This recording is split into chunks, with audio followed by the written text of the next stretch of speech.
What's up, guys? Welcome back to another one of my handicraft videos. And guess what? I am almost all caught up with my work. I already did Sunday's time lapse. Uh, I already did. I already made Sunday's presentation. I did Monday's time lapse. I didn't, present my presentation. I didn't film it and all that. On Tuesday, I did my time lapse, which was yesterday. Now it's time for today. I already did my presentation today. I actually made like 2 videos today, which obviously this crap one and my time lapse, and also this one.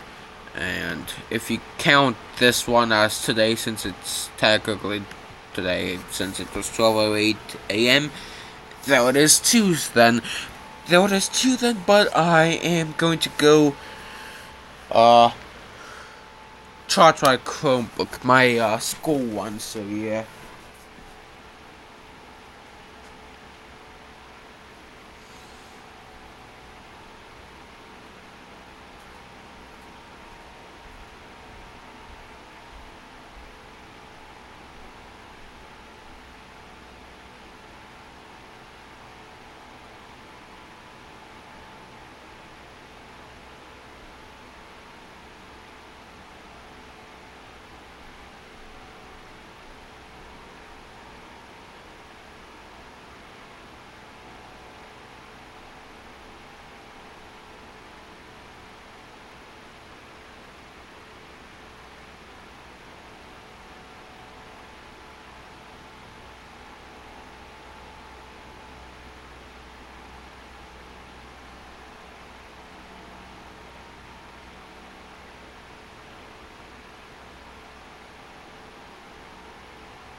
Oh, and for some reason, well,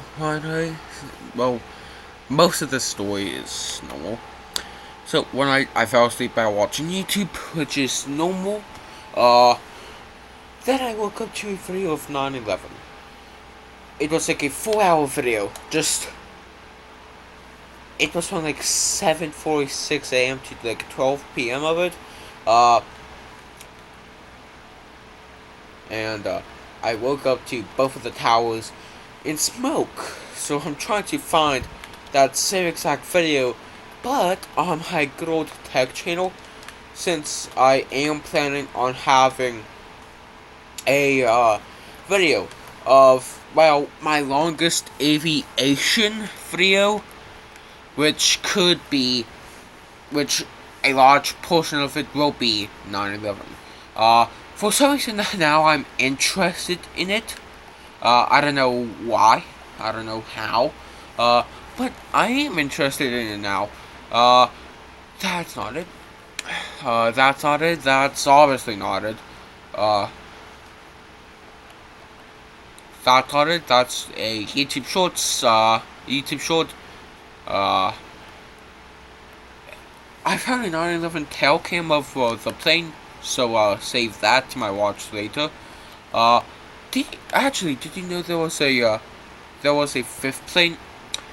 But obviously, the fifth plane didn't take off because when it was scheduled to take off, both of the towers were in flames. I think the south tower also fell when uh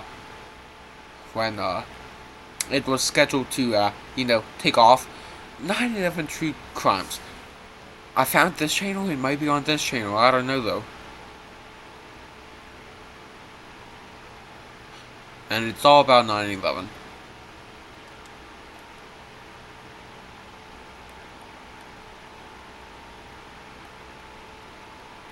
Well, is it? That's not it. It might be on the 9/11 Memorial Museum.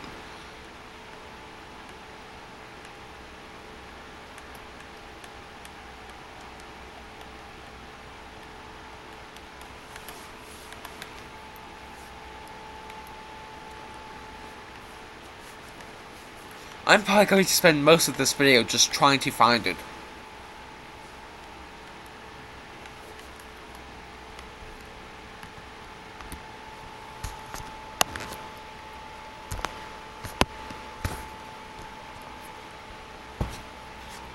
Oh, and I'm trying to not work tomorrow, so I'm going to do tomorrow's time lapse. But that's what I'm going to probably talk a lot.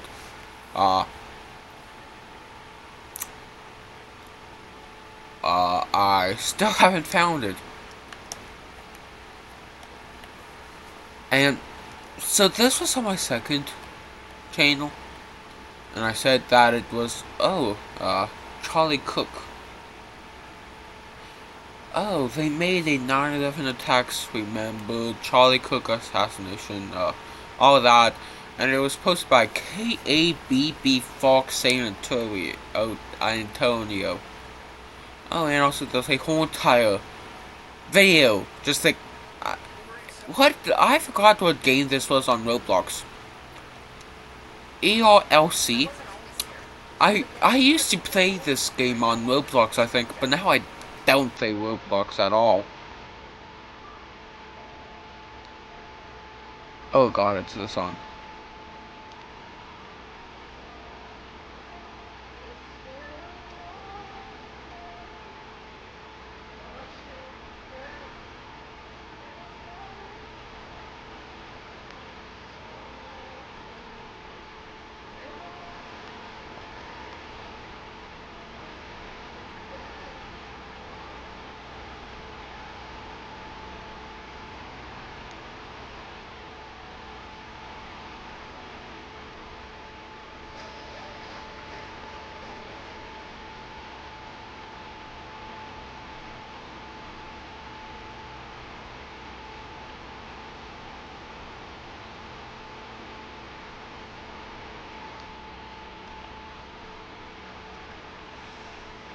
Well, is it? Not that. Not long enough of a video. The video was like 4 hours long.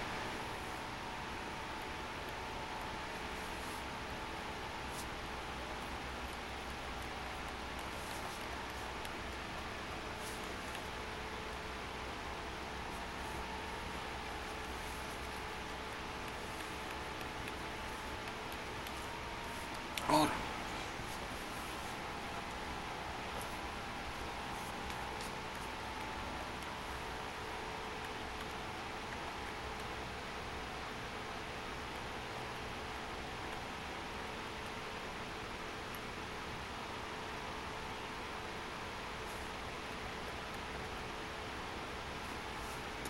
There was a whole entire iceberg of one of those things that they have like SCPs of and all that. There was a whole entire thing of it. Which does kind of make sense for a deep dive event, since this event, 9/11, was a whole entire thing. Whole entire just like years worth of stuff. So yeah.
I wonder if Joe Bellotti made a video of 9/11.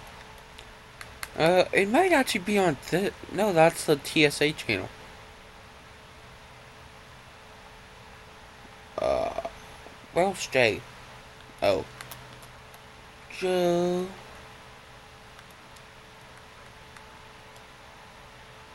Joe Bot. I'm surprised that. Well, that's on it. That's a Joe Bellotti video of the plans to assassinate Hitler. Uh, the, oh, actually, this is interesting. The Trump assassination attempt. I did watch this video by Joe Bartolozzi, though.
assassinated in broad daylight. Here is how it unfolded.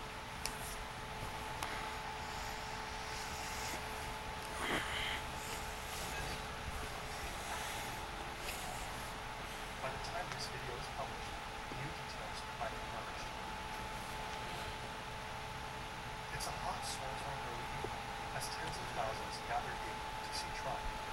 Pennsylvania is one of 6 vital swing states that will help secure the win in the next presidential election. Trump better excuse how he Republican for this blue-collar town. This is a big crowd. This is a He is surrounded by supporters. Most are sitting or standing in front of the stage. Some sit on bleachers, center, left, and right. Trump's support staff and security, including Secret Service agents, are right at the stage. Behind him are 3 large buildings. On the roof of the building to the far left and on the far right are Secret Service snipers. They are constantly scanning the surroundings, looking for threats. They can be seen in this video filmed by a crowd member. Hello, Butler. Hello to Pennsylvania. I'm thrilled to be back. Trump begins with his speech. Things seem normal. He turns to the right and points to a chart showing statistics on border crossings. At the same time, several people in the crowd notice a man with a gun on the roof of the building close by. It's too late. All of a sudden, bullets start flying. One gets out of the camera. Another building, about 400 feet or 120 meters north of the stage. The shots are collected here, on the roof. The gunman is 20-year-old Thomas Matthew Gross. He is armed with an AR-15 semi-automatic rifle. The gun was legally purchased by his father. First, the apparently fires a round with 3 shots. Take a look what happened. Trump reaches up with his hand. The first bullet pierces the upper part of his right ear. He will later say that Trump went to the right at that exact moment, preventing the bullet from hitting him right in the head. He ducks down behind the podium, and within 3 to 4 seconds after the first shot, Secret Service agents slowly form a president. Oh, I am going to go to the bathroom, so yeah.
experts report that these snipers killed crooks, while the Secret Service reported personnel neutralized the shooter. We could not corroborate that it was in fact these specific agents. The government also did spectators in the bleachers. One man died, 50-year-old Clinton. Two others were critically injured.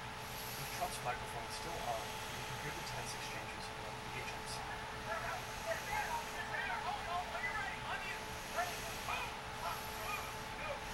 About 42 seconds after Crooks opened fire, they confirmed the shooter was down.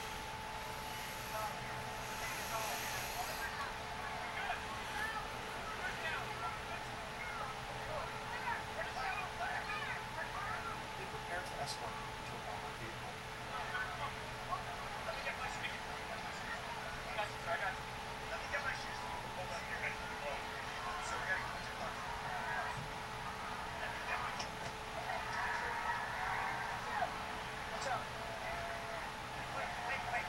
In about 75 seconds after he got to the ground, Trump raises his fist. He's mouthing the words, fight, fight, fight. The resulting photos immediately travel around the entire world.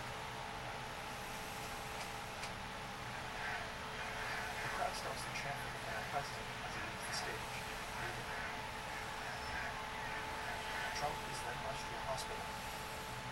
Later that night, he's flown to New Jersey. He appears to be well.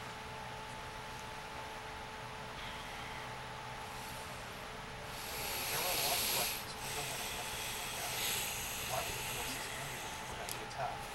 Analysis on X suggests that at least the snipers on the roof behind Trump were likely scouting the building further away, with this rooftop possibly falling into the responsibility of other law enforcement agents who were unable to corroborate that. Why did the armed man climb up on this building? What was Crooks' motive? The government had no criminal history in Pennsylvania's political records. The New York Times found the voter registration record for Crooks. It shows that he was registered as a Republican. They also found that he donated $15 to a liberal voter turnout group through a Democratic donation platform in 2021. He was a kitchen worker and had a membership at a local shooting club. The FBI found suspicious devices in both his car and home. They are being evaluated by the agency at the time of this recording. The investigation is ongoing, and new information is being published by the day. President?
God damn it.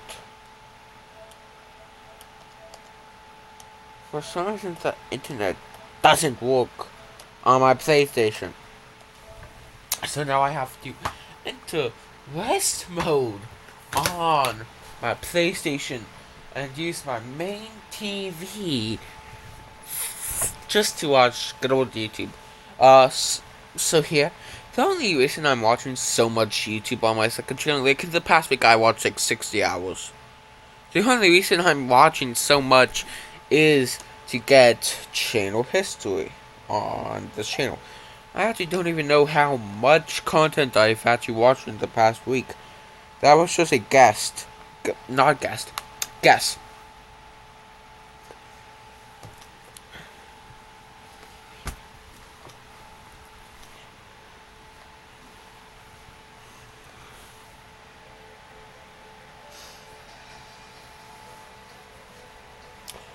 $53 hours. And guess what? Today, I watched a combined of Tuesday, which was yesterday, and Thursday and Friday of last week. in one day. I'm about to be able to. I'm about to watch two. No, enough a day. So yeah.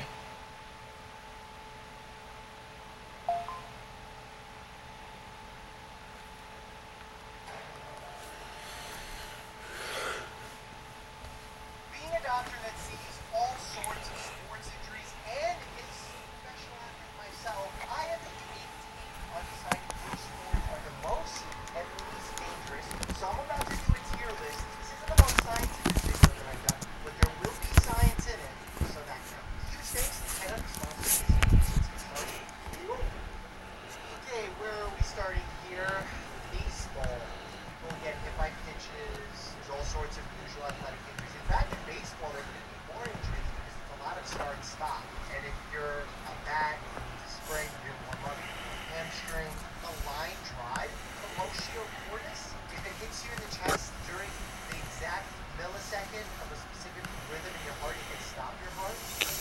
High and moderate, plan on moderate. Let's see where we go from there. Next, one of my favorites, basketball. There's a lot of tendon injuries, ligament injuries, broken noses, some concussions, especially if you go up for a dunk and land backwards, hitting your head against the floor. You know, basketball's technically a no-contact sport these days. Maybe I'm thinking Detroit Pistons days against Michael Jordan. I think basketball's fairly safe. There's definitely injuries, but in terms of life-threatening injuries,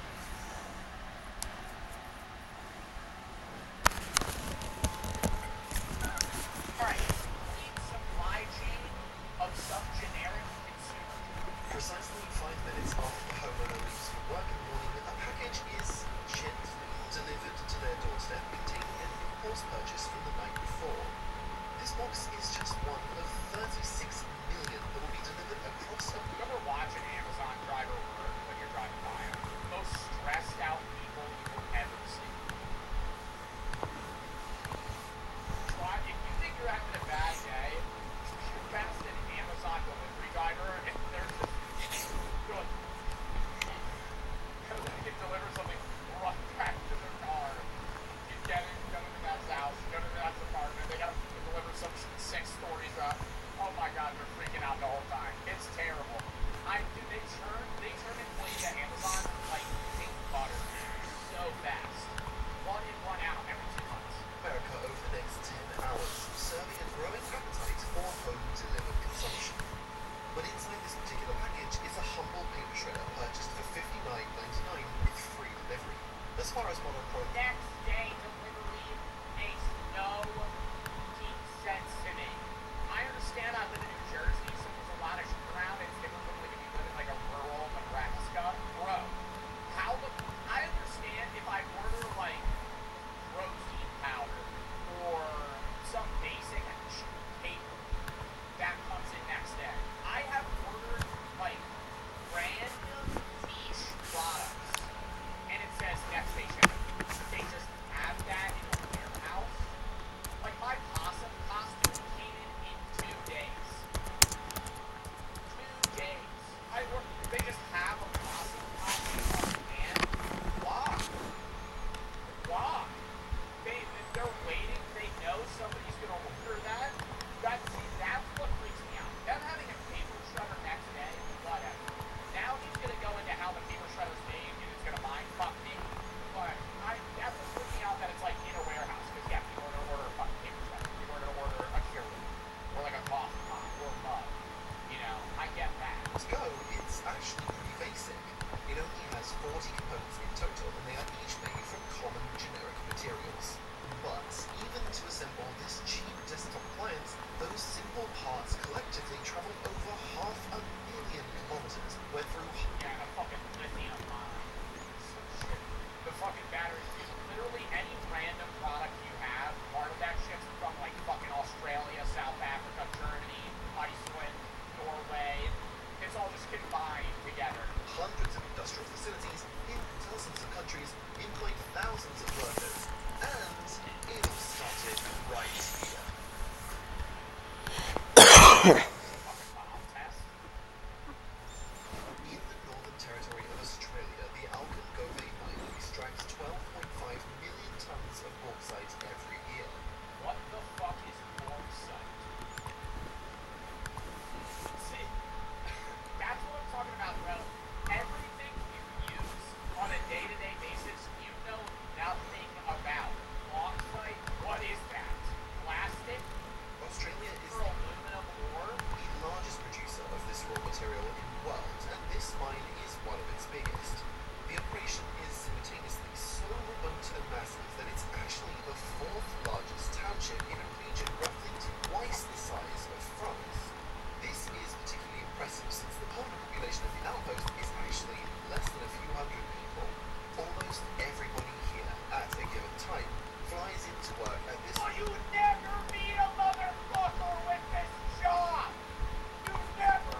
only handles two particular products in bulk. Ships take out raw alumina and bring in heavy fuel oil, which is You know something that I wonder? How is Google able to store all of this data?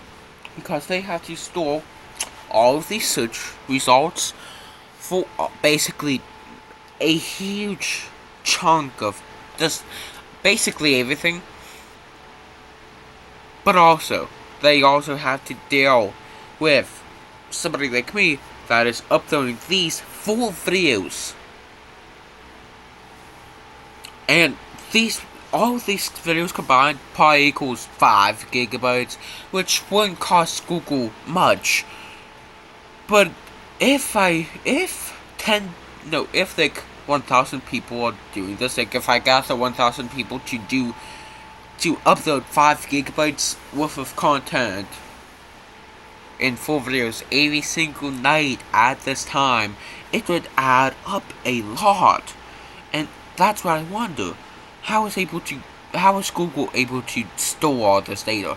How am I able to store all this data? Because I'm running out of storage because of how many videos I'm producing, and I really should try to finish all of the videos that I need to produce. So yeah.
used in a self-contained electrical plant to power both the industrial mine site and the local township.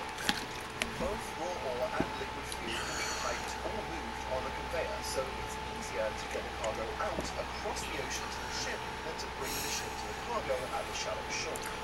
Once loaded, this glorified pile of dirt will start a 3-week journey up the Malacca Strait through the Indian Ocean, the Suez. This stresses me out. Like, I understand this was all developed in specialized trade over generations and years, but this is the supply chain for one singular hub.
out hydrogen and oxygen, the process is almost the same. Only it's done with molten metal instead of water, and the energy requirements are an order of magnitude greater. To refine just 1 ton of aluminium takes approximately 15 megawatt hours of electricity. To put that into perspective, that would be enough energy to drive the sound train over 60,000 miles. Or How is it $50 for a fucking printer? How is it $50 for a fucking printer? Why is it not 35 grand? Enough energy to make 1 ton of this? 2,000 pounds, just one part of this machine? Enough energy to fucking drive a goddamn Tesla around the world multiple times? this plant, on the other hand, smelts more than 1,000 What tons. is the circumference meter? I know it's mass production where you can drive a Tesla around here 3 times. Every day. The reason it's worth it to ship this raw material halfway across the world is because the energy savings of refining aluminium in Iceland with its cheap electricity pay for the increased shipping costs more than 10 times over. Somebody figured that out. Nah. Somebody figured that out, bro. Somebody's like, what if instead of being aluminum here, we shipped it all the way across the entire world?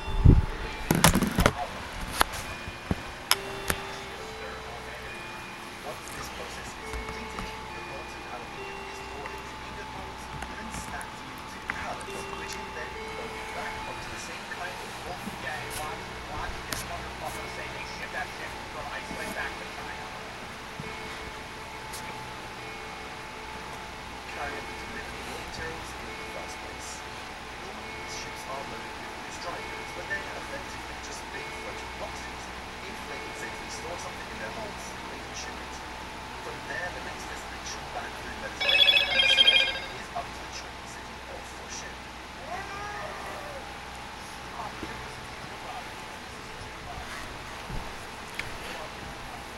this is too much. This industrial city centre across the bay is Cooling block for everything. Convention Death has become a trade hub for raw materials like copper, steel, and aluminium. Captain. Then there's Leviathan.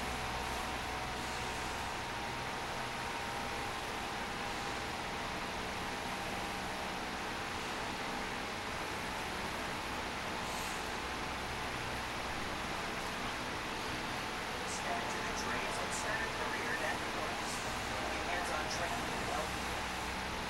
Going almost to having a drug addiction from basic jail time is quite equivalent to having to create a sex tape with your sibling for rent money. There's many people whose lives have been destroyed by going viral under 15 minutes of fame. We've always heard the term that all publicity is good publicity, because it seems like what everybody wants on this planet is two things: money and fame. A study done in 2023 revealed that around 57% of people between the ages of 13 and 26 would become an influencer if they had the opportunity to do so. And after all, why wouldn't they? To most people in the internet, gamers seem to have endless thirsts. I know you, the person watching this video, has definitely thought about it. Don't lie to me, I know you have. But what about the dark side of becoming an influencer that no one really seems to talk about? Today, we're going to talk about it. So let's cut the bullshit and get that ready. Guys like Baja was a regular kid from high school with a colorful son. He was helping his friends film a parody of popular movies and Star Wars. So he was all alone. He filmed a video of himself swinging around a golf ball or shooting pretending to be a Jedi, all for fun.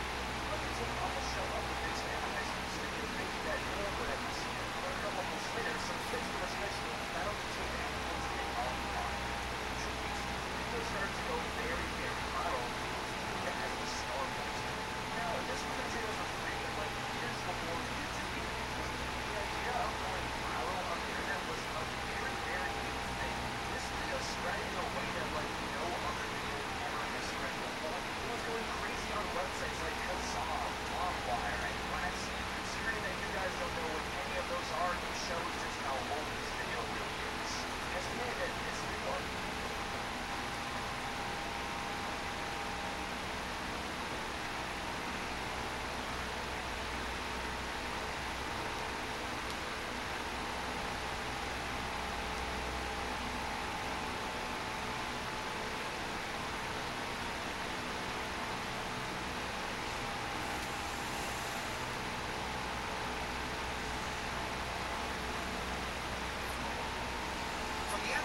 This might look like a giant golf ball, but inside this 100-foot tall dome is a piece of equipment so powerful it can detect missile lines from halfway around the world.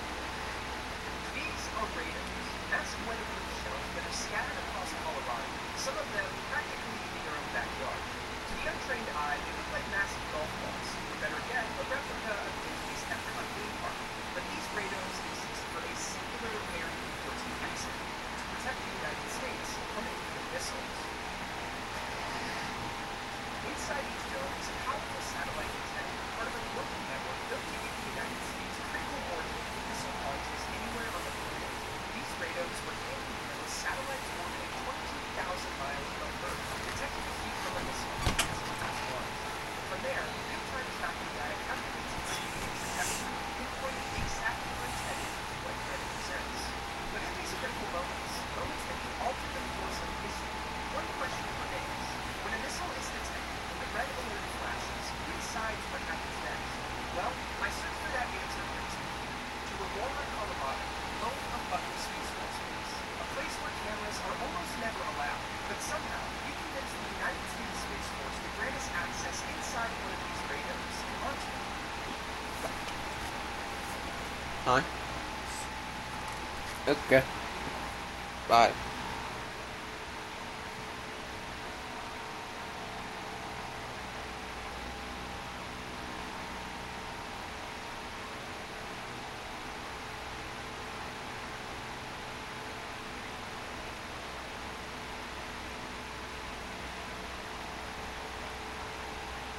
11-year-old boy in Florida reported a fake school shooter so that he didn't have to go to school. The kid called 911 and completely lied about someone having a gun in his school truck.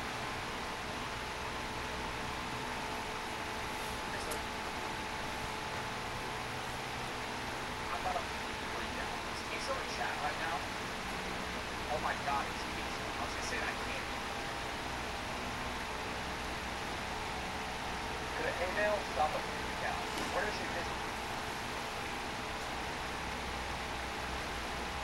This is a $250,000 super slow motion cinema camera circling overhead as an A10 portable. Never wondered what an A10 looks like at 1,000 frames per second? Well, we're about to find out.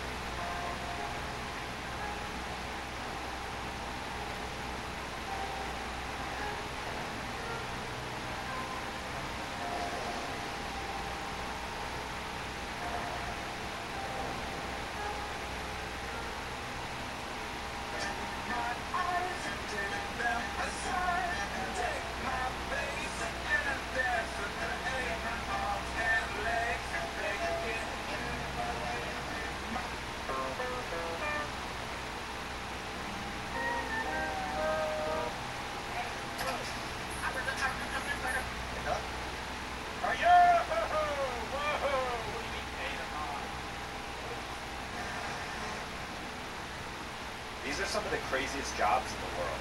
So in China, you could be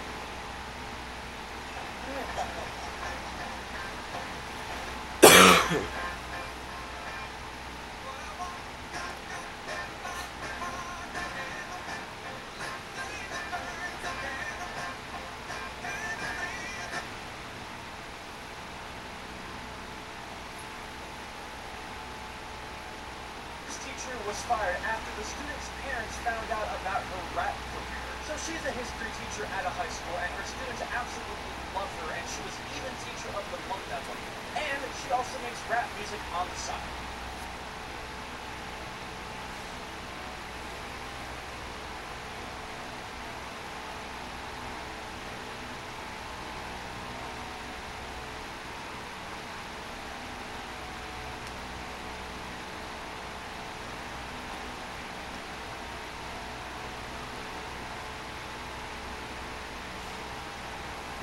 Welcome to this the ultimate wireless happening.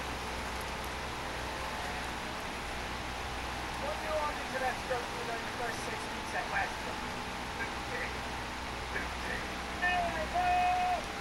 This is one of the most intense exercises at West Point's basic training. New cadets must rappel down a 25-foot cliff face. Oh my god, what a drop!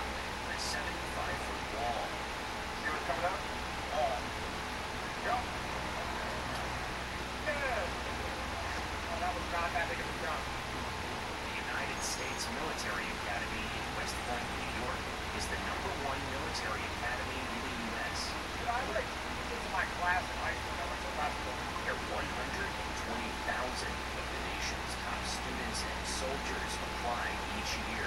I feel like I've gotta change you so much. Going to West Point. Only 10% get in, and new cadet Jabril Williams is one of them. I'm excited. I'm going to attack it with as much enthusiasm as That is up this fast. I can. But before the start of school, Williams and his fellow cadets must complete the 6-week basic training program.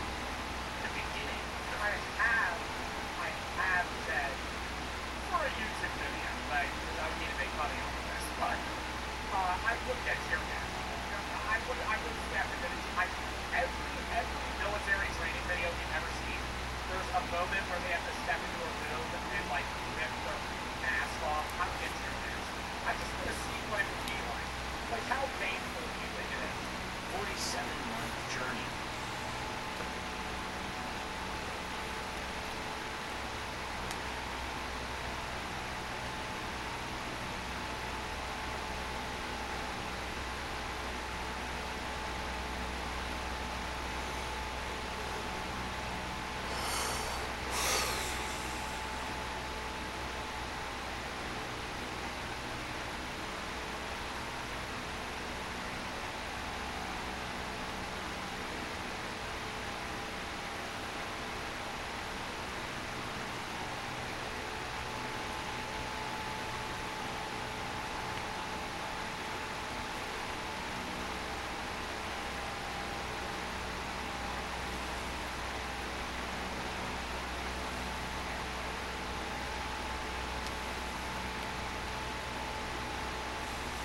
I can't believe I would have to agree with you. Most people claim puffing on cigarettes is linked to longer living, but now he's trying to extinguish the controversy. You guys hear this on Dr. Mike's podcast? Dr. Stephen Gundry appeared on the Checkup podcast with Dr. Mike. He claimed that smoking cigarettes is linked to longer living. Actually, the only thing he has gotten right there probably is because he smoked it. Dr. Gundry sent a cease and desist letter. Claiming Dr. Mike removed. Actually, the only thing he has gotten right there probably is because he smoked it. Dr. Gundry sent a cease and desist letter. Claiming Dr. Mike removed Instagram clip of the interview posted earlier this month. You're wrong. How? You are wrong. I thought it's pretty common knowledge that smoking is unhealthy and shortens lifespan. But clearly there's a story here to tell, so let's start with the podcast. Earlier this year, I had a chance to interview Dr. Stephen.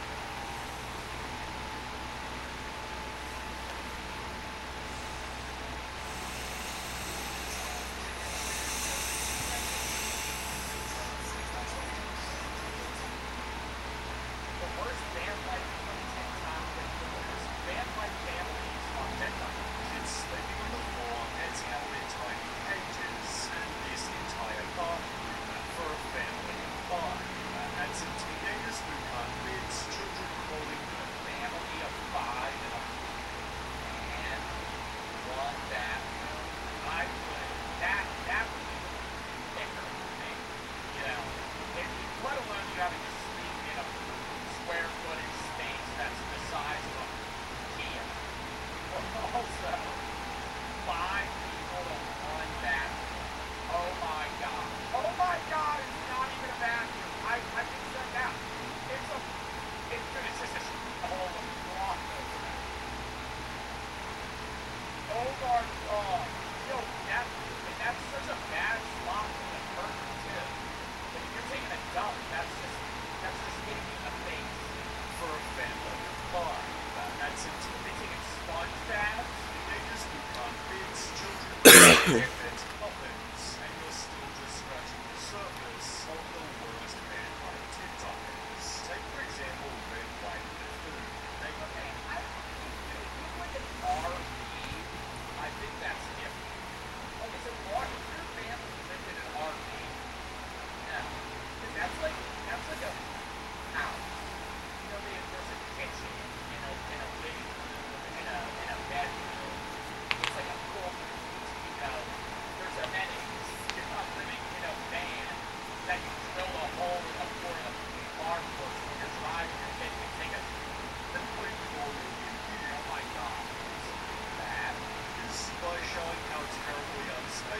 their kids' beds were. This should be illegal. Those kids are gonna suffer in that space, man. To make Not even that it's not private. Imagine you ever jump in your sleep when you're like you're like about to pass out. You're like at this where you're cognizant of something that you're aiming, but you're also like low-key dreaming, and then you fall, and then you jump up, smacking the shit out of your fucking head. beds were. This should be illegal. Those kids are gonna suffer in that space, man. To make matters worse, the beds have rock climbing poles instead of a ladder, which their daughter almost fell from whilst trying to show they were easy to use. Military ministry in the United States is how easy it is. How will they get down in the middle of the night when it's dark and they want to use the restroom urgently? What if they fall in their head? These so-called bunk beds were actually just shelves, yet the family still defended them as being spacious. At the same time, get this, the parents have a king-size bed. Oh my god! Barbie. Oh, why don't they split that in half and then make it like multiple full beds? So they have like a where they put on like that'd be different. They got goddamn California king sitting there starved as like horizontally. Reason why we put a king-size bed in our bus is because it's our lounging area. As well as a massive desk and editing TikToks, forcing the kids to do their schoolwork. A whole ass fucking workstation to edit a fucking TikTok bed. It's not high end of it.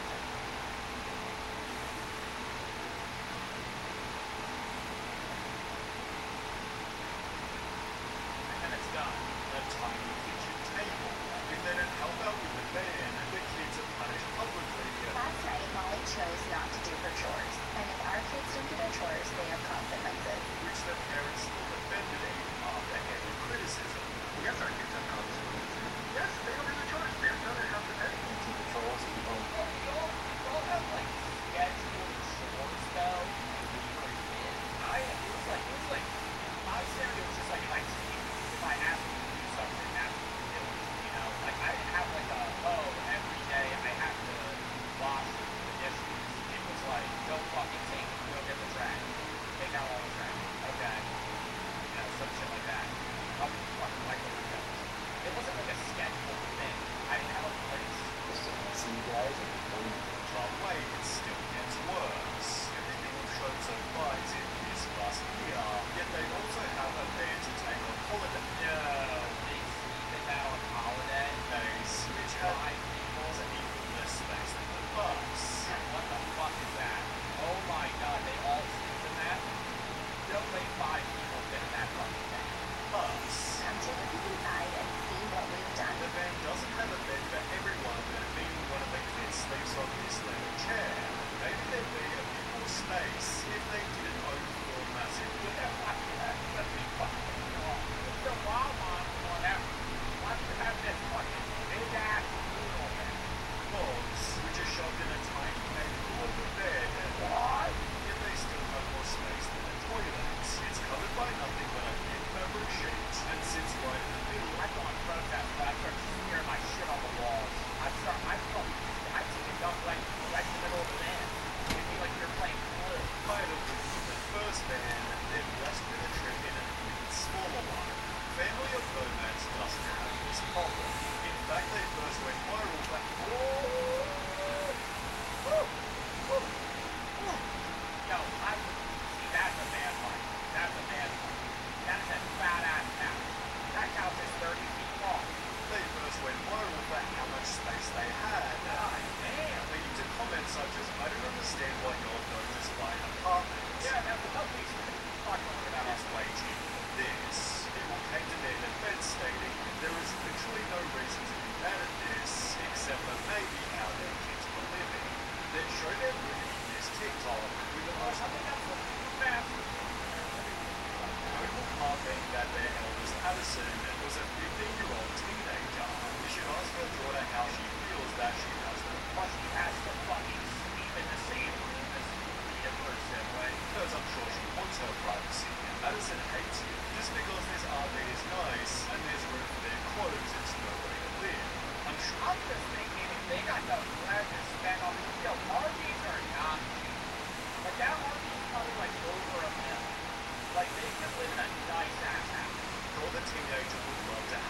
this? Get her a curtain or something.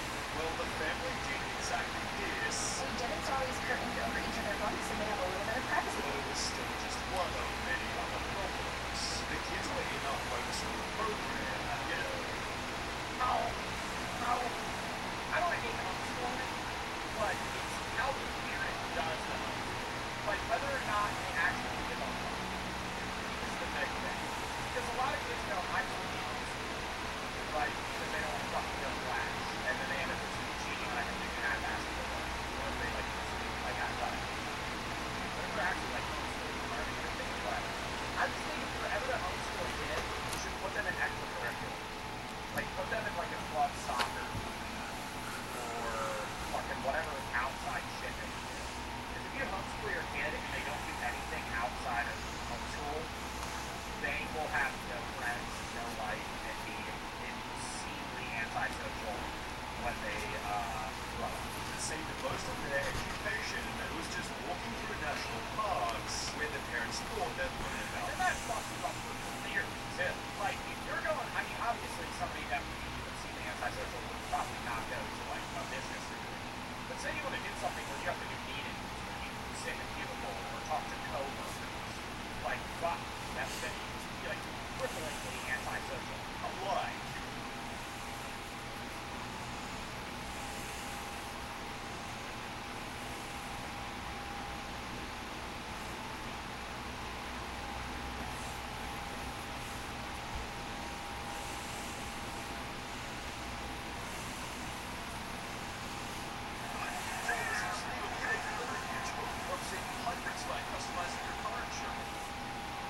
Let's take a look and diagnose some of the most incredible circus daredevil stunt acts when they go wrong. This is going to be tough to watch. Be aware. Get started. For killing Cannonball Emrys and Burla, it's just another day on the job.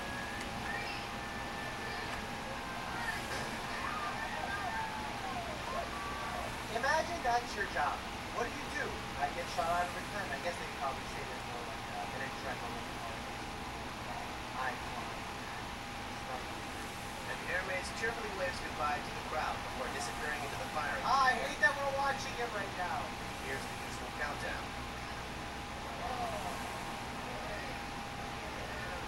And feels the old familiar jolt. But then,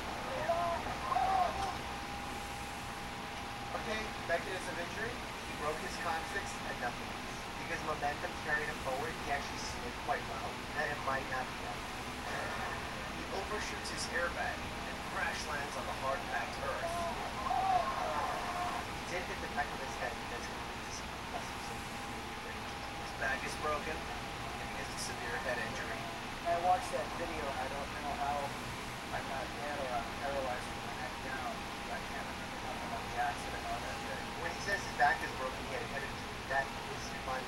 No, but I'm curious if it was his tailbone. Tailbone or pelvis. Very surprised. Could have had compression fracture. What you're about to watch may be difficult for some viewers. Yeah, but that falls. Oh my god, that's such a bad fall. I saw the back. Remember, mechanism of injury is one of the most important things that we look at. And he hit himself right in the thoracic region. There could be broken ribs, broken thoracic vertebrae. There's just a lot of pain there. A lot of blunt force trauma. Collapsed lung, cracked 3 ribs, crushed vertebrae, and a little crack in my spine. Mechanism of injury checked off every injury that occurred. I said vertebrae fracture, which is spine, cracked rib, and then the rib ended up poking and collapsed as long as I can say. And compression fractures are very unique in their pain. They take a long time to heal. And we've actually used some unique treatments to combat some of that pain, including calcitonin nasal spray. Pretty interesting mechanism of action on how things work. Oh no. This morning, this video being made public. Why do I feel like this is like an amateur group getting together and trying this high wire afterwards? It shows the gut-wrenching moment the Flying Melendez. Oh, it's the Flying Melendez. They're like the most experienced heavyweight fighters. Actually, you know I have a video with Nick Walenda? Yeah, we shot a commercial together. It's not just me and Nick Walenda. It's also Mr. T. 8-person pyramid lost their balance and toppled off the wall. Oh my 5 members of the circus act plunging several stories to the ground. The 7th generation family of wire walkers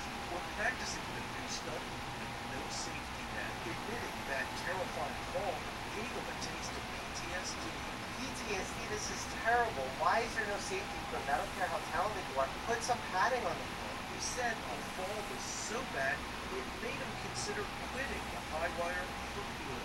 That's actually why fear is instilled in our brains. It's to prevent us from walking high wire. Sometimes we can get really good control of it where we do amazing things. Sometimes it can lead us astray, like when we fall down during situations. My mouth is wired shut. I broke every bone in my face. Oh my gosh, you know, this is why basic, at least, safety equipment needs to be there. Jaws wired shut usually happens as a result of some mandibular or maxillary fracture, and they do something known as mandibulomaxillary fixation, where they actually wire the... You find yourself between the grown-ups. These movies. Divas and Uncle intestinal tales, or sharp deals on toys. Good choice.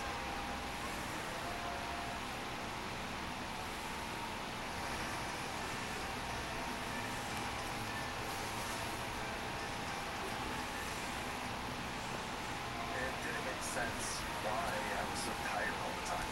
I was going to bed earlier than ever. Probably this could be to 4 to 6 weeks, sometimes 2 to 3 months in extreme cases. Something sick that was done in like the 1970s and 80s, wiring people's jaws shut in order to have them lose weight. Those studies were a failure because as soon as their jaws were unwound and open, people put the weight back on. Because it was kind of an abusive way for them to lose weight. So typically they didn't try. When the curtain drops revealed 8 members of the Bureau's Hair Hang Act, this was not supposed to happen. Oh my god!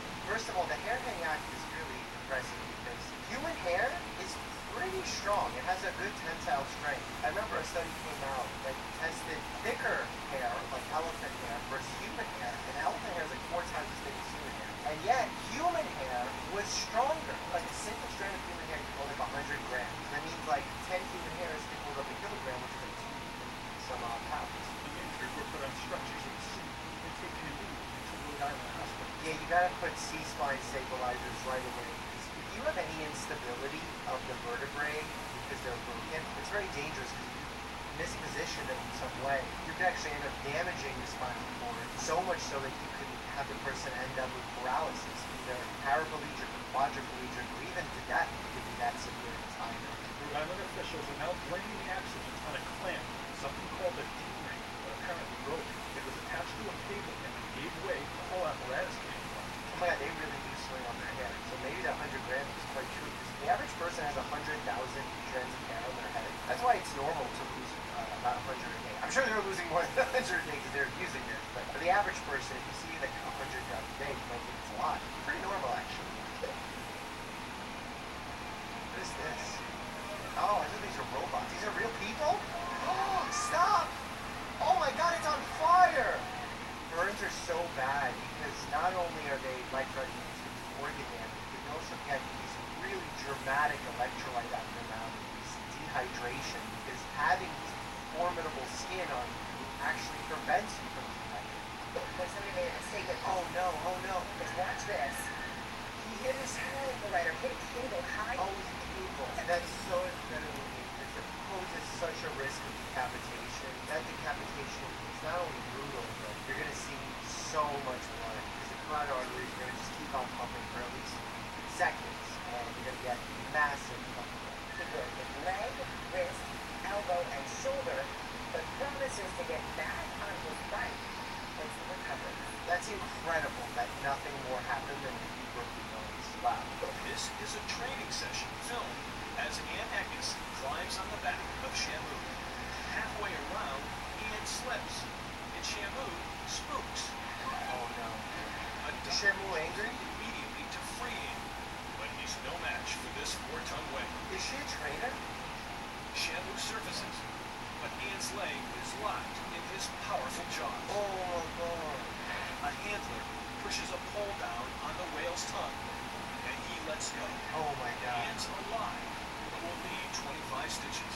25 stitches definitely some sort of therapy. That was so scary, my god. This feels just so unnecessary. And like, animals are beautiful, and yes, we want to get kids excited about them. There's got to be a better way. Ben Peters, an experienced trainer, is swimming with a 5,000-pound female named Kasatka, an animal he's worked with for years. With no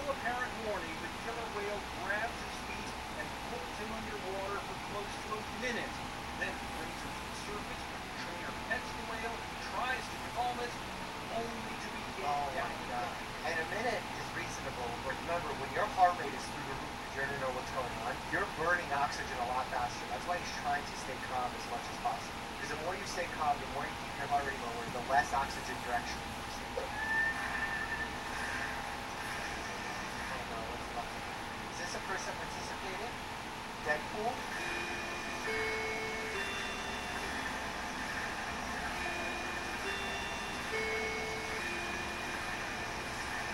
wonder what it's being said. Is he gonna throw his back out trying to leave them or something?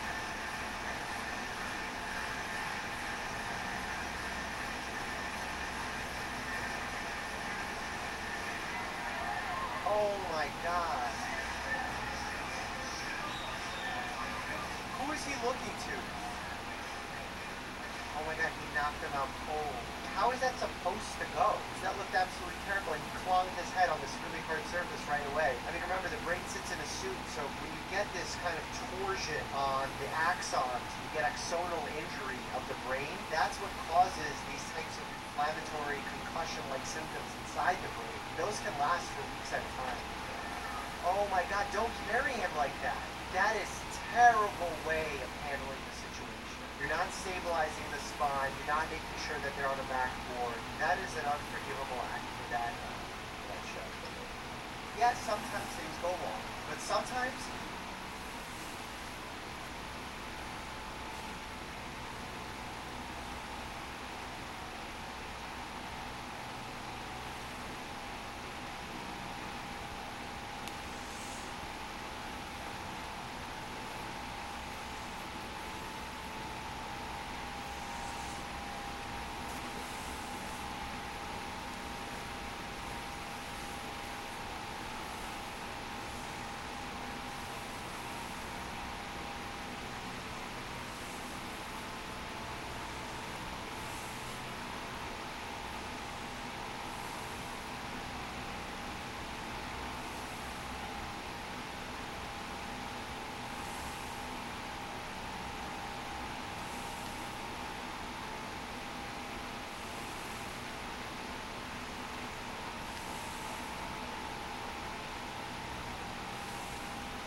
this clip in our last TikTok react.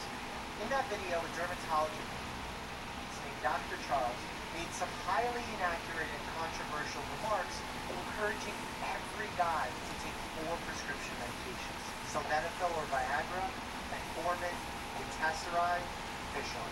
Guys stay healthier longer was the actual caption. I realized the potential harm of this content given the fact that it was not just shared widely, but it was being delivered by an actual doctor. So I reacted by correcting the misinfo by pointing out the potential risks if everyone was to take all 4 medications. Side note, I did try doing this in the comments first to avoid unnecessary drama, because all of us can make mistakes when we're making medical content, but I was instantly restricted from commenting by Dr. Charles.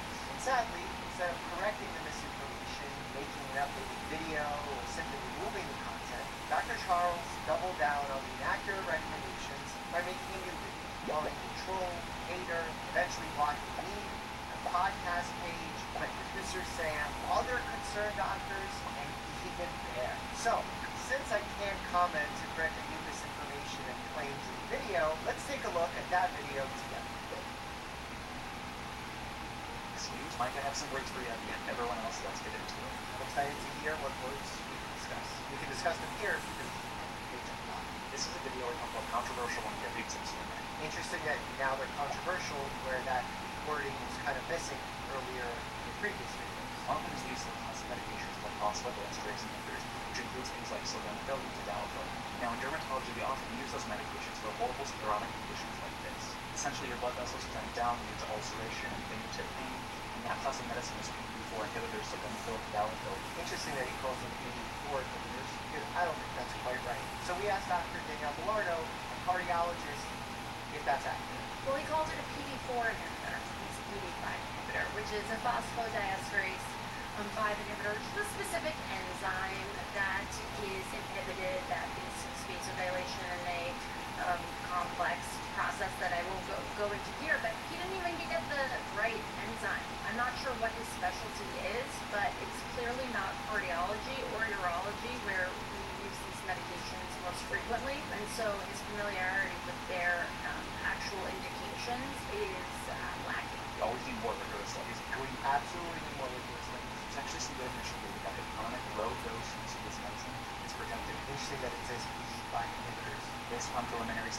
and simply understanding how it works, I predict these medicines will actually be prophylactic for men in about 10 years. That's the most important point that we need to hear. He's saying that in 10 years' time, with these preliminary studies, he's jumping to the conclusion that everyone should take them now. That's a very, very broad jump. If we did that kind of jump with every preliminary piece of research, we'd be harming ourselves left and right. Prophylactically giving someone sildenafil or another one of the medications in this class can actually create some problems. Because when a patient comes into my office and discusses erectile dysfunction, we don't just talk about giving them Viagra to treat their symptoms. We actually want to investigate why they're having erectile dysfunction. Because a lot of times erectile dysfunction is an early sign for other vascular diseases like heart attacks and stroke. So while you might be improving erectile dysfunction by putting everyone on this class of medications, you also might be hiding early signs and symptoms of serious vascular disease. And to be clear, Viagra is an efficacious treatment modality for erectile dysfunction, but keep in mind it's not treating the underlying cause, which is the microvascular disease that when it's organic, ED, and vascular in nature, that is the atherosclerotic plaque building up in the vessels. So the harm of broadly recommending something like sildenafil to the population is essentially missing out on those early warning signs of erectile dysfunction that could end up saving someone's life. Sometimes people present with erectile dysfunction as their first symptom of systemic cardiovascular disease. And so by broadly recommending it as a treatment method is just inappropriate. And what's interesting here is that while he is talking about preliminary research, there's actually a decent amount of preliminary research that's probably worth talking about. There's preliminary research showing that those who take erectile dysfunction medications have lower rates of Alzheimer's. There's evidence showing those people have less heart attacks, potentially have a lower risk of death. These are correlations that have been established, meaning that two things happen at the same time. Causation has not yet been proved to say by taking these medicines, you actually get these outcomes. And this is highlighted by the authors of the studies, as seen here. And Mike, you should know these are prescription. No one is getting this over the counter. You know, we're in first aid cases, and patients absolutely get prescription medications. They get it from their friends, they had it prescribed to them for another reason. It's not a defense to say, well, they still need a prescription to get them. If you're recommending it, you're still recommending it. Because social media is not medical advice. The entire point of these videos is educational topics. I actually completely agree with that. I think educating on medical topics is of utmost importance. I think the lack of good quality doctors online has led to the flourishing of misinformation, but this is not an educational topic. This is a video starting off by saying very clearly every guy should take these medicines. That's not an educational topic, that's very clearly a recommendation. I'll be the first to admit when you make these small videos, you lose some of the nuance. That's absolutely true. I think there's a very important difference between taking a clip out of a 2-hour conversation versus planning to make a short video. Because when you're planning to make a short video, you have a lot more control of the words you're choosing to put in that short video. Exercises. Like when Dr. Mike tells you that exercise is meaningless. Well, I didn't say that exercise is meaningless. The entire statement before you clipped it said exercise is almost meaningless for weight loss. And then, in that clip, I proceed to explain the nuance of that statement. If in your video you wanted to talk about the preliminary research of Viagra, metformin, finasteride, and fish oil for potentially helping people, that's great. That's an educational topic. You recommending everyone to be taking them, very different story. And while we're here talking about nuance and Viagra, let's talk about the other 3 medications. Dr. Charles recommended everyone to take metformin, which is a diabetes medication and some other uses for other conditions, not longevity. In fact, Dr. Charles in his bio states that he went to Harvard. And Harvard put out a statement that there's not enough evidence to say that we should be recommending these, and yet he is. So who am I, as a primary care physician, going to side with? Harvard School of Health saying this isn't ready for prime time yet? Or Dr. Charles, who is a dermatologist, recommending that we take a diabetes medication for longevity?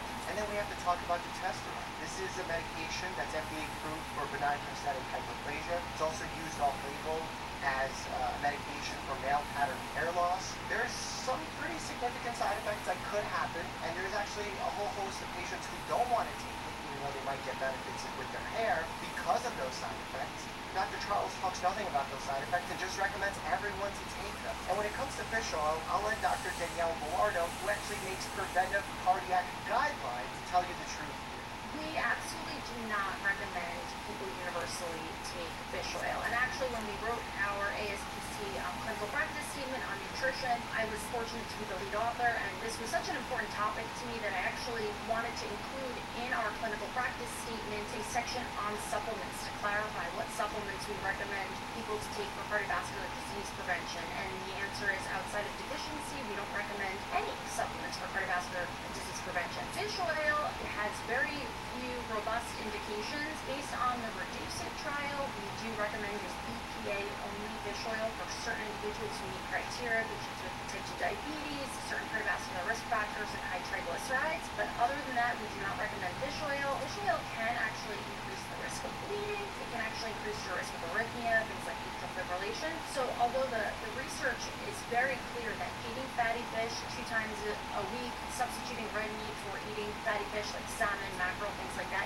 incredibly healthy, multitude of cardiovascular benefits, but taking fish oil is not necessarily going to be beneficial and can actually raise your LDL cholesterol. Mike, I hope you get some new ideas for content creation. And for everyone else out there, remember, social media is not a medical visit. If you don't have anything nice to say, don't say it at all. I mean, there's no point attacking my content. My content is really just focused on putting out evidence-based info. I really tried avoiding this type of confrontation as much as possible. That's why I commented first, hoping that some retraction would be made. Never happened. I think feigning positivity and writing fake comments like "be kind" when you're obviously attacking another physician is just unwarranted. Let's instead put this beef behind us.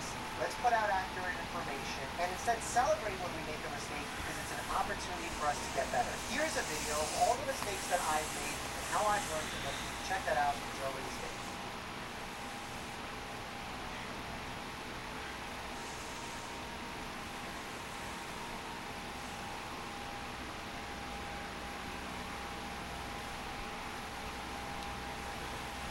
Ready or not, the new generation of problem solvers and innovators in greatness is strong. I've reacted to hilarious, shocking, wild medical news. But lately, I've been slacking. Most of the memes you send me are a little too mindful, a little too demure. Huge thanks to Quest Nutrition for sponsoring Basic. Hello, 911. I am dying. 911, let me see. What meme are you? You're looking at guy, no, I'm literally dying. My ass off, dying. And he's playing solitaire. 911 shouldn't be talking about babies. You have to be supportive. And to be supportive, man, you need your sense of someone. Listen, do babies grow on their own, or do we need to interact with them? I forgot to look at the group name, and I was genuinely concerned. If they thought you had to plant them in the soil and allow them to flourish through photosynthesis. I turn off music because I'm partially deaf. I'm partially deaf because I turn off the music. Yes, if there was a more accurate meme, I don't know. The reason this meme is so accurate is because so many of us listen to music on full blast, especially with in-ear headphones, audio canceling, noise canceling headphones, so we just hear the music. And if you listen to anything over like 60-ish%, you're damaging your eardrums. Look at how quickly you could develop eardrum damage, tympanic membrane damage, based on the decibels and how long you need to be exposed to said sound. Peevis, food grade, just fizz. What's Peevis? Is this an actual drink, or is it just fizz?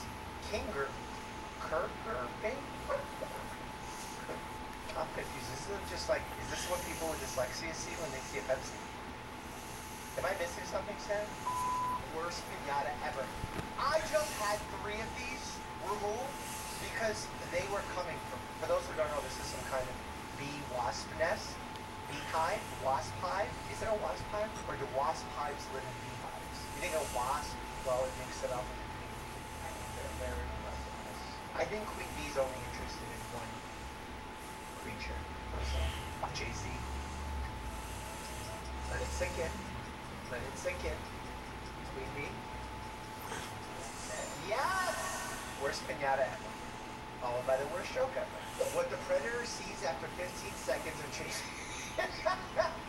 For those who don't know, the predator can see inside of you, thermal imaging so it can catch you in the bars. But now it can catch your psoriatic arthritis or rheumatoid arthritis. And I say that it's autoimmune arthritis because it's polyarticular, which means that it's multiple joints. Stop dieting, start farting. And That's the way you get rid of it. Just a little gassy monster. Just like there. Y'all ever just say F it and eat it with the shell? No. Like with sunflower seeds maybe, but not with a big amount of paper. Don't eat paper. I had no idea you could buy this. I've just been using chocolate and Netflix. I've been just using puppy slobber and dog kisses. And never hurts to have a good protein shake. Yeah. My head hurts, my throat's scorched, and I have terrible taste in my mouth. Man, we got lit last night. Whoa! Also, you got carved. If you get carved and lit the same night, medically, not compatible with life. This is how you make neon green. The neon green. The neon green. It's the first pun that I got right away. Meditate. Sam Bowers, if you're in this Discord, your life needs to be consuming Dr. Mike videos 24/7. Turn it on your phone, TVs, tablets, watches, you name it. Whoa! We got Mama Dr. Jones on the television, Brandon Marshall on the laptop, gaming on the other laptop, a little kitty watching Brandon Marshall. Oh, and Mama Dr. Jones on the lower laptop, and on the iPad we got a medical news. You know what? I approve this image. Sam, did you really write that? Yeah. That's really sweet, actually. You're fired! When I start seeing Christmas decorations in early November, seriously, don't put Tabasco in your eyes. It's really capsaicin. Doesn't mesh well with the eyes. That's right, you're eating like spicy food and rub your eyes. Oh boy, that's a disaster. Lots of watering, lots of histamine response. If overthinking was a workout, oh my god, I would have an 8-pack. I would have a 4-head and an 8-pack. Now, I would have like, even like oblique muscles. Because, you know, sometimes when I get angry, you've seen that vein come out. Some people have that vein on their abdomen. I hope everyone is enjoying the long weekend. Yes! I see you've been stabbed. Yes, please help. Are you sure that's what's causing the problem? Because I was looking at your BMI. Is this like a judgment show? Oh, Bear came in. Come say hi to me. Oh, his breath is bad today. Can't have my best protein shake. Sorry, Bear. Not for you. Not for you. I don't understand this meat, Bear. It should have been like, please help. And it's like, oh my god, you really do need help. Yes, I've been stabbed. Oh no, I was talking about your video. That's... I just mean fact-check you. Elizabeth Stanton / Elizabeth movies. Nah, man, night shift is pretty easy. Derek, he's 24. Oh my god. You could see the wear and tear at waking up at 7 p.m. has caused up there. Not only are there conditions related to working night shift work disorder, but there's also evidence that those who work night shifts have more health problems in general. If you had a choice and you don't love working night shifts, I think the healthier choice is to work during the day. But you know, there are some services that require someone to be at night, and there are certain people who, based on their chronotype, prefer to be up at night. Matthew Walker and I actually talked about this in the whole video. Doritos. Ew! As I saw that image, I thought about licking my finger, and then I was like, oh, you don't want to do that with your tongue. It's sweatier, and there's fungi sometimes. Humans, I can barely sleep at night. Also humans before sleep. Not just light, massive anxiety, stimulant substances, explosions and loud noises, naps close to bedtime, huge meals. These are all things that can hurt a good night's sleep. Just before you die, swallow a whole bag of popcorn kernels. Your cremation will be epic. Oh, probably not. I feel like cremation happens over 1,000 degree temperatures, and I don't think popcorn pops that I think it's just like shrivels. 100% fish-free wild-caught microplastic. Not great. Honestly, that's these days is a sad reality that there's a lot of microplastics in the foods we're consuming. The solution for which I do not currently have. She donated 30 inches of her hair to make wigs for children with cancer. Oh, that's nice. Now, some poor kid has to be a ginger on top of that. It's messed up. Oh, I did not feel it. Sam, did that one burn you? For me? Is it right here? Yeah. Yeah, I can hang up on it. It's an unfair thing for people to write mean things about people's hair color. Making my famous BBQ dry rub. Why why are you? I would advise against doing this. That's rubber. That is not digestible material. That could cause an intestinal blockage. You know what can happen?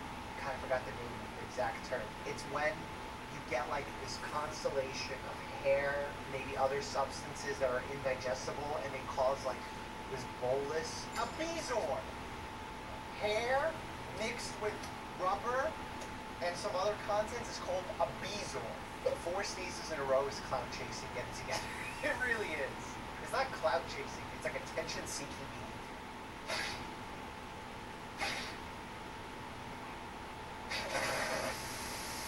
My brain when I read the word hippocampus. Facts. It's in the brain. That's all you need to know. You're good. Otherwise, you're good. There's a definition if you'd like to read it, but just know that has nothing to do with college and has nothing to do with hippopotamus. Having a deconstructed Diet Coke caffeine-free, caffeine filter.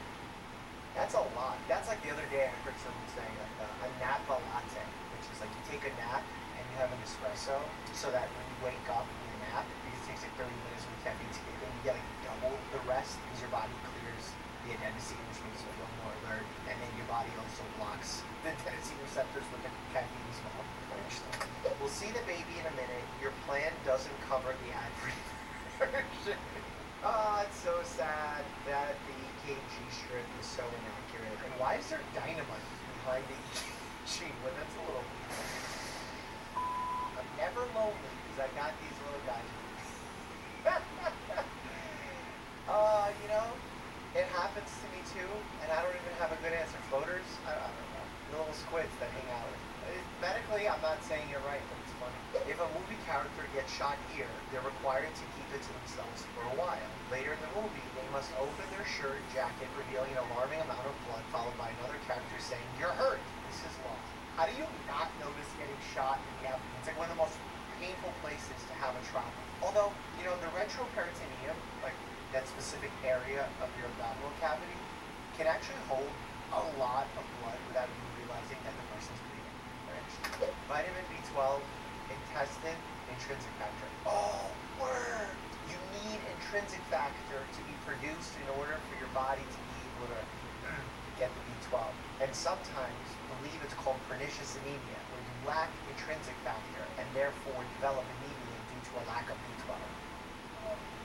Should I fact check myself? Pernicious anemia is a type of B12 deficiency anemia that occurs when the body doesn't produce enough intrinsic factor, a protein that helps the body absorb. Not even a hematologist off the bat knew that. It's weird that after 10 years of practicing medicine, I'm excited the fact that I knew a fairly common condition. Fairly common in the sense of like it's tested often. I should have known that, and I shouldn't be as excited as I am. But maybe it's because I have enough protein.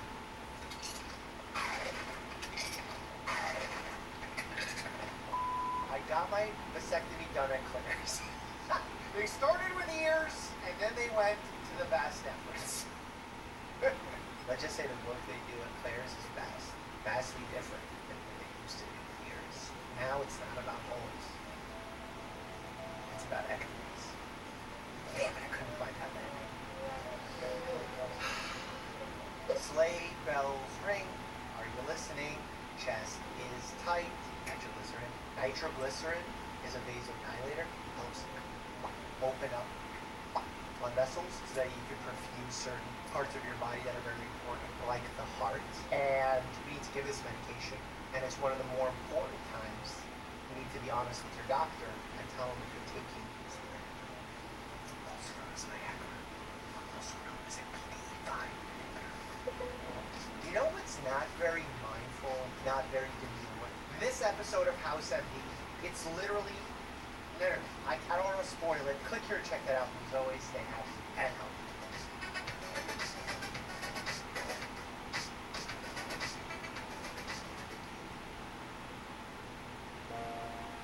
Some phone commercials have spectacular visuals and incredible special effects, while some phones let you make those kinds of videos yourself. Giddy up, Buttercup.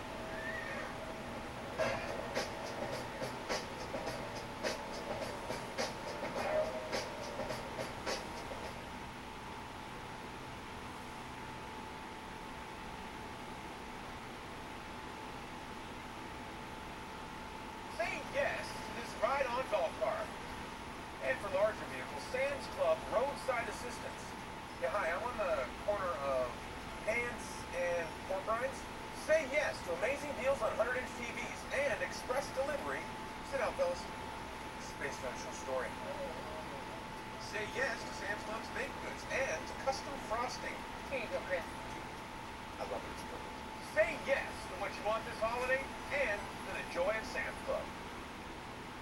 Doctor, we had to remove your colon. Me. Why? Despite over a decade of medical experience and probably a decade of medical education before then, some memes go over my head. I don't get it. What do you mean? And it's painful to watch, also kind of funny. So enjoy this amazing compilation that my editing team put together. I'm not so happy about. You are feeling great since my kidney transplant. My kidney transplant?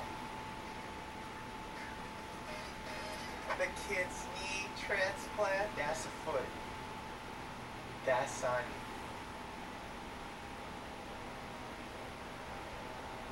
I don't get it. That's Sonny?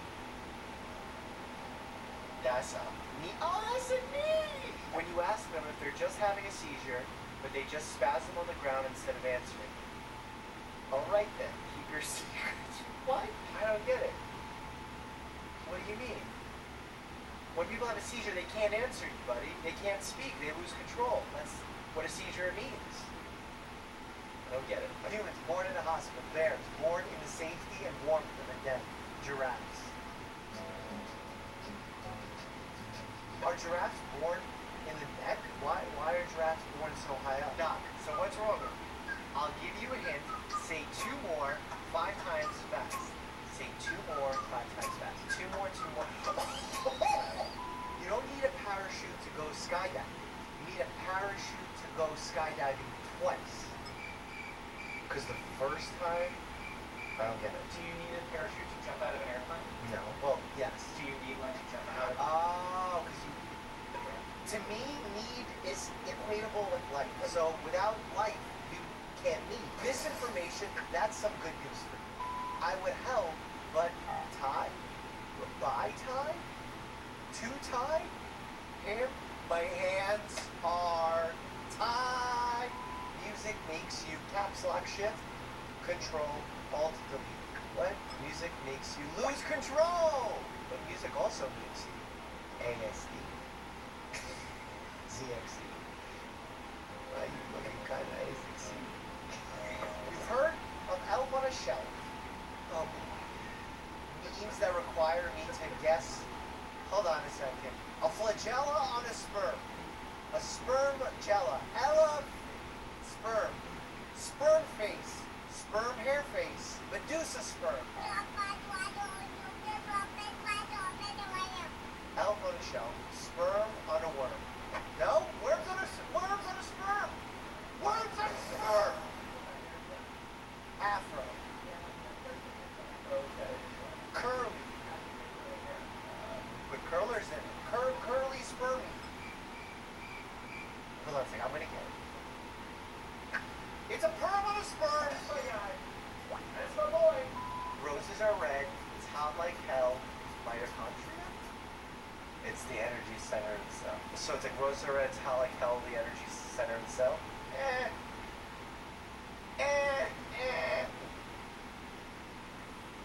Child journey.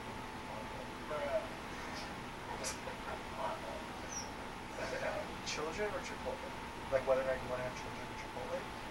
Basically, do you want a food baby or a real baby? You need to take one of these pills every day for the rest of your life. Yeah, but there's only 3 pills, doctor. Exactly. Oh, does that mean he's gonna die? You heard of Elf on a Shelf. Now get ready for a tractor. Elf on a Shelf. A tractor. A flagella. Is that a microbe? I don't know what it is. Oh, Heliobacter on a tractor! Got that Heliobacter on the tractor. I'm gonna change it and give you that intrinsic factor. Oh! I'm feeling quite... Guys! Lassie? Sassy? What is that image of? Broken ball? It's a lassie. It's a dog. Is that a lemon? Is that a broken lemon? Unwell? Because the dog saves someone that falls in a well? No, not even close. I wish I knew what this ball was. Is that a turnip? Is that a papaya? Is it a fruit? Onion? It's not a mango, but it's another fruit that starts with M.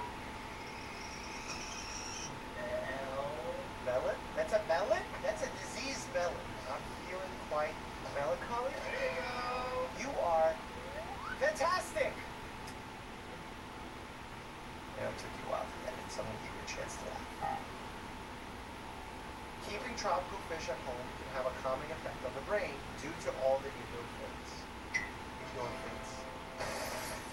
Look, I was like 2 seconds too late.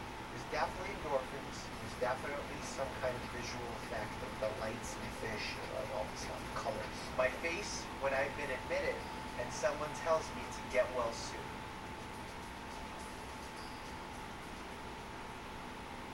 What? Docs, are you saying I should touch myself whenever I feel like it? No, Jeff. I said you could have a stroke at any time. I don't get the joke. Doc, are you saying I should touch myself whenever I feel like it? No, Jeff. I said you can have a stroke at any time. If you didn't get it by now, you're not going to get it, so just move on to the next beat. I know you don't have a choice because I control the video, but either way, just wait until for me to finish this monologue, and then the next beat will start, and then continue on with the joke. Okay? I'll see you on the next beat. Having too much sex can cause memory loss. I read it on page 37 in the medical journal in November 2006 at 4:19 p.m. First of all, how multi-talented are you?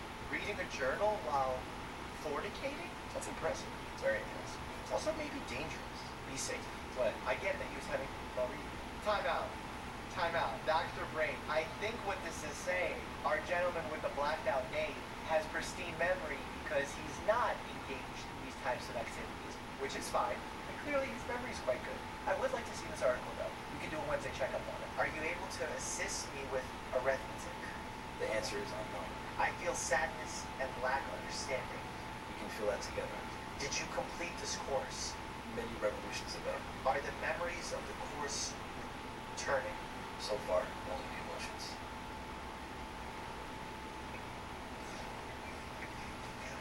Do you get it?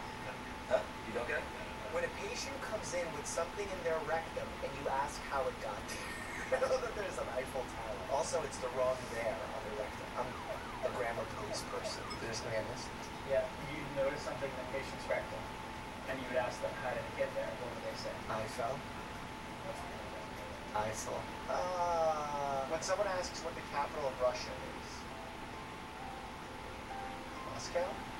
Moscow! I was like, oh, it's because it's a cow. No, it's because it's a Moscow. Woo! We're halfway there. Woo! This is one of those memes, isn't it? 11 pear?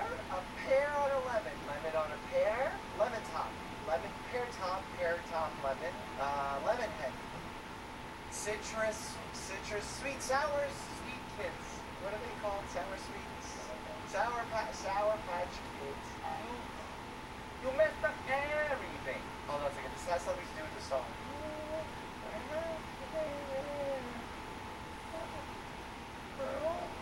There, I don't know the words there. Whoa, we're halfway there. Whoa! We're living on a pear. 11 on a pear. Yo, yeah. Last week at the drugstore, someone threw a bottle of fish oil supplements at me. Luckily, my injuries were only superficial.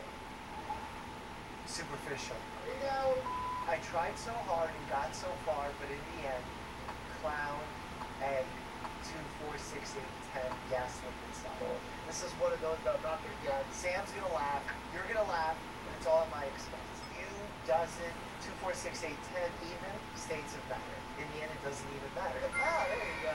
Okay, so it's the Linkin Park, right? But why is that? Oh, yeah, because it's the clown, Mike! I'm having problems with my hearing. Can you describe the symptoms? Marge has blue hair and Homer is a fat guy. I'm having problems with my hearing. Can you describe Marge has blue hair and Homer is a fat guy? The symptoms sound like Simpsons, but apparently a medical education doesn't prepare you to understand jokes like this.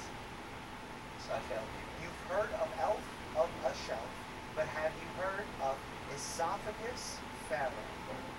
Carsophagus of esophagus. Sarcophagus. That's cute. What are the results? Doctor, you have tunnel vision? That's pretty good. It's not what it is. It's not? That's pretty good. It's a tunnel and there's fish. Tunnel fishing. You think I know what kind of fish that is? Yeah, you guys some fish types. Salmon, tuna tunnel, catfish tunnel, carpal tunnel. It's a carp? works. Tunnel vision, I think, is better. Tunnel vision isn't better. This is one shame to the medical profession. Such unprofessional handwriting. Unprofessional? That's fire. Are you kidding me? That's why it's unprofessional. You get it, and you're just... Mr. Sippy and his wife.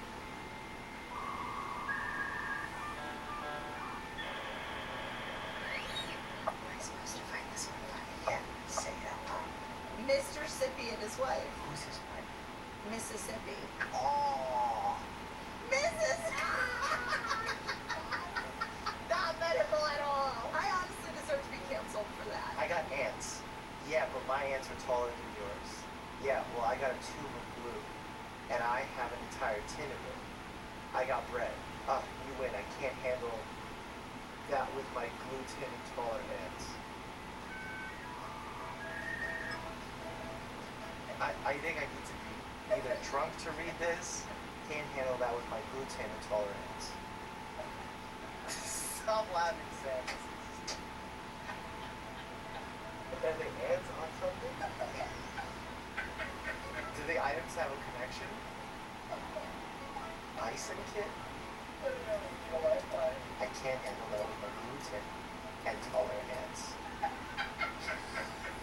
Yeah, I give up. What is it? Okay, who can't eat bread? Celiac. The celiac people are... Because they have inflammation. I don't know. What's the question? We're so close. Bread contains... Wheat. Can't eat bread because it contains gluten. Okay, yeah. You win. I can't handle that with my gluten and tolerance. Intolerance. Wow. Who came up with that? There's no normal person that's thinking about ants, glue, and bread.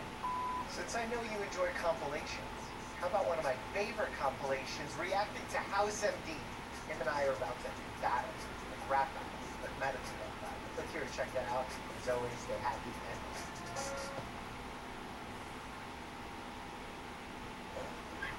Follow your dreams. With up to 597 miles per tank, the new Subaru Crosstrek Hybrid. Dog tested, dog approved. The Subaru Crosstrek Hybrid and Forester Hybrid, part of our growing family of Subaru hybrid vehicles. As long as donuts were made into rings, middles were tossed for more popular things. But one day, when the air smelled like honey, a voice said, "Hey, this one's mine." Dunkin' Munchkins, so small, were suddenly the best bites of all. The holidays ran on Dunkin' Munchkins.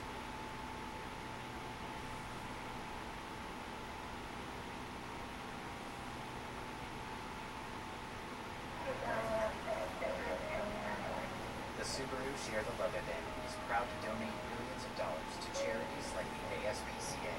Get 0% APR on select new Subaru models, and Subaru will share the love.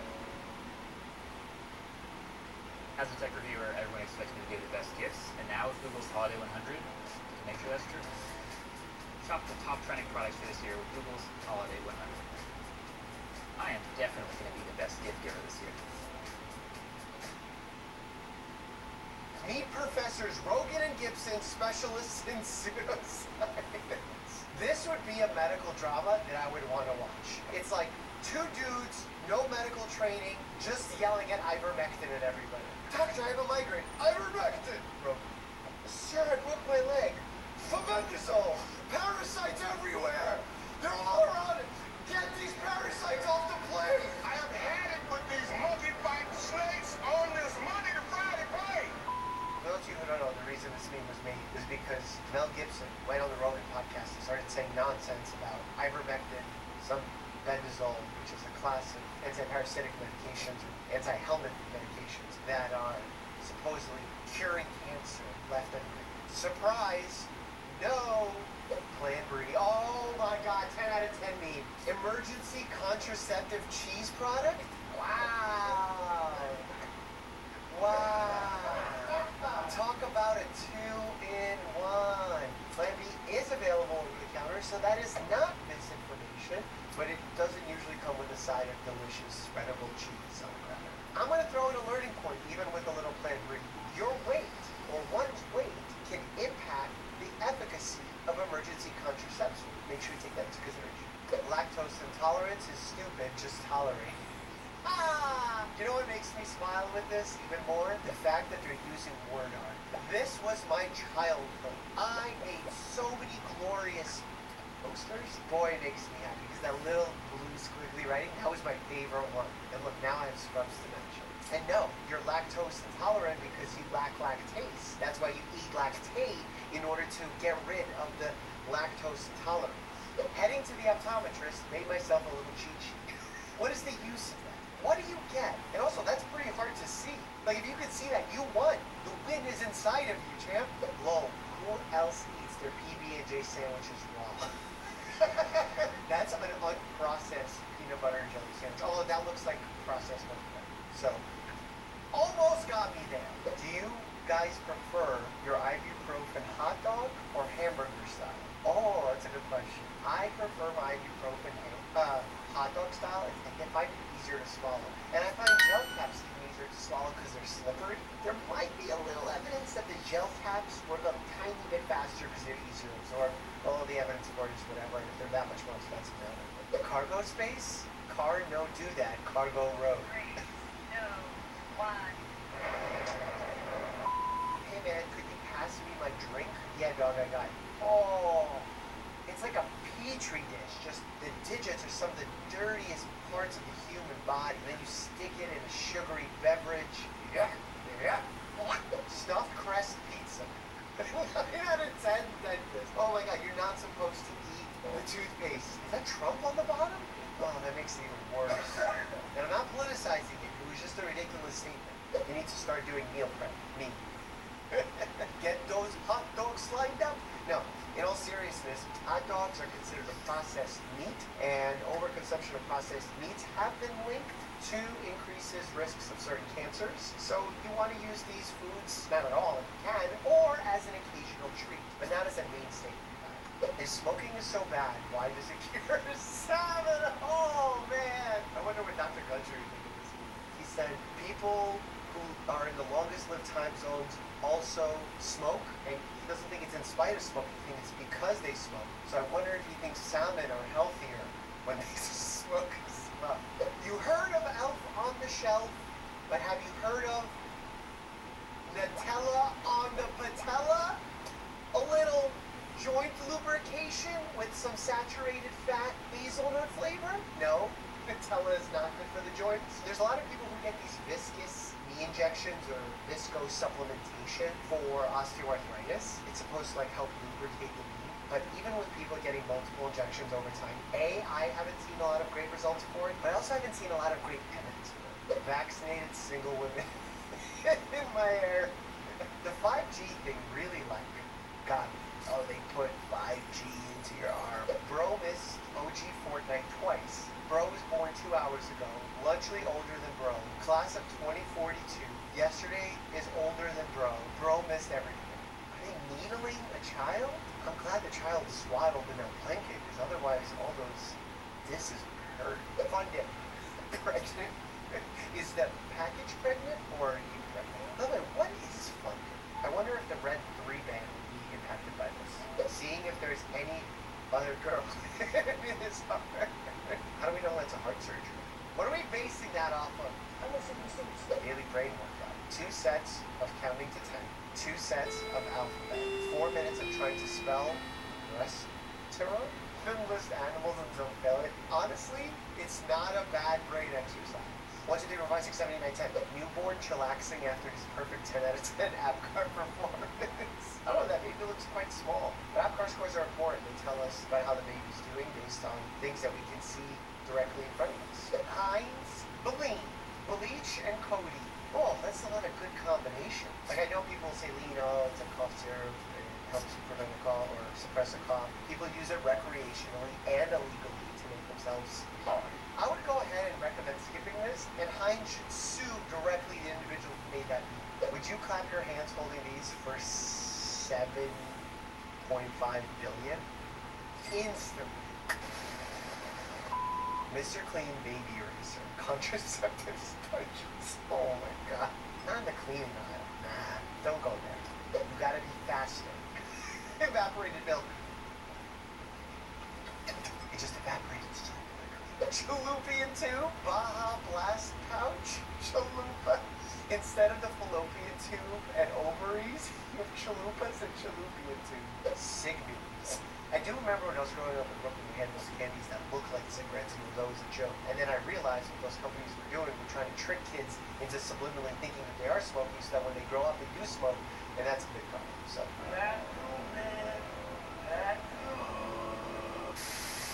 My pee smelling normal. Instant NH. Oops, all Adderall. Oh my god, that's overdose quantity.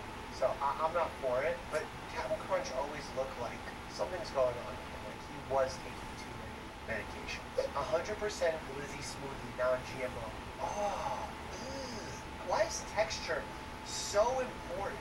It has to be some survival mechanism that reminds us of some food that is dangerous to us. Smoothie isn't meant to have an umami taste to it. That's just my take.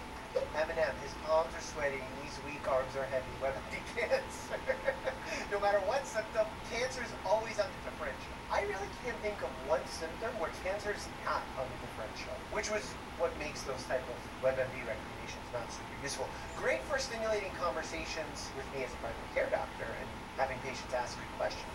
Osteopathy, OMT technique for the treatment of impotence. Do you know what MDs did back in the day when someone had an infection? They bled them out as a way to cure their humors. We all make mistakes. And guess what? Maybe if someone's pudendal nerve is trapped, maybe that was a good treatment. Or maybe just a good placebo effect. All possible. Ozempic bear. Thin as in, oh, because there was cocaine bear. It's like cocaine Christmas. Do bears have GLP-1? Researchers identify proteins that let sleeping bears lie. Pharmaceutical companies turn to grizzly bears for obesity research. I don't even want to know about this. This makes me uncomfortable. Let's get away from the bear. Yeah, exactly. Rogaine bear with the beautiful hair. Do bears get male pattern balding? Oh, look at this. Smithsonian Magazine. The other animals besides humans go bald. Certain primates literally pull each other's hair out until it causes baldness. Andean bears can get alopecia. That's not necessarily what Rogaine helps with, but found Dr. Mike.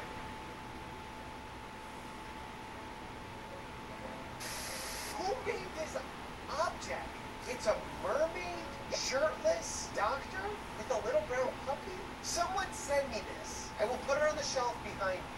No, I won't, because that's a little creepy. Someone comes into my house, into my studio, and they're like, dude, why do you have a mermaid look-alike of yourself nude with a dog in its hand? It doesn't even look like your dog. Something special for tonight. Trojan pre-owned, just like new, re-lubricated. Jesus, this is disgusting. Reduce, reuse, recycle. Honestly, you should say reduce, reuse, recycle, and then reproduce because they're not effective anymore. We are anonymous. We are Legio. I just feel like I'm wearing a red light mask, and this means try too hard. You know, we did a whole red light mask review. In fact, if you want to see that entire video where I try all sorts of product, click here and check that out. As always, stay happy and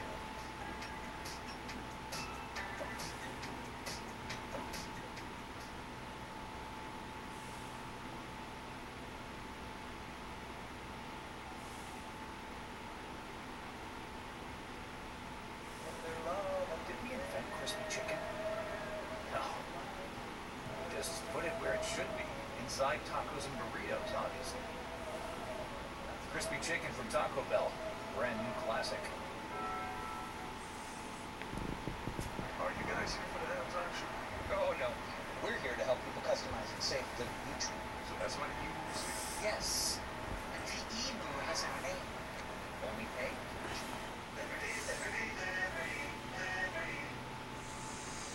I'm breaking all the rules. I'm prescribing laughter all across the board, something I thought I'd never do on this channel, with prescriptions for all of you. Huge thanks to Odoo for sponsoring this video. Let's get to some news. This is just ridiculous. Makes me so no. You know what's sick? This is so obviously a joke, but the timeline in which we exist, it's not unreasonable for some sicko company to have creators. Because right now, if you look at what's sold in bodegas, it's like cotton candy, bubblegum, vape. And then when the FDA kids are getting involved in them. The vape companies were really like, no, adults need these flavors in order to stop smoking. I've yet to meet a patient that said that they're unable to stop smoking unless they have cotton candy flavored vape. No one's saying don't make them in a better flavor than non-flavor. But don't make them child accessible, child graphic luring images. For God's sake, I don't think you realize how close we came to a world-ending event. For those who don't know, dust inside creates explosion. Like if you've seen a nuclear weapon go off on historical footage, that's what happens, but inside of a Coke bottle when Mentos are dropped in. Can I tell you the chemical formula by which it happens? No, but can I tell you it's awesome to watch? Yes. Women are really strong. Men will never understand the pain we go through every day. Yes. And you know what this could do? This could lead to hat lugs deformity. I bet you want to Google that. But you don't have to because you're on a medical YouTube channel. Here's the definition, also known as the punk bump. High school chemistry class be like, okay class, today we're going to boil water. Yeah, but you have to learn to put on the suit. You don't learn to put on the suit when the real chemicals come out. You're not going to know how to behave. Always know where the eye wash station is. That's all I'll say. And don't live the Bunsen burn. I don't know why I'm throwing out random things as if they're like important. I just feel like that's what stuck with me from high school chemistry. Men 50 and older, doctors. We're actually doing that less and less because we found the utility to not so great. We used to do that on every single physical, and then like we started phasing it out and realizing there's situations where you might do it, but it's not a great test. And people don't like having a finger up their bum from a stranger. Viewers might try to understand a joke, Sam. Wait, are they dying laughing or yawning? I think everyone's just teasing. It's Britney, bitch. Oh, Britney, bitch!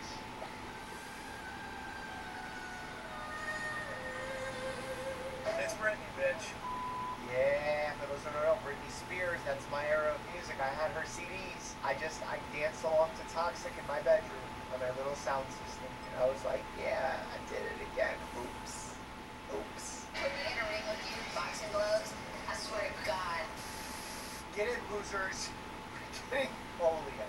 We're getting polio, MMR, and for those of you who don't know, that's measles, mumps, and rubella. And you know what's not funny about this? Is that he constantly makes little digs at vaccines to try and chip away at consumer confidence. The other day, I had to appear on TMZ to put out an accurate statement that there is no fetal tissue debris inside MMR vaccine, which is some nonsense that he spread. Okay, I'm getting stressed out during a meme review. Need to chill. Bro, do you even lift others up, use empathy, actively listen, and show kindness? Yeah, instead of constantly every day just Googling on how to grow the fibers and hypertrophy everything, hypertrophy your empathy for a change. What my back needs. Oh my god. Yes! Massage chairs are still weak. When are they going to get better? It should have a microphone that based on my moment, it knows when to go harder or weaker and potentially let off. If I say, ouch, less, it should know. Look inside Elmo. Ooh, a little dark, but could be educational. And what is that? Intestine? I'm going to pronounce intestine. See if people think I'm smart. Guys that bench more than they squat. That's me. That's because I have a bad back and weak knees. I could squat more, but every time I start squatting, my legs get huge. They don't fit into jeans. Personal problems. Back to the news in just a second, but first I want to tell you about Odoo, a business management software with a full suite of integrated apps. It allows you to bring every element of managing your business into a single platform. They've got apps like human resources, sales, inventory, and integrated CRM, you name it. Maybe you have a company that sells products like I do with my merch. Odoo has apps for scheduling and production planning. It's so helpful having access to every tool you need in one place. Their interface is super user-friendly and it makes it so easy to move around between different apps, improving efficiency no matter what kind of business you're in. And get this, your first app is free for life. From there you can pick and choose which apps you actually need. It's so nice not having to pay for a bunch of products you'll never use. Click the link in the description to get started with a free 14-day trial of Odoo and level up your business. Alright, let's get back to those news. Pope Francis has announced that communion wafers will now contain some protein. Like everything else in the world, we're adding protein.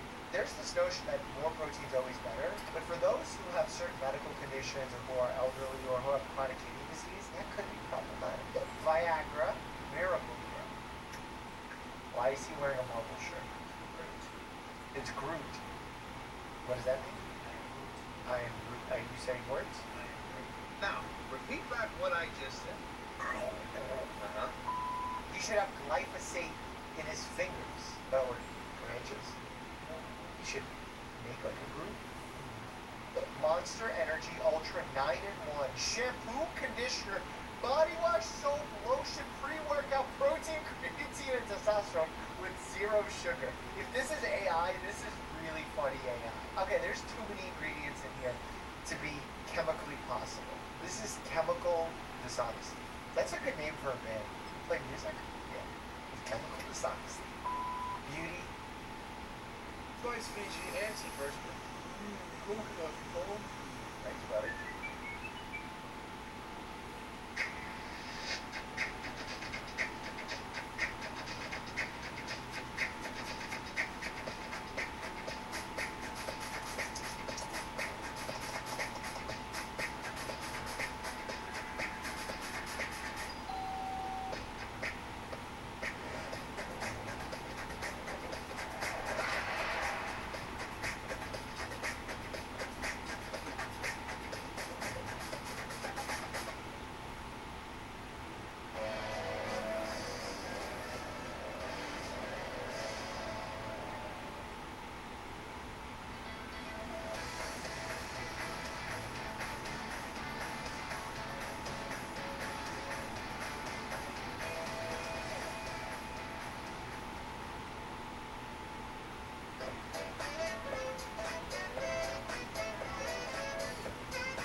The eye of the beekeeper. The eye of the bee handler. The eye of the bee holder. Beholder. Holder. Beholder. I admit I got distracted by the beard. The combination of white down the center with the beautiful symmetrical dark beard on the sides. Honestly, this is how I'd like to age. But it should be the bee handler. I like mine better. Gonorrhea would have been a great name for diarrhea medicine. Gonorrhea. Use for diarrhea. You know what? We don't have enough jingles. If your loved one needs a lesson, make sure that if their heart stops, give them chest compression. What was yours? Ozempic.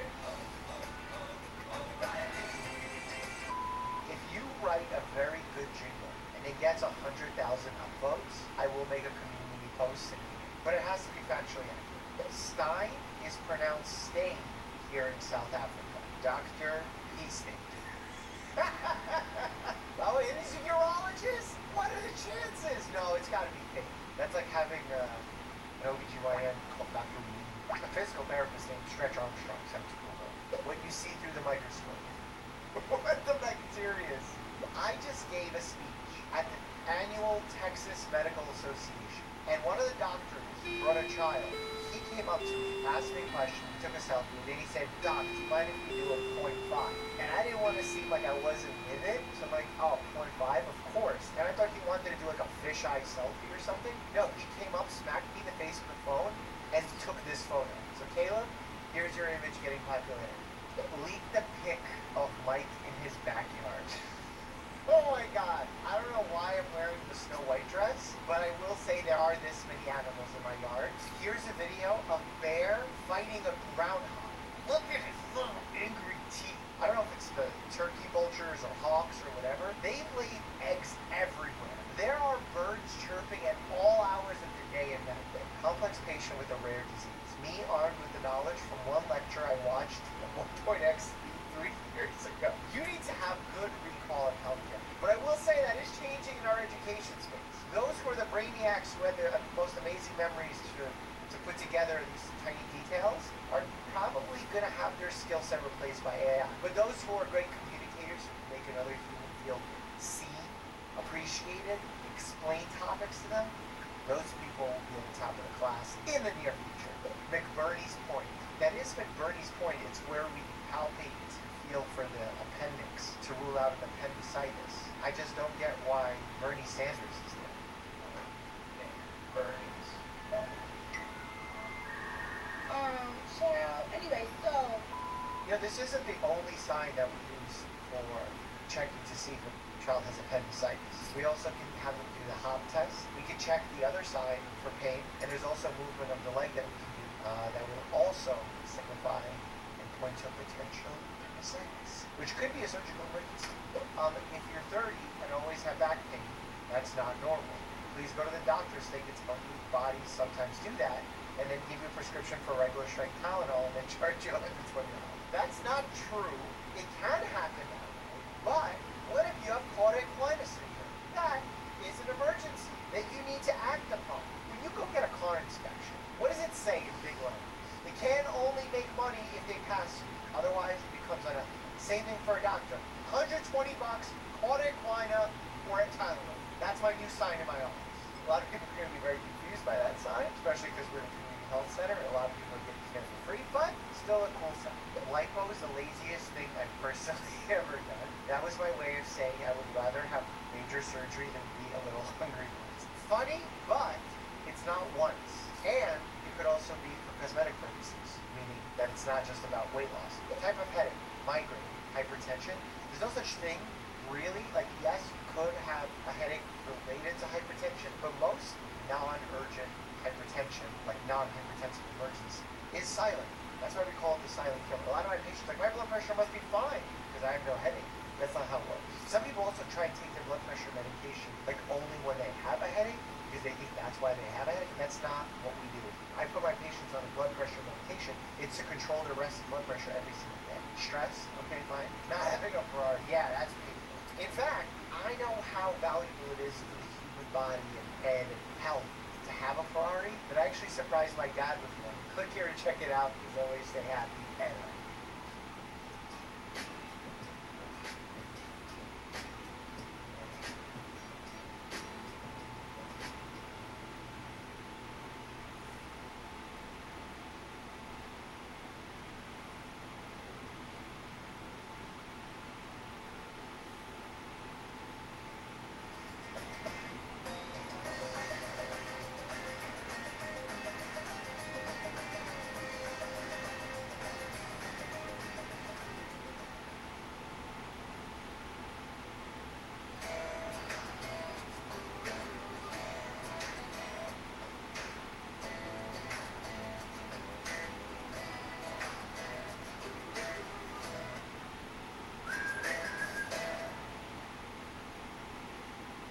there's a world of social media, or a part of social media, that believes in general psychologists, the field of psychology is quote-unquote not real.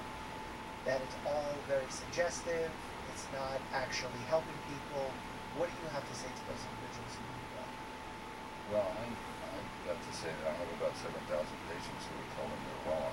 When I say hypnosis, most probably think of a magic show where people get invited on stage to get hypnotized and perform some ridiculous act. I'm not gonna lie, I too thought of hypnosis as more of a silly parlor trick rather than a proper psychological intervention. Well, that's about to change.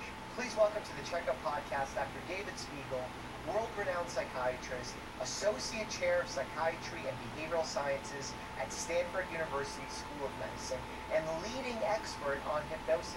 Dr. Spiegel has spent decades studying the mind and exploring how hypnosis can help us overcome common medical problems like chronic pain, anxiety, and insomnia. He even claims he's seen it help patients quit smoking. Get ready to hear how you might be able to use hypnosis to address your problems using Dr. Spiegel's new app called Reverie. What's the official definition of hypnosis? Because I know you're part of the group that kind of formulated it, right? It consists of three things. Highly focused attention, what we call absorption. Have you ever gotten so caught up in a good movie that you forget you're watching the movie and you enter the imagined world? Is it like a flow state?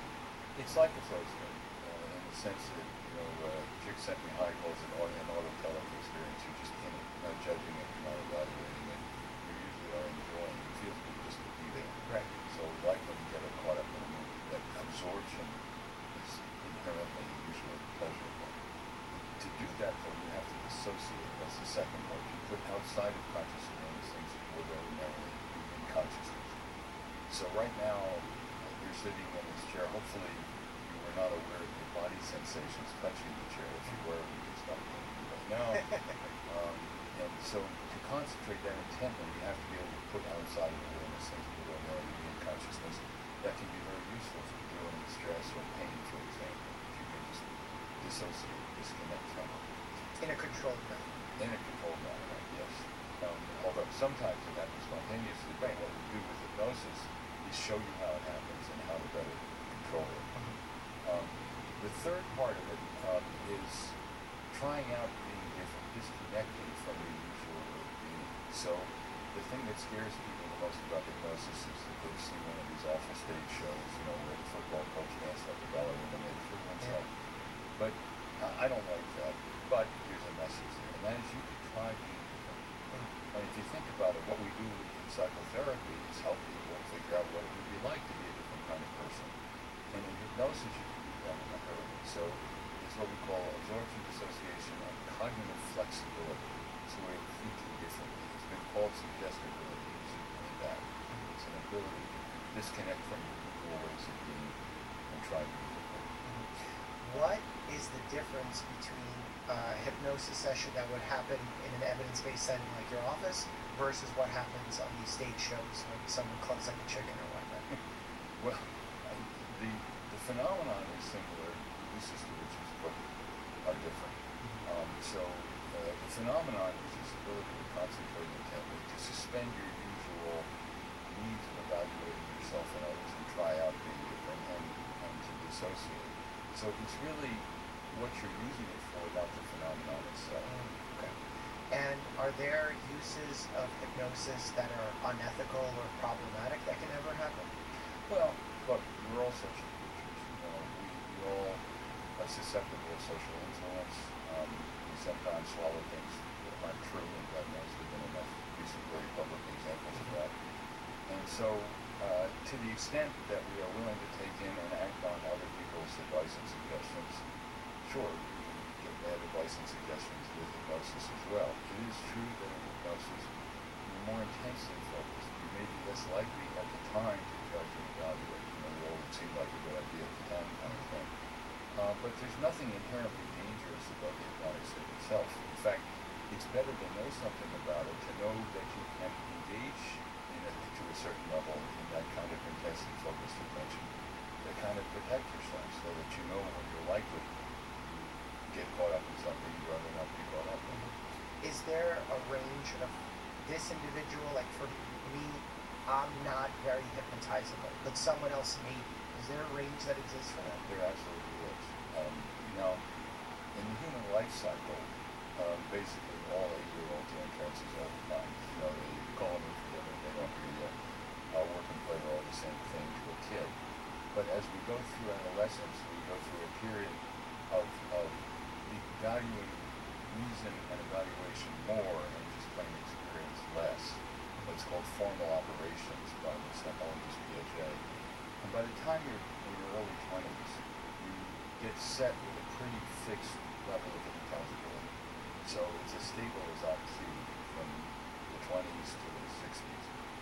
And so some people, about 20% of the population, are very hypnotized. Their problem is staying out of the United States, not getting into it. There's about 60% of us are somewhat hypnotizable. So you have an experience, step back and think about it, and call them the diplomats, then negotiate their way in and out of it. And there's about 20% who call researchers who just aren't hypnotizable at all in their adult life. What can one do to become less hypnotizable? I have to stop listening to people. Which is easier said than done these days, Boy, right? yeah. It's what I would say that the way to deal with the phenomenon is to just make yourself acquainted with it, recognize it, and to aside, I had a patient who said, I'm a disciple in search of a teacher. She realized that she was always caught up in one kind of hypnotic influence or another. My late father, who also did hypnosis throughout his career, was a pioneer in the field, had a playwright. He was a very successful playwright. But he found that people would come up to him on the street and just say, hey, I have this great charity, and the next thing you know, he's writing a check. And his accountant said, you're doing pretty well, but you're not doing that well. And so we actually had him arrange a checking account where any check over $100 had to be countersigned by his accountant. Wow. And so he would hand somebody the check and say, I don't want to wish you a lot of luck. It's like a level of hypnotic fraud detection. Right, exactly. What does it say about you if you're easily hypnotizable? Like, what risks do you face? Well, I mean, there are advantages of this. The advantages are you do get intensely bored sometimes. You tend to tune into other people very well. You see things from their point of view very easily. Those are all advantages. The risks are that you tend to be influenced, and sometimes you can be influenced by people who don't have your best interests at heart. Many humans are like that, but more hypnotizable humans are more likely to have that kind of vulnerability. So it's a good idea to try and keep that in mind and protect yourself if you find you're too easily influenced by it. How long into a conversation with an individual do you know that they're in one of these three categories? 2 or 3 seconds. No, really? No. Well, I get ahead, but we have a test on Bravery actually of hypnotizability. It takes about 5 to 6 minutes, and I know for sure how hypnotizable you are. And I get the feeling from the kind of experiences people have. I had one guy who said, I got so caught up in movies, I just love doing this. I'm thinking, yes, you're very good. He said, so I decided to study filmmaking. And he said, I had to stop the course because it was ruining my experience of movies. Instead of just enjoying it, I'm thinking, well, why did they put the camera over here and the lighting wasn't right? And so I think that's a dance situation. Our He's got the filmmaker problem, over right? here, yeah. So you can tell pretty quickly that there are people who just get deeply absorbed in things. And there is a correlation between natural absorption in everyday life and being highly hypnotizable. Whereas there are other people who are always critical and questioning and never swallow anything whole and don't believe anything they haven't read about a lot and things like that, who tend to be on the low side when it comes to hypnotizability. What's the biggest bit of misinformation surrounding hypnosis that you think permeates society? The biggest is that you lose control, that somebody takes over your mind and makes you do whatever they want. And I may do that to someone who but it's not like that. It's a state that you can use to help yourself concentrate more intently on what you want to concentrate on. And it's the fear that you lose control. In fact, gain control. And that's so this image of this thing, Dolly and Trophy thing, is just not what is that image? That's the image of the story that Phantom of the Opera, where this singer is taken over by this evil genius who controls her. It's really a way of enhancing your own understanding of your ability to control what you do, how you think, control pain, control anxiety, control habits. It's an opportunity to enhance your ability to use your brain to control your mind. Do you have to be willing 100% to be hypnotized, or is that something that can happen without your knowledge or consent? Well, by and large, consent and knowledge and consent. I'm sure there are circumstances where people who don't understand enough about it because they already let themselves get into things, and after all, it seemed like a good idea at the time. So it's better to know more about it. You can better protect yourself. But it's something that you can protect yourself from. You can recognize the signs and say, no, I've been there before. I don't want to deal with this in this way. What are those signs that people can look out for? Just that I let myself get talked into something that I didn't really want. And there were 12 reasons that I just sort of ignored about why I shouldn't have bought that property, but then that guy suggested or something else. So it's a way of learning about yourself and learning how gullible you are. And there are some people who will swallow things pretty easily and not judge them. There are other people who reject perfectly reasonable things because so critical and skeptical all the time that they don't engage. Right. Like So- cynicism as opposed to skepticism. Yes, that's exactly right. So is being hypnotizable a form of gullibility or being gullible? No, I'd say it's an openness to changing the point of view. And some hypnotizable people are gullible, but it's not, gullibility implies that, you just swallow it, look on it, something whether it's really reasonable, plausible or not. And most people who are hypnotizable can evaluate and judge it, and make a decision whether to continue engaging or not. I would say what I try to teach people and what you can learn about in memory is the idea of recognizing the signs that you're getting sucked into something you rather not. On the other hand, it's also a way of recognizing the ability you have to engage with novel treatments, to take and to evaluate it, and to help yourself by doing that. The study of hypnosis sounds somewhat familiar in the study of psychology, psychology of influence.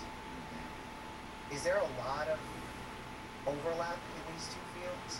The reason I ask it is because my job as a social media influencer is to always be on alert at how marketers prey on insecurities and limitations, how they trick them into thinking there are shortcuts for certain things, even the pharma industry through their advertisements. So I'm trying to do my best to become more in tune with the psychology of influence, and even reading the book Psychology of Influence. Does that go in line or overlap heavily with the study of hypnosis? Well, I admire you doing that. Given the ability to have to influence people, I really admire that you're taking that so seriously. I would sort of flip that question on its head, though, because one of the things that troubles me terribly is that the kinds of problems for which Big Pharma has used those sorts of media influences and has used their advertisements every night on television is to use drugs for things that you can use your brain for instead. So last year, 88,000 Americans died of opioid overdoses last year. It's drugs for anxiety, drugs for insomnia, a habit forming, and so we're getting people hooked. And people often ask me, well, if this hypnosis stuff is so great, why isn't everybody using it? I say, well, I don't have a cadre of ex-cheerleaders going around to doctors' offices convincing them that hypnosis is the thing to help your patients with. It's drugs. And so I do worry about this kind of influence. I worry about social media and their capacity to make people worried about things they shouldn't be worried about, or teenage girls, is one better looking than another, and what's that going to say for their next future? And so I think it's a problem that's, Jackie Gleason used to say it's bigger than both of us. It's a problem that doesn't just involve formal hypnosis. It involves all these things that influence people's attention and distract them from what really matters for them. So I would say hypnosis is, first of all, when you're using it for pain or anxiety or insomnia, the worst thing that happens is it doesn't work. It doesn't kill you. It doesn't give you serious side. There are no side effects from hypnosis. So it's relatively safe. And I think it's wise to learn something about yourself and your openness to being influenced by other people. And there are lots of ways that happens. Hypnosis is just one of them. Why do you think in my med school curriculum, I think hypnosis was maybe covered in terms of quitting smoking? That's probably the only time maybe across my textbooks. Why is it not more well incorporated if it is so evidence-based? I wish I did. I've been struggling with that my whole career. It's the oldest Western conception of psychotherapy. It's 350 years old. The first time a talking interaction between a doctor and a patient was thought to have therapeutic benefit, and yet it's still sort of the Rodney Dangerfield of treatments. Rodney, if you remember, then he said they asked me to leave the bar so they could start happy hour. There is not the kind of money to be made in it that there is pharma. That's one thing for sure. But like in that regard, CBT, there's not a lot of money to be made, you can say, and yet that's widely popular and taught in schools. So what is the divide there? I don't fully understand. Any theories? I think people are frightened of it. I think the football coach thinks he talk about when someone quacking like a duck, he can make fun of people. I think it's a little hard for people to get, to understand, this 3-pound organ that sits on our shoulders can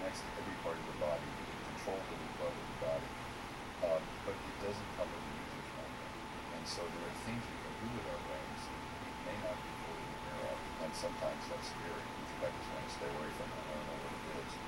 And so there are other kinds of psychotherapy, but all in all, psychotherapy doesn't get the same respect that psychopharmacology does. You know, we tend to think that the only real treatments are incision, ingestion, and injection. You know, that's the real stuff. And the other stuff, you're just talking to people, it doesn't mean that much.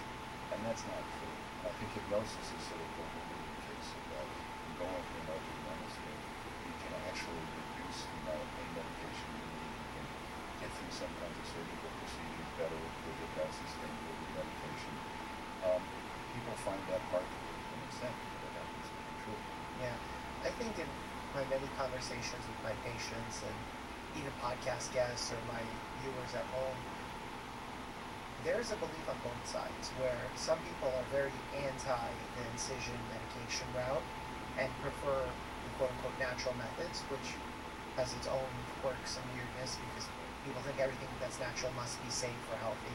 Right. And then on the other hand, you have people like you said that are only about give me the medicine, I don't want to do anything, there's no other way to fix this, give me the surgery, give me the scan. And I'm like, well, the scan might not help, or the surgery might have longer recovery than you otherwise would with physical therapy. So I see it on both sides of the spectrum. Where I see how in the medical curriculum of things, why maybe hypnosis isn't first line yet, because it may be at some point, is that I feel that there's A, the stigma that's associated with patients, and B, the idea when you give a medicine, you could study it on population basis, I feel like easier from an objective status, where you could see the dosage you need to give to get therapeutic value, you could see the dosage of the safety profile, you know that on average if you give it this way, it's going to work. Is the training of hypnosis and the art or the science of hypnosis taught in the same way, where it's, if I teach it to you this way, you will get the same outcomes that I do? Well, that exists, and it's been done, and I've done it. I mean, I thought when I started my career in psychiatry half a century ago that if I just, build it into enough randomized clinical trials, do functional neuroimaging on what happens with hypnosis,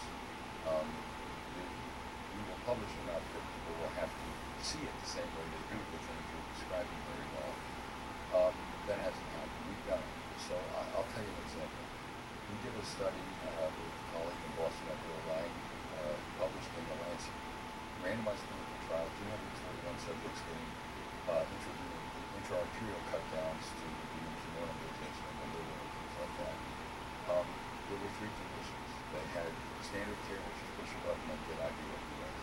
The second was antisulfonic nurse to control for this kindly attention. And the third was continued self-hypnosis.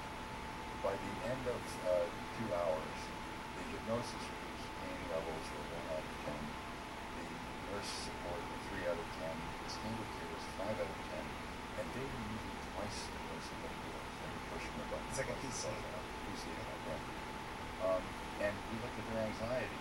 The anxiety in the hypnosis group was 0 for 2 hours. I think they were dead or something. Nurse 3, standard care, say 5. And the hypnosis procedures got done 17 minutes quicker than the other two. And there were fewer complications.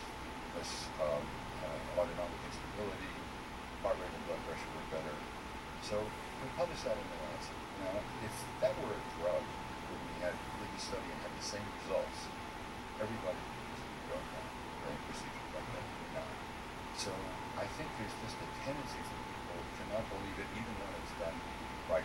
What was the feedback or reception to the article being published? There wasn't a huge reception. It was positive. There were no substantive criticism of the study when we said you can't do that, it couldn't be impossible. It just kind of got ignored. Yeah, so you're saying practitioner success rates don't vary from practitioner to practitioner? They do, and I would say that the community, there's some excellent people, psychologists, physicians, dentists who use hypnosis, but there's a whole lot of variation in how they do it.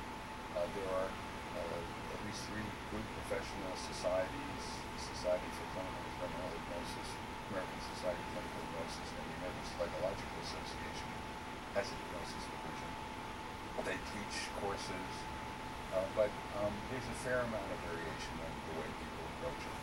And some of it is, a kind of hypnosis that I personally don't go for, that involves just talk to the unconscious mind, and the conscious gets in your way, which I don't agree with. So, there's variation in that.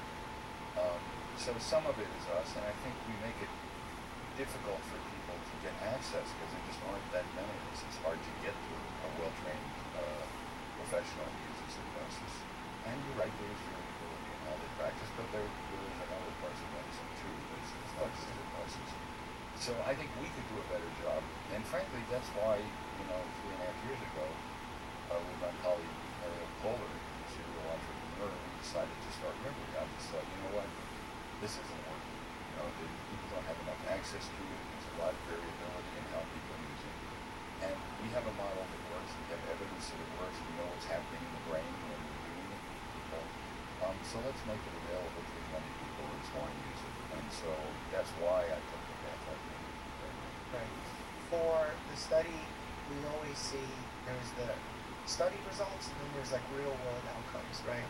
So the typical example I use on the channel is condom use in the study versus condom use in real life is lower success rate in terms of decrease likelihood of becoming pregnant. With a study like this, are the people that are having success with hypnosis, are those people who are part of the study that are interested in hypnosis versus if you put this into real world, you might not get the buy-in, maybe lack of a better term, compliance with the general population? Well, I'm sure there's some of that, but the people who went into that study in particular had enough interest in hypnosis to be willing to be a part of the trial, but they had to accept randomization into 3 arms, only one of which involved hypnosis. So 2 out of 3 people get the hypnosis. And that's true with any randomized clinical trial. I think it has more to do with the structure of the intervention and less with, how much people want to use hypnosis. People want to get better. They want help. And in general, when you teach them how to do it, if it's got traction and it can really help them, they'll do it. Well, I wish that was the case. Yeah. I mean, from my primary care standpoint, how many times do I explain that, let's say, physical therapy or CBT, DBT, what have you, are avenues to get better, but patients might be reluctant to do that, may have financial barriers, time barriers, access barriers, where they don't end up going for the treatment. Versus a pill has the simplicity of it, cost not always the case, but, it's more standardizable in their eyes in having success, so the compliance may be a little bit easier. Well, I understand that, Mike, but at the same time, one reason we put Gregory out here is there's one big difference. Hypnosis is faster than drugs. So you will know within 10 minutes using Gregory whether it's going to help you or not. We ask people to rate their stress or their pain on a 1 to 10 scale at the beginning and at the end of the exercise. We find that 4 out of 5 people have a reduction in their stress level, an average of 1.5 points from beginning to end. So that's faster than a drug because you don't even have the drug from the pharmacy yet. So people can tell right away, and that's one reason I think it needs to be more utilized, just because you can try it. If it works, do it. And what indications would someone try the app?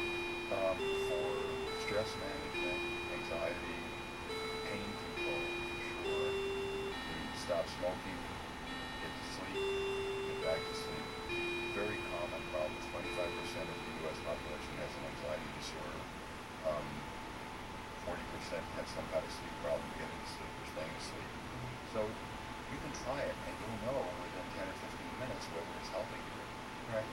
Like, frequently I'll give recommendations of bibliotherapy for my patients who are having mild depressive or mild generalized anxiety disorder symptoms. And I'll recommend a book by Dr. David Burns, Feeling Good or Not Feeling Great.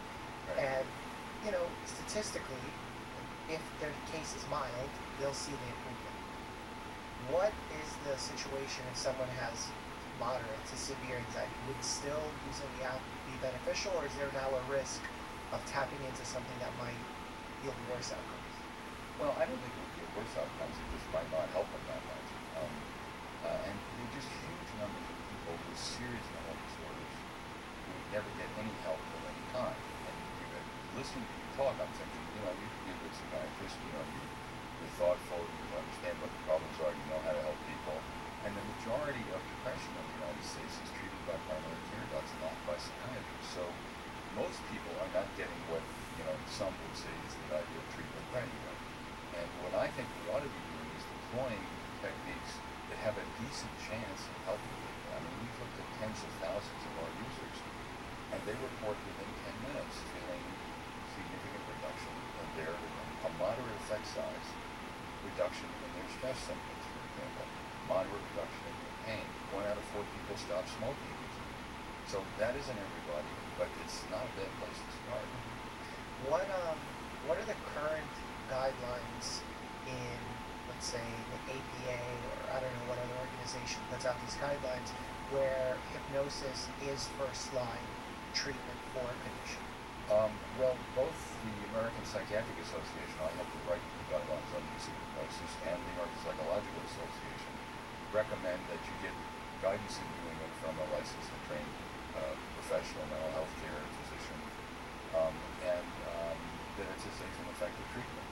It is a recognized treatment by both major professional organizations. Yeah, I find it so strange for me that, like, you know the resource Up to Date? Oh yeah, I know. wrote.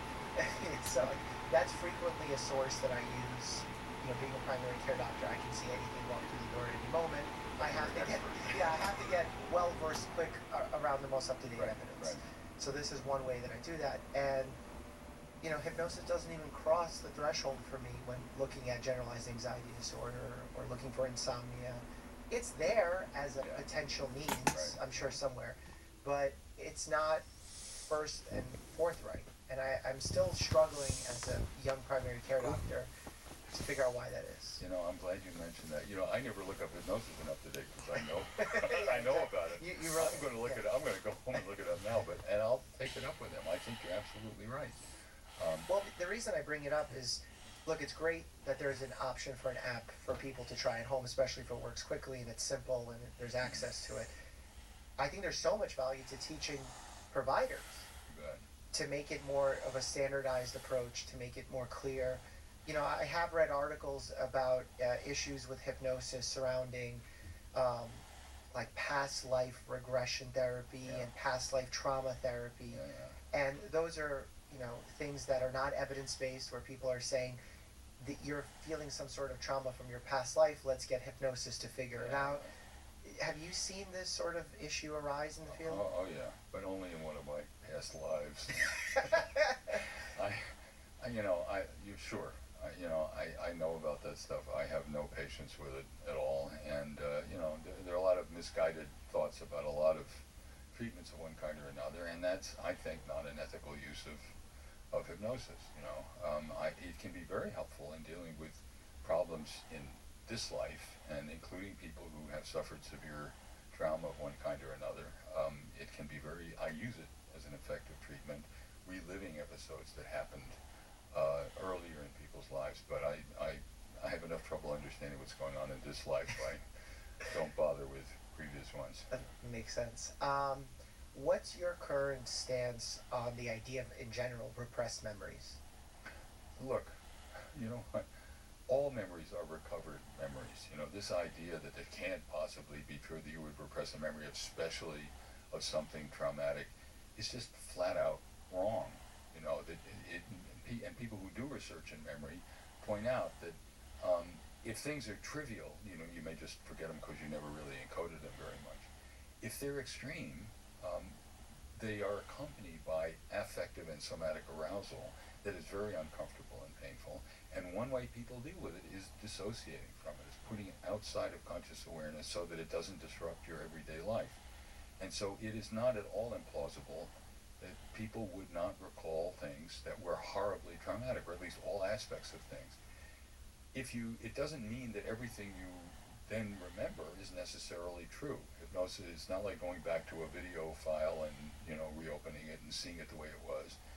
But there is nothing implausible about people not all the time being able to remember traumatic events that are terribly disturbing to them. So it doesn't mean that if you recover a memory of childhood sexual abuse, for example, the memory is necessarily correct. Doesn't mean it's necessarily wrong. It means it's a memory. And if you want the truth about it, then you have to do what an investigator would do in dealing with a crime. You know, get other evidence. What people report is one thing, but repressed memories can and do happen, and they can sometimes be recovered, and sometimes that's accurate. How flawed is human memory? I can't remember. It's sure. It's reconstructive. Memory is it's not just pulling up the file and playing it again. It's reconstructive, but and constructive perhaps. And it can be. You can embellish it in one way or another. But people have a lot of painful memories that are what really happened, and it hurts them because they are. There are terrible things that have happened to people that they can recover memories of. It can be accurate. So the standard of what you need to rely upon if you're doing psychotherapy for someone, for example, is different than if you're a police investigator trying to get evidence of a crime. It's a different level. But the idea that memories that come up later are invariably contaminated is just as wrong as saying they're invariably true all the time. How do you approach that with a patient who has a new traumatic memory come up? Because there's an avenue where you can go full affirmation, you can go questioning, you can go full denial. What's like the optimal route here? Well, is it just being open-minded? It depends on what the purpose is. If the purpose is to help the person deal with the problem that they're having, then the standard is, I'm going to form an alliance with you, and the better you are at giving me a good feeling for what actually happened to you, the better I can be in helping you to deal with it. And so, it's a different thing if they're saying, well, my lawyer says I should bring up, a legal case against my ex-father or something like that. That's a different issue, and it's handled a different way. But in general, I'm trying to form an alliance with a patient and assume that they're going to do the best they can to tell me what happened to them, and I will do the best I can in helping them deal with it. Yeah, there's a world of social media, or a part of social media, that believes in general psychologists, the field of psychology is quote-unquote not real. That it's all very suggestive, it's not actually helping people. What do you have to say to those individuals who believe that? Well, I got to say that I have about 7,000 patients who would tell them they're wrong. I've done this for a long time with a lot of people, and I have seen people get better. I had a woman who was sexually abused. She reported at the age of 12, and the family was afraid to do anything about it. And she realized as a teenage girl that people would, men would comment about her body on the street. She said, I don't own my own body. None of this seems all that implausible to me, on its face. And she was depressed. She functioned well, but she was chronically depressed. She had a psychiatrist using meds. And she came to see me, and I had her use hypnosis. And, the proof is in the pudding. If I were just contaminating a false memory, I probably wouldn't help. But I said, I want you to picture yourself as if you were your own mother. Look at yourself as a 12-year-old girl who'd just been sexually assaulted. And she starts to cry. And she's picturing herself as this little girl. And I said, I want to ask you one question. Was this her fault? And she said, I'm stroking her hair. I'm stroking her hair. And she cried for a while, and she came out of it. And she called me about a week later, and she said, Dr. Spiegel, my psychiatrist wants to know what you did to me because I'm not depressed anymore. And she said, my friends, they don't recognize me. They don't know who I am. So, even if I'm just massaging a fantasy, which I don't think I was doing, the proof is in the pudding. She came to terms with something. And, many people who have been assaulted blame themselves for things they didn't control. Mm-hmm. They'd rather feel guilty than helpless. Right. It seems like a form of cognitive distortions that we feel on a day-to-day basis. The reason I bring that up is I have patients where it's pretty incredible that you do this under hypnosis. For a very common situation, if someone describes something problematic that happened with them, maybe it's not as severe as in your case, but they got bad grades on a test, someone was unfair to them, and I say, well, pretend you're sitting next to you, and you're your friend, and the same thing happened. What would you tell your friend? And I have them vocalize it, but not in a hypnotic way. And a lot of times they say something that they're not as kind to themselves as they are to this imaginary person sitting by their side. And they're kind of, wow, why am I being so rude? And I just leave them with that question. And a lot of times that has therapeutic value because the way we treat ourselves is oftentimes worse than we treat others, which is surprising because we're always supposed to be about helping ourselves and being selfish as humans. And yet, at times pendulum can swing. Well, that's great. Yeah. Welcome to psychiatry. I think what you're doing is terrific because you're giving them an alternative perspective. And one of the things that we're seeing in hypnosis, which I think does it in a more intense way, but is not entirely different, is you're asking them to sort of cut loose a little bit from their routine way of viewing themselves and what's going on and try out being different, just being different by acting as if you were somebody else, giving advice to yourself, for example, which is terrific. And we found using functional neuroimaging that in hypnosis you have increased functional connectivity between the left dorsolateral prefrontal cortex and the posterior cingulate. That's what we call the default mode network. It's a part of the brain. I call it the my fault mode network. It's the where you think about yourself, you reflect on who you are. And what you were inviting them to do in perhaps a less intense but very reasonable way is to try out being different. See what it would feel like if you weren't you, but you were someone advising you about what you were doing. And that capacity to just let go of who you usually think you are has therapeutic potential. And that's what you're discovering when you do that. And I'm seeing when I use hypnosis to do it. Have you, I guess, like what would the advice be for, let's say you're a patient, you went to your primary care doctor, you get the diagnosis of generalized anxiety disorder, and they say you should see a mental health specialist. You have the option of seeing a psychologist for CBT, psychologist for hypnotic therapy, a psychiatrist for medications. What would be your recommendation to your family member? Well, it depends, I would say, on what they tried and how serious the symptoms were. In general, we tend to think of psychotherapy for people who have milder to more moderate symptoms and a psychiatrist with meds for someone who has more severe symptoms. But sometimes, even with pretty severe symptoms, techniques like hypnosis and CBT can be very helpful. So the other nice thing is if it's not a life-threatening problem, you can try out a series of steps and see what happens. And where someone like you can be very helpful is give them a little outside view and say, well, you've been seeing the psychologist for 3 months. Are you feeling better or not? If you're not, maybe it's time to try the next step. How does one find a validated or licensed hypnosis provider? Professional. Yeah, professional. There are you can go to the website of the Society for Clinical and Experimental Hypnosis. I think it's sceh.net, or the American Society of Clinical Hypnosis. Yeah, that is a throwback. That's so up to date. Yeah. Or the American Society for Clinical Hypnosis, ASCH.US, I think. Or the American Psychological Association. There's a Division 30 is the hypnosis division, and get referrals there. Or the other thing is you can go to your primary care doc who may know a local psychologist or physician who also is trained in hypnosis. Got it. Or Reverie. Yes, for yourself, yeah. For specifically the topic of pain, because you mentioned that, I am not an MD, I'm a DO.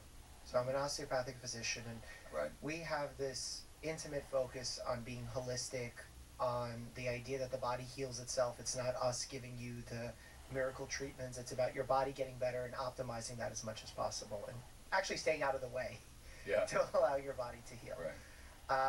And part of what I do when a patient comes in to see me for pain, whether it's elbow pain, back pain, neck pain, carpal tunnel-like symptoms, is talking about their mental health. And this has been both celebrated and berated by not just my patients, but also by the viewers at home who have heard me talk about this. On one hand, people are very happy that someone is talking about the fact that mental health can impact physical health, which absolutely can. I'm a big fan of Dr. John Sarno's work. Are you familiar with? A lot of work on psychosomatic conditions and how, the mind-body connection is very strong, and probably mirrors a lot of the same principles that you talk about when it comes to pain. And people were happy that we're talking about how mental health can impact not just the experience of pain, but your perception of pain or the volume of pain. Then on the other hand, people are very angry that they're saying, you're just gaslighting me to believe that my pain is not real. How do you approach that situation? Well, it's related to what you're saying, but a little different. Because yes, the danger is that people think they're being told it's all in your head. There's nothing wrong with your back or your knee or your ankle or whatever it is. And I approach it differently. I say, look, like that Lancet study shows that these are people, they all had the same amount of real pain. You know, they were anxious, they had a cut down in their femoral artery, they were lying there for 2.5 hours. They had real pain, but there was a difference in how they handled it. So where I approach it differently is, it's not, the pain is not all in your head, and I'm not telling you you're giving yourself pain if I show you how you can reduce the amount of pain you feel. And so a lot of pain that people have can either be reactive to the frustration of this, oh damn, this back is bothering me again, you know, I just feel awful, I'm so fed up with it, that it's like the noisy kid in the classroom, you're paying more attention to it. But the other side of that is, the strain and pain lies mainly in the brain. The brain takes input signals through the lateral spinothalamic tract, through the thalamus, into the somatosensory cortex, through the salience network, the insula, the dorsal anterior cingulate, to decide how much should I worry about this and how much does it hurt. And that's a constant equation that's going on, and you can control it. So I find that when people imagine with chronic pain, with chronic back pain, if they feel better in a warm bath, I have them imagine in hypnosis they're taking a warm bath. And you know what? Pain goes down. Not because they're making it up, not because they don't have a back problem, but because they can train their brain to process the pain differently. There was a very interesting study at the University of Montreal by Pierre Rainville and his colleagues. They gave electric shocks to people on their wrist. They hypnotized them, and they said, imagine that your arm is in ice water, cool, tingling, numb, filtered air out of the pain. And they got a significant reduction in pain perception. And the reduction was reduced activity in somatosensory cortex. So in the next experiment, same shocks, same subjects, they said, the pain's there, but it won't bother you, which is kind of the way people on opioids sometimes feel. And they also got analgesia, but this time it was reduced activity in the dorsal anterior cingulate, part of the salience network. So they could change the part of the brain that modulated pain simply by changing what the instruction was. So the brain is a very complex sensory processor, and it decides how much attention to pay to all kinds of signals. So the fact that you can use your brain to control the amount of pain you have doesn't mean you're making it up. It doesn't mean that you don't have real pain. It means that your brain is learning to handle that real pain differently. I had a patient, a woman who was 7 months pregnant, really bad lower back disease. The bigger the baby grew, the more pain she had. They couldn't give her opioids because she was pregnant. And I had her imagine she was in a warm bath. Her pain was 7 out of 10 when we started. It was 3 out of 10 after a couple of minutes. And she opened her eyes and she looked angry. And I said, "Your pains, what are you angry about?" She said, "Why in the hell are you the last doctor I got sent to instead of the first?" So if you present it in that way, patients can accept it, they can understand it, and by the way, they feel better. So just using this central processor we have differently can literally change how much pain people are in. Ready or not, here they come. The new generation of problem solvers, innovators, and greatness is here, and there is no stopping her. These girls are well on their way to changing the world, whether you're ready for them or not. You find yourself between the There grown-ups I was, in the middle of my colonoscopy. and these hooligans. Do you listen to Uncle Bob's intestinal tales or shop deals on toys? Good choice.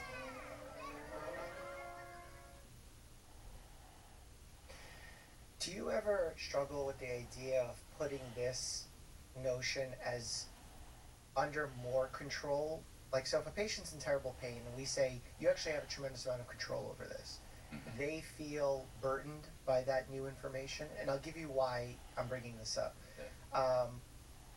we know that if you go into a caloric deficit, whether by burning more calories or by consuming less calories, you will lose weight. That's just like a typical scientific formula that we know works. And yet there are now medications that are being created to help us stay away from the foods. And there is a notion that if you say, oh, just burn it off, you're facilitating more of a problem by burdening patients more who failed to lose weight. Is there a similar line with this pain control? Well, concept? the Ozempic and the other, drug problems now are, I think, a very problematic way of approaching what is a bigger problem than that. Because part of the reason that many people have such a problem with eating unweight is the overprocessing of the foods we all eat. Right. And so we lose connection with our body's satiety cues, and we don't eat when we're hungry and stop eating when we're full because we never really feel full because everything is so overprocessed that you don't know. Your body doesn't know when it's full and when it isn't. And so I think that I'm not a big fan of the drug fix for this, and people lose muscle as well as fat when they take these drugs, and it's very hard to rebuild that muscle once you lose it. So I think teaching people, it's cruel to tell people they have mental control over something if they don't, but it's also cruel not to tell them they have mental control when they do.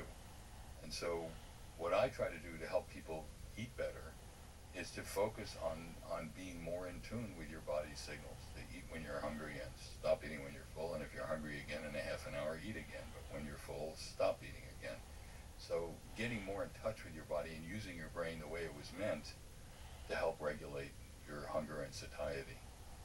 How, you mentioned that specific distinction, when trying to help, giving someone an idea of control when they don't have control could be a problem. How would you know if a patient has the capacity of that control? Well, the nice thing with hypnosis is try it. The worst thing that happens is it doesn't work. I do have patients who don't respond, who say, thanks, doc, didn't work. Okay, I can live with that. Are there conditions that you see that happen more for? I would say,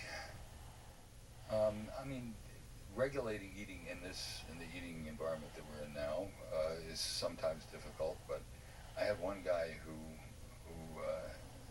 used Reverie because he saw a picture of people at a party, and he said, "That's funny. That guy's wearing the same shirt I am." And his son said, "Dad, that's you. That belly is yours." He wasn't facing it. And he started eating with respect for his body. He did self-hypnosis with Reverie every day. He lost 33 pounds. He started walking to work in a neighboring town. He used to be the kind of guy who would drive around the parking lot 3 times to get closer to the door. He stopped using his car, basically, and he's kept off the weight. So, you try it. If it works, it works. If it doesn't, no harm, no foul. Have you ever had a case that wasn't maybe mental health focused but more physical, where you saw hypnosis made a big change and it shocked you? And it shocked me. Oh, there were a lot of times when people are surprised at what they can do, and I'm surprised at what they can do. One woman who saw we were running a study on using Reverie for smoking cessation, and she said, "I don't even want to stop. I smoked for 25 years. I really like smoking, But she said, "Oh, it's a study. You'll pay me a little money to be in the study. I'll be in the study." First time she tried it, she hated it. She said, "This is stupid." And that night she went home and she listened to the Reverie thing, which was, "For my body, smoking is a poison. I need my body to live. I owe my body respect and protection." So she's focusing on what she's for, not what she's against. You don't say you won't want a cigarette. That's not the issue. Would you do this to your baby? Would you do this to your dog? No. So your body depends on you as much as they do. And she looked at the cigarette and she said, "Feh, who needs this?" And she wrote me, she said, "This is some kind of crazy ass voodoo shit." She said, "And I mean that in a good way." She said, and she's helping her friends stop smoking now. They can't believe it. So there is this element of surprise that I bumped into with people who use it. They're surprised that it actually worked, that they could help themselves in a way they hadn't thought of before. And I just love that. I think that's so cool. You're obviously very intimately familiar with the steps of change, pre-contemplation, Yes. contemplation. Precisely. How does hypnosis kind of skip over some of these steps? Well, that's a very interesting thing you point out, and I know Dr. Prochaska, who came up with that, and his daughter Jody Prochaska is at Stanford and is a leading smoking researcher now, and in fact, it's interesting. She's working with a different another hypnosis app to help people stop smoking. So it does. You're right. It does. You do kind of jump the line with hypnosis. It's something where rather than having to look step by step why you got there, analyze your problem, and take small steps toward making a change, you just say, what if I were different? What if instead of focusing on my urge, I focused on my body and my responsibility for it? And sometimes people can just surprise themselves by being different. And that's one of the neatest things about hypnosis, is that it can happen very quickly and very suddenly. And if it does, great. Have you ever used hypnosis on yourself? I have. What's that say about you, who is his own doctor for a patient, himself? I've used it. I took a terrible overnight flight to London and had a banging headache. It was just awful, and I was kind of tired, and I was thinking very well, and I put my only shilling into the aspirin dispenser, and it swallowed the shilling, and I didn't get the aspirin, and I'm bouncing on the bus into London thinking, and I think, you idiot, you do this for a living. And so I imagined a pack of ice on my head, cool, tingling, and numb, and I was as surprised as anyone else when the headache was gone. I've used it also to water ski. I was a terrible water skier. I like to ski, but water skiing. And I kept face planting in the water. And so I just hypnotized myself before, and I said, arms straight, knees bent. Arms straight, because I was doing the opposite, of course. My knees were stiff and my arms were bent. And I was water skiing, And again, I know this stuff, but I was surprised. So I've used it for that and for some pain issues. I had a recurrent dislocating shoulder, and it helped me deal with the pain. It's so interesting. There's so many aspects of psychology that people buy into. Visualization, for sports psychology, right. All of these things that are used in hypnosis quite successfully. Right. But because of the title hypnosis, I feel like you lose a lot of buy-in. Is there any movement towards changing the title of hypnosis? Well, I couldn't get away with it. If I'm doing it doesn't matter what it is. It's hypnosis. Right. Well, that's because what you were talking about with water skiing is it's visualization. Yeah. But Tiger Woods did it for golf. He hypnotized himself before every swing. He did extremely well. So the Chicago Bulls used to have a hypnosis practice every morning, before they went out and did their physical practice. So Michael Jordan, did self-hypnosis. Why is the human mind so susceptible or programmable, whichever word you choose there, to the idea of imagining and then having that imagination play out? So, emotional mimicry or positional mimicry, or the idea that you watch a movie and on an fMRI, it's like you're doing the same action as those people are, the same areas of your brain light up. Why does the brain do that? Well, I think it's a way of using our considerable resources. We have a big brain for creatures to anticipate and react well to stress and danger. It's if you can visualize, we have a huge part of our brain, the whole occipital cortex is devoted to visual processing, because that's our best sense, actually. If you want to protect yourself, you want to see what's coming at you from various sides, and to then practice or prepare for fighting or fleeing, dealing with what you have to deal with. And I think we use this kind of imagination as a protective device, but also as a developmental device to know what you need to deal with, what you should worry about, and what you shouldn't. I deal with that. I work with the Stanford women's swimming team. They're terrific swimmers. A lot of them wind up in the Olympics. But the coach noticed that they were doing better times in practice than they were in meets. You think, what the hell's that about? Your sympathetic nervous system is going. And what we found out when we talked to them was that they were being distracted by worrying about what the girls in the neighboring lanes were doing. And what I had to do is practice swimming their best race, which meant being in total tune with your body. What does your body need to do? How does it need to do it? Swimming is not a contact sport. Like blinders, Right, full tunnel vision. Tunnel vision, be in touch with your body. There's a wonderful book called Zen and the Art of Archery, in which an anthropologist studied Zen archers. And what he learned was that it's a mistake to focus on the target. The Zen teacher says, if you are in a correct relationship between your body and the bow and arrow, the arrow will go where it needs to go.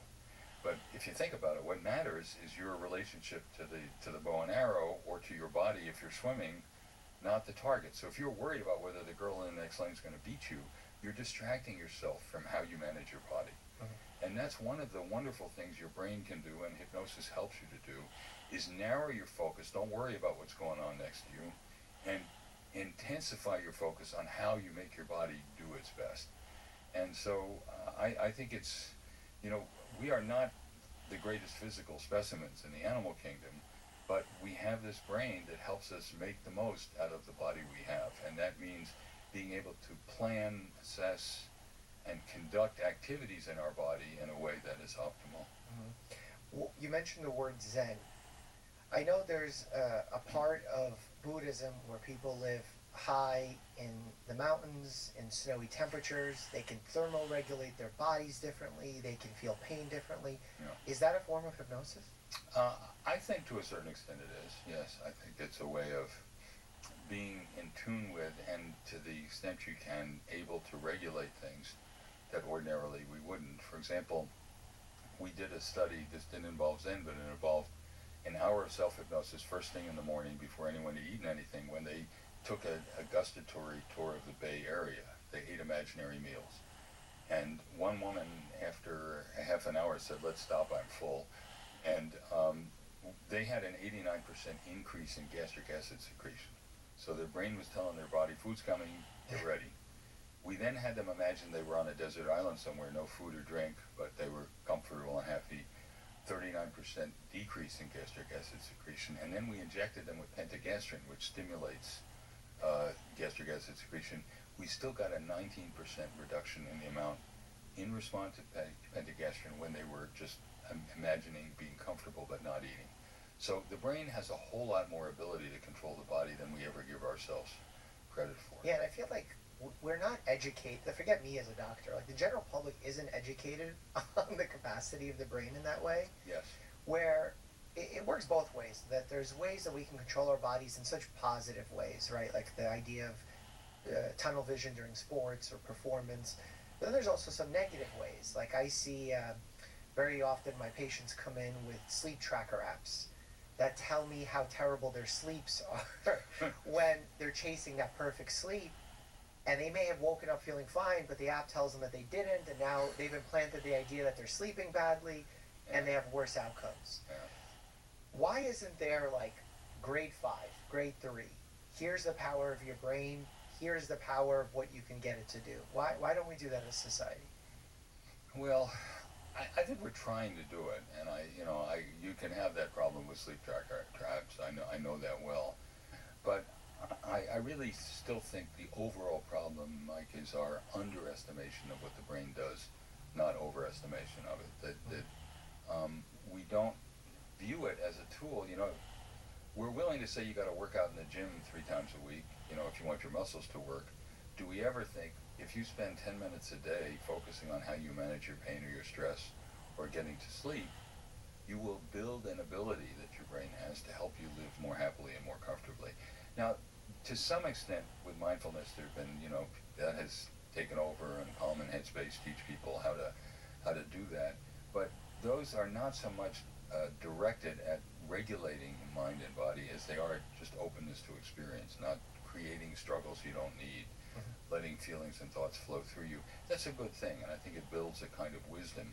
But we don't view it as a tool the way a physical workout. I call it a work-in with hypnosis, that you can work in with your brain and figure out very quickly what you can do to make your body and your mind more comfortable. And I wish we spent just 20% of the time we spend on physically making our bodies better on mentally making our bodies better, and Reverie is a good example. Yeah, it's so interesting to see how the world of the transition of the world from your pain is in your mind, rub some dirt in it, full on like this almost toxic mentality, Yeah. to now you're not in control of what your brain does. You need only this medication can help, and the pendulum has swung so far. Yeah. I've definitely seen that pattern arise in my patients. Have you seen that in yours or? Yeah, although I pop think culture? more and more now. I started in 1998 the Center for Integrative Medicine at Stanford, and so I tend to see a lot of patients whose first sentence to me is, "I want help with this. I don't want meds." You know, so show me what else to do. And so more and more people, I think, are looking for alternatives to medication to deal with common problems like pain and anxiety and insomnia, which is a good thing. Yeah. But I think we still haven't kind of got the idea that there's a lot you can do in a relatively short time to improve the way you're managing your body. You know, it's sort of like management training for your Right. body. You know, we understand that for businesses. We don't understand it for the way we manage our own bodies. Take me through the idea of like what integrative medicine is. Integrative medicine is basically trying to utilize the kind of interventions, non-pharmacological interventions by and large, that can be helpful for problems like pain. Acupuncture, for example, can be useful for problems like anxiety or insomnia. Habit control, dealing with not just smoking, but alcohol, vaping, other problems that people have, and just do something that will help me better manage this situation that doesn't involve medication. I had a doctor on, a psychologist, just 2 weeks ago. He is a big proponent of the idea of alternative medicine not being real medicine. That it's taking certain foundations or liberties that aren't evidence-based and putting it into modern medicine and kind of mixing it up. Do you feel that at all happening? Well, I don't like the term alternative medicine because I don't recommend. I'm a physician. I prescribe meds. I don't recommend that people do, get cancer treatment that's an alternative to standard care. Sure. So that's why the term, the National Center, which used to be for alternative and complementary medicine, now NCCIH. The idea is that in addition to what you would do with standard care, you use other techniques that can supplement and help with that. And that's a good idea, and that's what I do. And so I'm not in favor of literally alternative medicine. I am in favor of complementary and integrative health.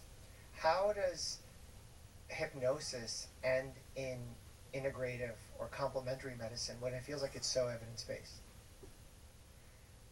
Well, because it is not in the sort of the collection of what we consider to be standard legitimate treatments in regular medicine, which is incision, injection, and just... But CBT and DBT are. Yeah.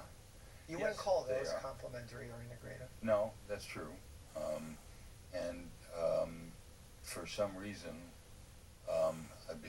because they're often long and arduous, maybe they're more likely to seem like something you have to do for regular medicine. But it's also more clearly classified in the psychotherapy domain, and so it does complement medical care because it clearly is not something that's meant to, it's meant to help you better cope with disease-related stressors that you have. Whereas hypnosis is somewhere in the middle where we're saying, you know what, you can really change that pain experience and get yourself off pain meds. You can get yourself off sleeping pills. You can get yourself off anti-anxiety drugs. So in a way, we're in trouble because we are in some ways saying, try this instead of that. Whereas I think CBT is often seen more as a supplement to, although now I just saw a very good article under review saying, look, the first step for insomnia should be CBTI. And I do that with my patients. I say, your bedroom is a place for pleasure and sleep, nothing else. Don't work in your bedroom. Don't look at what time it is when you wake up at 3 in the morning because you just wake yourself up. I mean, so I do some of that too. Right. So there are places where it is becoming a part of standard medical care. That's a good thing, but that's been a struggle too. Still, most people think if they're having trouble sleeping, give me a pill, and CBTI is a very good alternative. So, we tend to confound how we define a treatment with the nature of certain types of treatment, and there still, I think, is a prejudice for CBT2. It's widely accepted, but it's still, many people don't think of it as a medical treatment. Yeah, from the general public perspective, for sure. Right. Academic, obviously, different story. The concept of this complementary medicine, like acupuncture, for example, I tend to take a skeptical stance on a lot of treatments that I don't see very clear-cut evidence-based support for. Like the idea of supplementing all these miracle cure formulas that are on the market. You walk into any pharmacy, it's like there's a cure for everything, and yet there's a cure for nothing. So I'm very skeptical. I'm very skeptical about acupuncture. But at the same time, I had a shoulder injury, many years, shoulder wasn't working well, constant pain, did acupuncture one session at the behest of a pain management specialist who's an MD, and after one session, my pain never came back. And being someone that's so skeptical, not understanding the pathophysiology of what's happening, what is the mechanism of action here, I'm confused at how that worked. And also confused that even though we have some controlled studies of like sham acupuncture where the needle's not really going in, where the patient might not know, I don't see great evidence-based support for it. But then we do still recommend it at times. Where do you fall on that spectrum? Well, acupuncture, there have been some studies that show that acupuncture analgesia is blocked and reversed with naloxone. So you give an opioid antagonist, and it doesn't work as well. So we have lots of opioid receptors in our brain and our bodies, and it makes sense that acupuncture may stimulate endogenous opioids. That's what that kind of study would tend to indicate. So it's not all that implausible to me. And it also, to the extent that anxiety and frustration complicate the course of a painful injury, if you can just be doing something that gives you the impression, and there was one very good acupuncture study out of Harvard where they had two kinds of acupuncture for real administered pain, and they had, one kind was, very supportive, warm, I'm sorry you're suffering with this, long conversation while the acupuncture is going on, and the other one was just, the caricature of an abrupt surgeon, just lie there and be quiet and don't interrupt me and I'll fix you, you know. And they got much more analgesia from the kindly acupuncturist than from that one. And so, look, you can't isolate our brains from our bodies. And so every treatment we do has a mental component to it, as well as a physical component. And the nature of both will likely have an effect on the outcome. And that's not such a mystery. Yeah, because, in seeing how other acupuncture providers do it, they'll talk about energy levels and like your chi and centering it, and there's like Reiki in some of these places that's being done. I mean, that's where I get lost. And I start understanding that it's probably a combination of placebo effect plus that warmth that's lost in everyday medicine.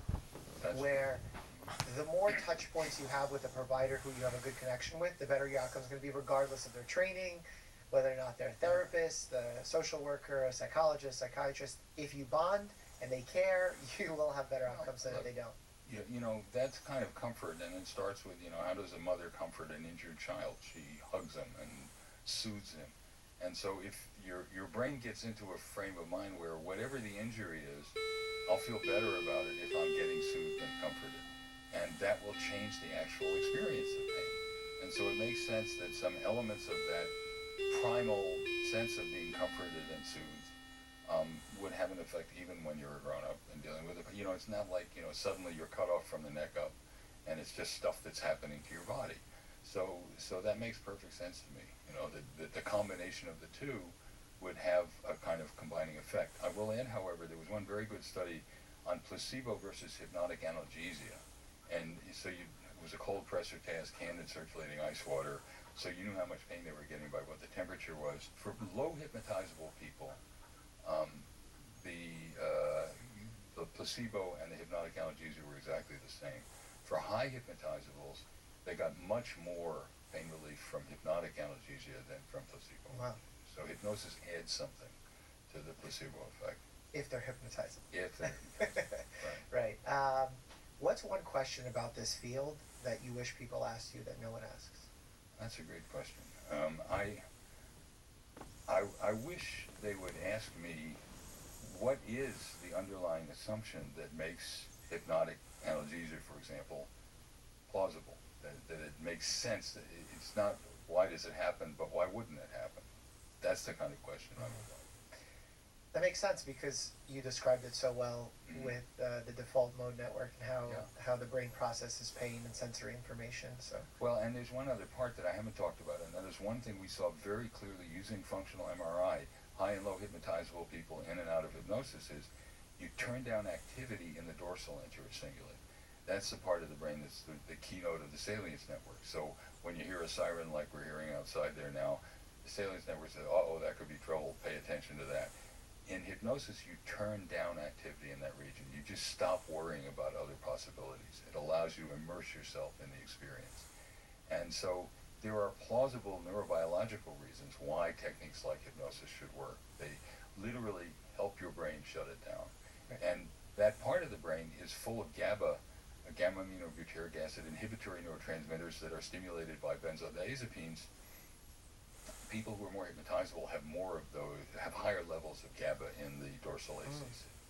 And so it makes sense that you can be your own little pharmacy internally and soothe yourself. which is why therapy, when we talk about it, is, oh, I have to take a medication to change the chemicals in my brain. Well, no, you can actually change it through function. Exactly And right.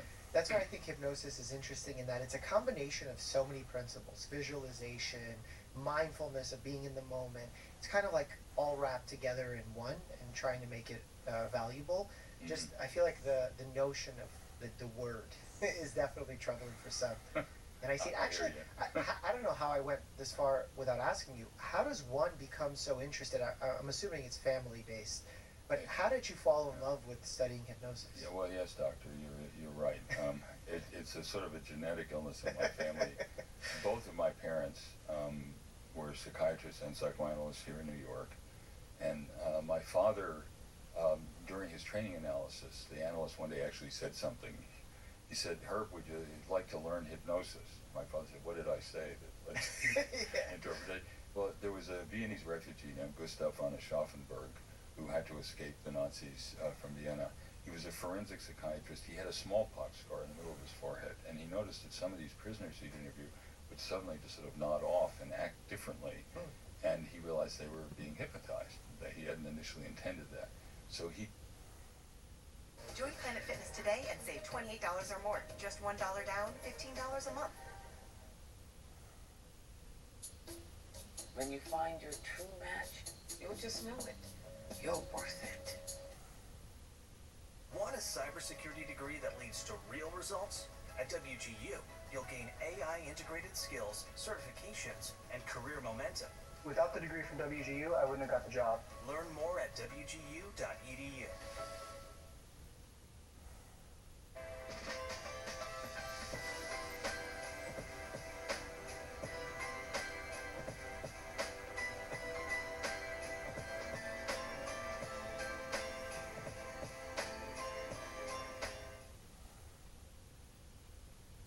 My father used it in combat in North Africa to help with pain control when people were wounded, to deal with combat stress reactions.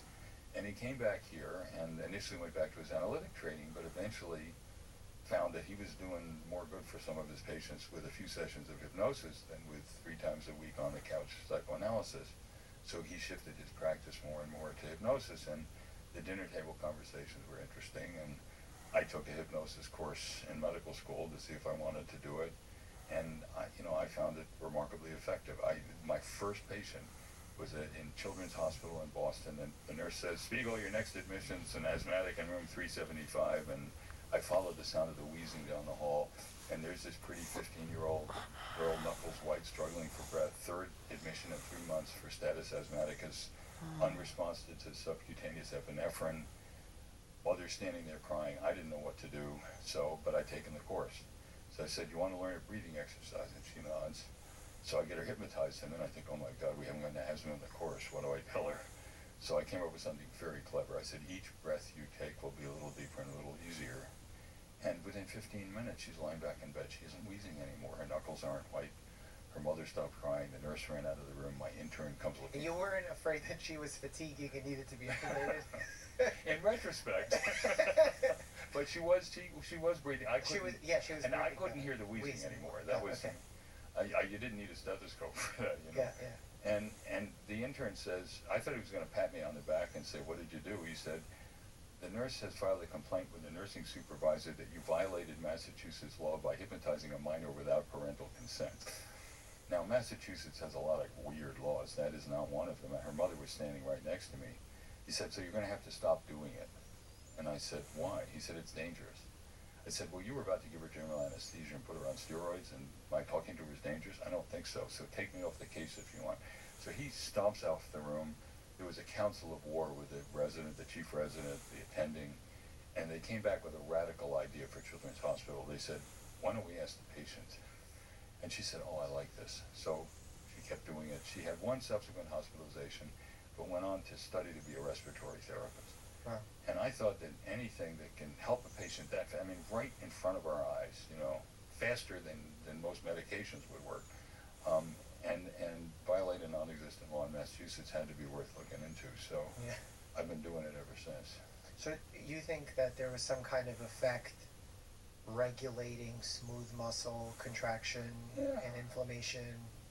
Yeah, eventually inflammation. I think that doesn't happen that fast, but certainly autonomic regulation. I think she was, reducing her sympathetic outflow, which could have been, complicating the stricture of her bronchi, and some parasympathetic activation as well to just help soothe her.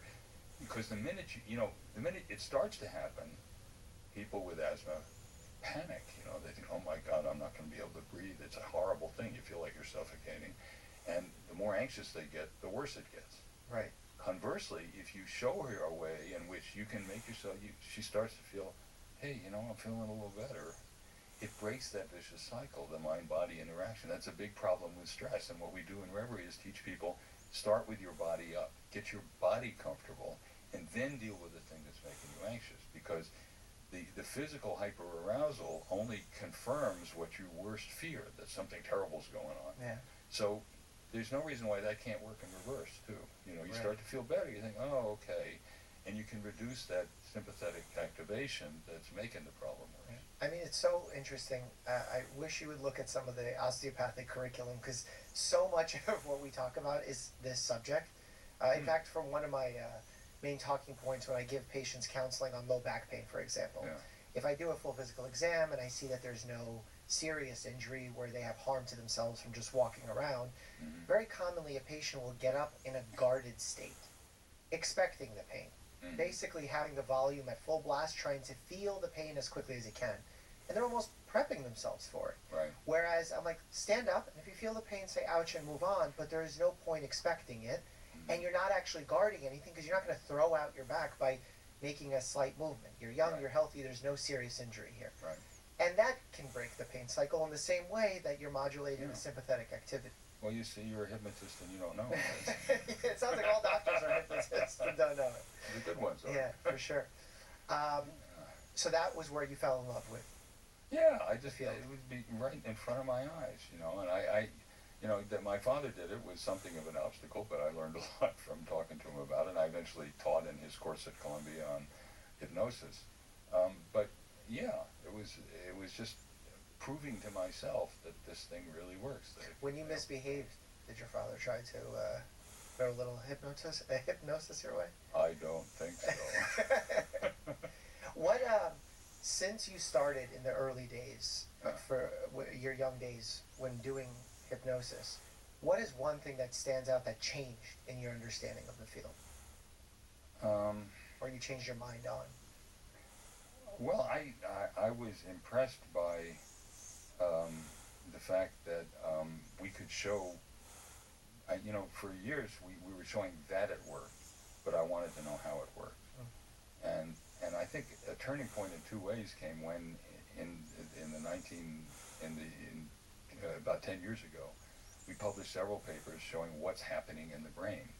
That your inverse functional connectivity between the DLPFC and the PCC, reduced activity in the dorsal anterior cingulate, and hyperconnectivity between the prefrontal cortex and the insula, the mind-body pathway in the brain. I said, okay, we have a pretty good idea of how it works. This isn't just magic and smoke and mirrors.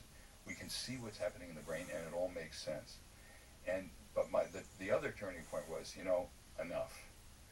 We've got evidence that it works. It's safer and often as effective or more effective than things that have significant side effects that are habituating, where you have withdrawal hyperalgesia from opioids, for example, and it's not being used. And I got to a point where I just thought, I can't do this forever, and I can't wait forever for people to kind of get it, that this is a scientifically proven effective treatment. So I'm going to do everything I can to make it available to anyone.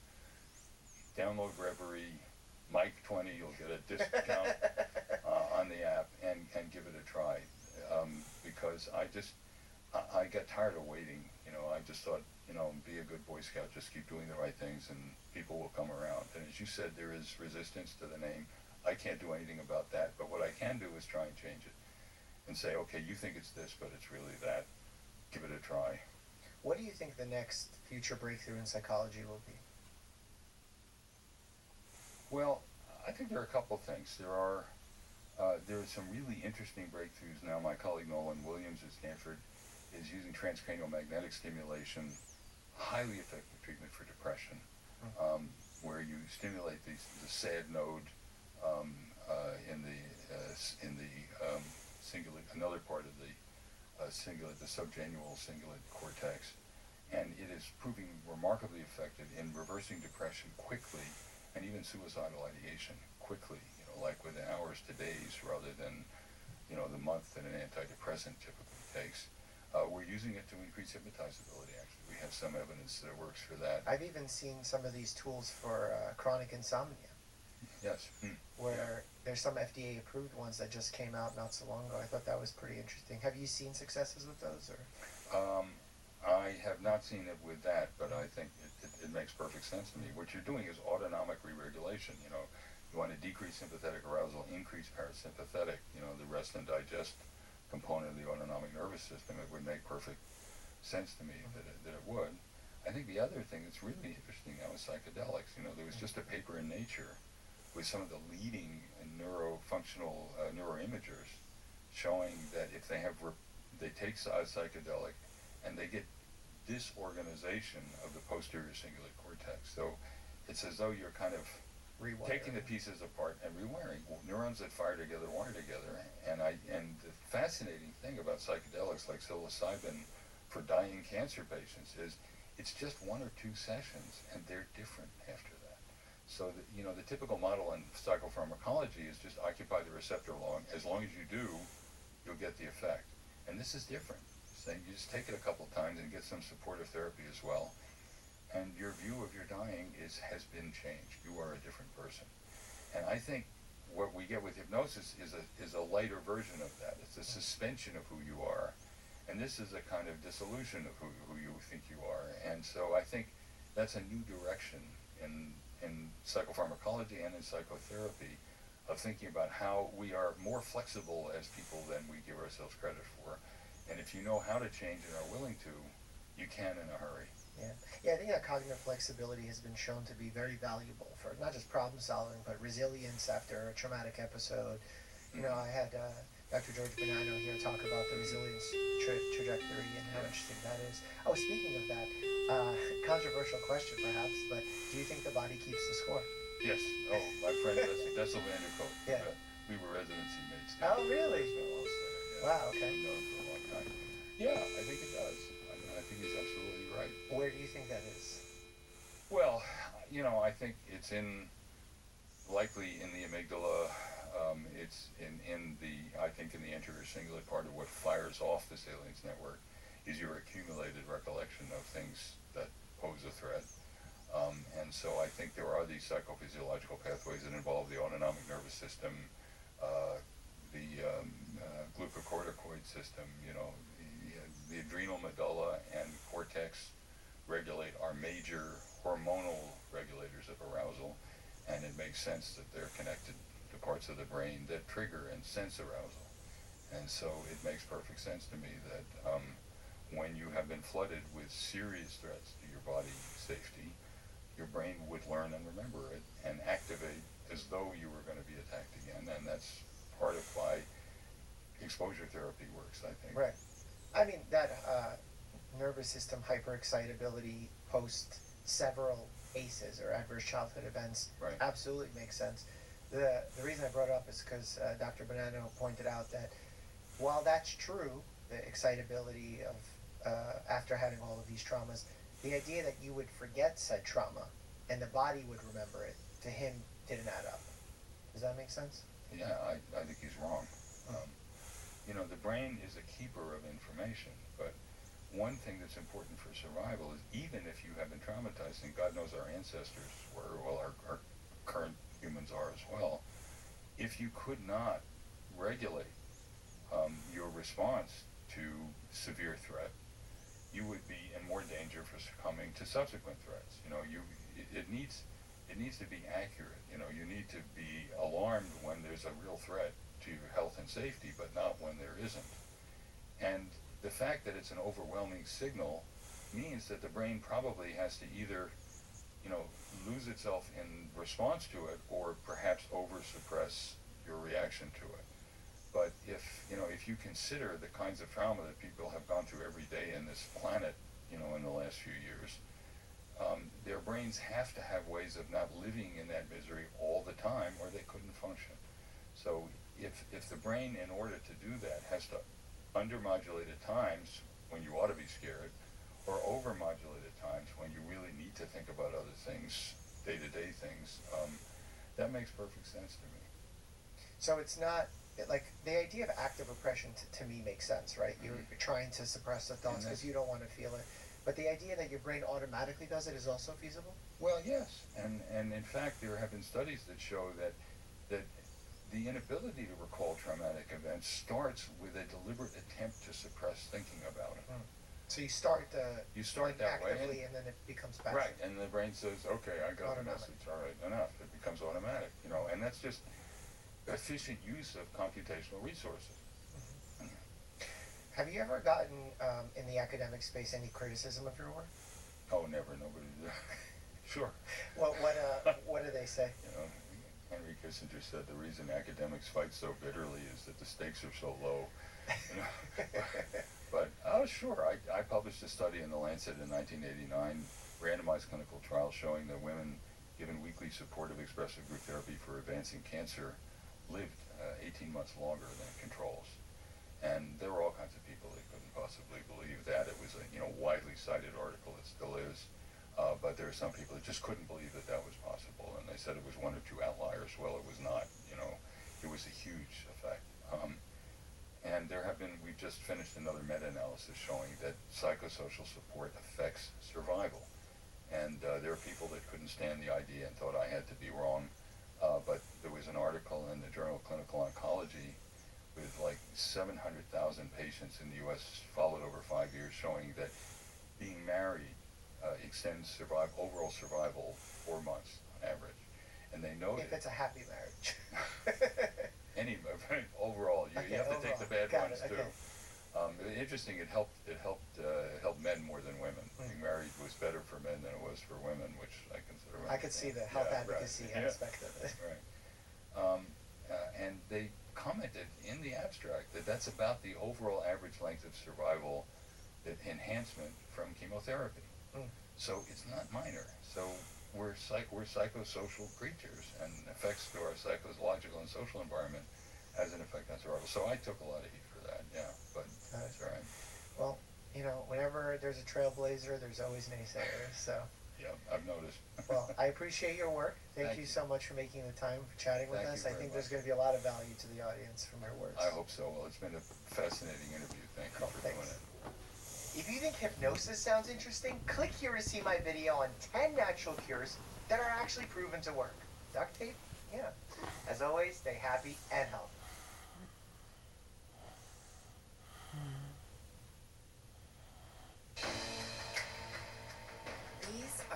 voices behind our flavors.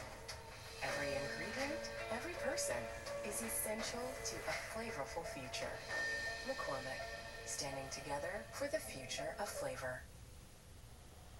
It didn't make sense why I was so tired all the time. I was going to bed earlier than ever. So I talked to my PCP during my annual visit, and he ordered some tests. We got to the bottom of my sleep apnea in no time. Now I'm back in action. My PCP specializes in me. Find your PCP at one of our convenient locations. Plus, you'll get access to a network of nationally recognized specialists.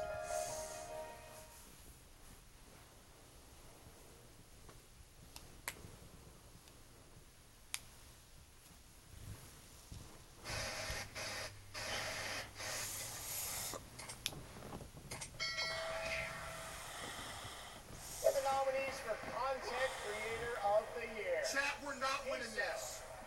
Ilwa. I gotta cheer though. Typical Gamer and Usada Pekara. I gotta cheer though. The Game Award goes to Queso. Here are the nominees for Best Sports Racing Game. F1 24. What? No shot! There is no way! No way! Oh my God! How? I can't even believe we got nominated for that.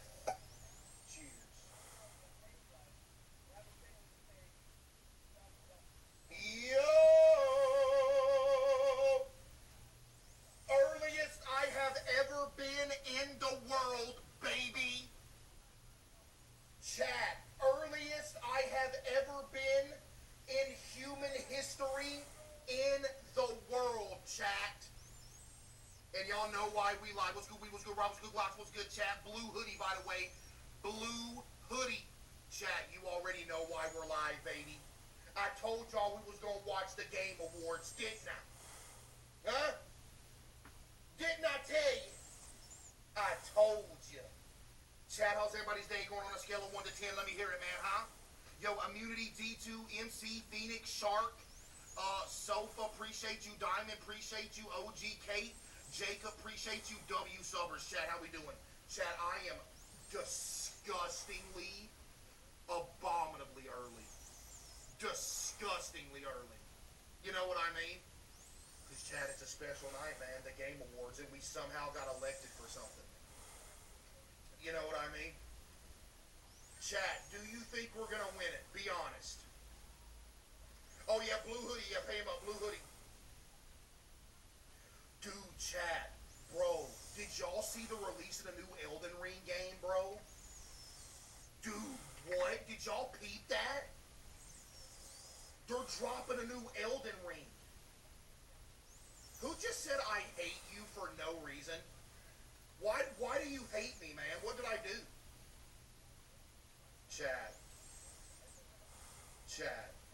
Bro. You got some bots on your YouTube? Oh, buddy, believe me, I know. Chad, YouTube is filled with nothing but bots with butt cheek profile pictures, and it's honestly disgusting. But yeah, dude, I wish I was live when they announced the Elden Ring game, because that looked dope. I'm not gonna lie. Chad, look. There is absolutely no way we're winning that award, okay? I just want y'all to know now, chat, when they announce Content Creator of the Year award and we don't get it, I just want y'all to know, do not be surprised and do not be mad, okay? Because there is absolutely no way we're winning that award, okay? So just prepare yourself. Pay up. Y'all cheated the prediction, by the way. I'm not gonna lie, y'all had to have cheated the prediction. I'll be mad. Chat. What is this game, by the way? Is this World of Warcraft?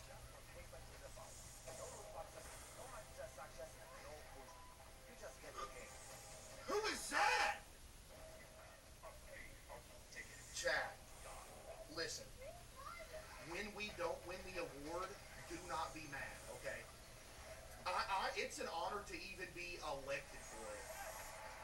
Yo, Queso with the 5 gifted, thank you. And the good, look, wait. The good part of this You know, we can't hear. All right, I got you. We've been playing it in 2 months, so that's nothing. One more thing. Just want to say, in the trailer, they called me and Zoe, my daughter, it's their name. They're also in the audience. Put the camera, let them show how cute they are. Chat, that Elden Ring game, bro. It's too quiet. It's too quiet now? Yeah, of course. My wife is beautiful too. I don't forget you, of course. Yes, and I want to say one last thing. My team Hazel is watching at home. My beautiful team, I just want to say thank you. I älskar er. Yo, chat, look at that shirt. So much. I'm looking forward to be part of this industry. I love everybody. Good night. Yeah! I don't know what happened. Yeah, shout out to that dude. Joseph, what a guy. I spent some time with him in Sweden this summer and played a few hours of Flip Fiction. It really is everything you'd want it to be. A great follow-up to It Takes Two. Chat, y'all mess with that shirt? It's so amazing to have so many Game of the Year winners back with us again tonight. Chat, we are projects. so early, bro. All right, we have much more Game Awards to come. During the show, those of you in the U.S. can head to tgalegion.com for a chance to win one of 20 Glacier White Lenovo Legion 7i chat, laptops. what do you think they're gonna which have announce? the power to handle the latest games. Somebody said Switch 2. This Lenovo Legion 7i Hey. has the power we need to finally beat the impossible level. Screens are so high I can see every NPC. Oh, except that one. Don't nobody game like that, ma'am. She said, huh, yeah. Come on, ma'am. You're Lenovo Legion. Like you throwing a football or something. Don't nobody do that. Relax. Switch. Oh, never mind. I can say nothing bad about the Switch. They're gonna sue me.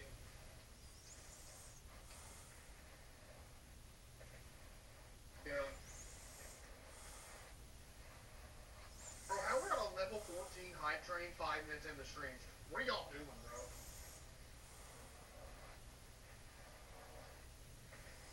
Now, you know what I'm gonna say? It. Switch sucks. I hate the Switch. I hate it. Yo, Nintendo, do us all a favor, Nintendo. Nintendo, do us all a favor. How about y'all release a system that isn't specifically like its whole gimmick is to have motion controls, and release a system that can actually run the Legends of Zelda's game and it doesn't look like a PS1 game. That's what everybody wants. We don't care about these motion controls no more. This ain't the Nintendo Wii. Please release a system that actually runs games good so we can play, you know, Legends of Zelda and you know, we ain't worried about these. Ooh, I hit the ball. Playing Mario Kart. Like, I want a controller and a good system, please.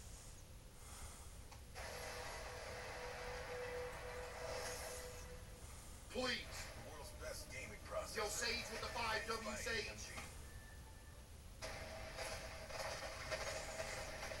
What is this? Did I just see some butt cheeks on the screen?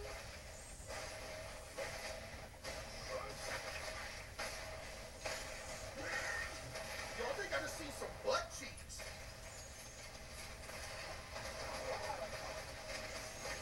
Chat, type one if you agree with what I just said. It appears Moorcroft's little project is a Not about the butt cheeks.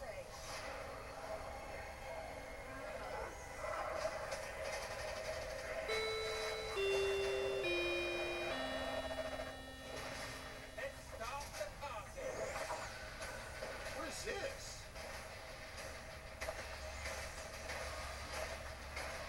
Wait, what is this?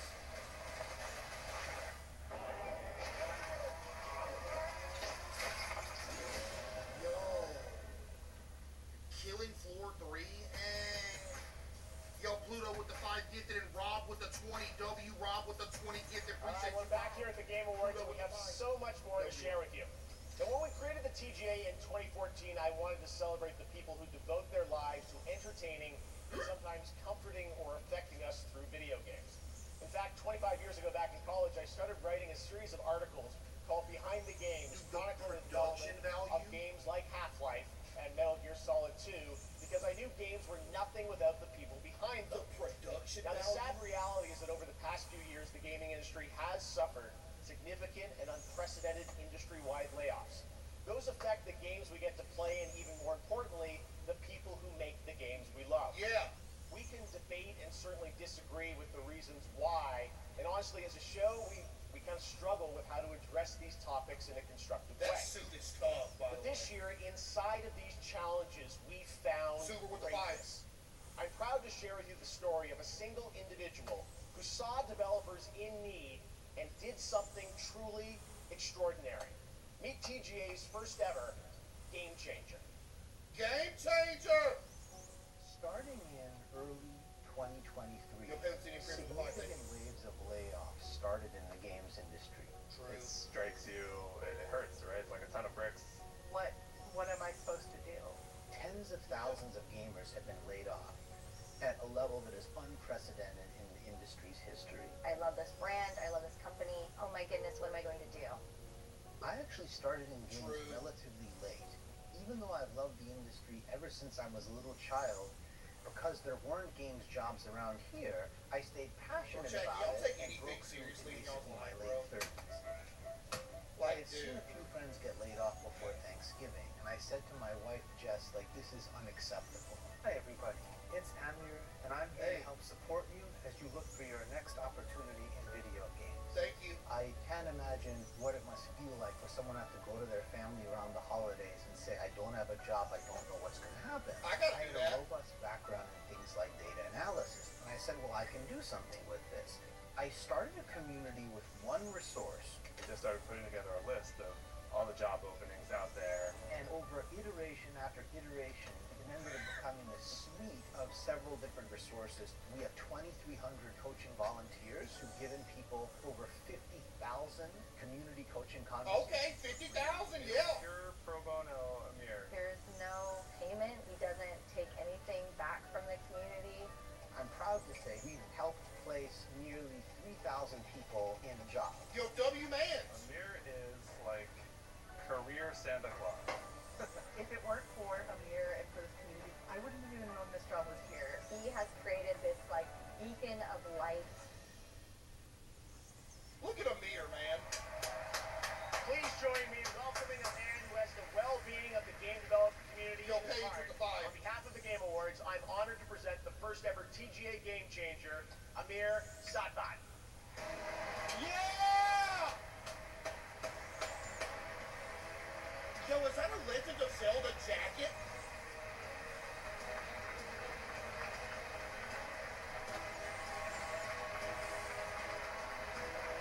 It is! That's tall!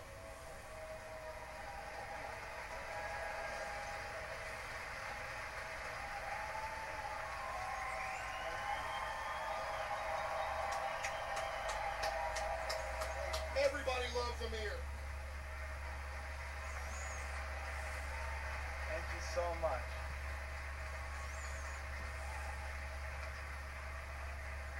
Thank you so much.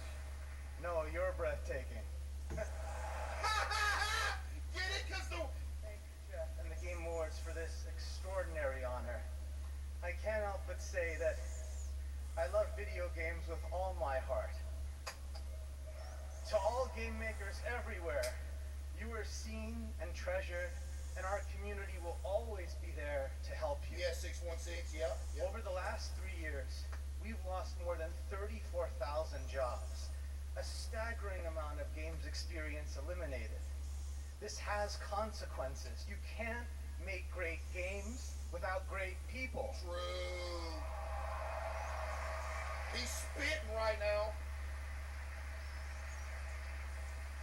I'm proud of so many of you who have already joined me to make an impact, and I really have to thank everyone in our community who gave all their time and commitment to build it.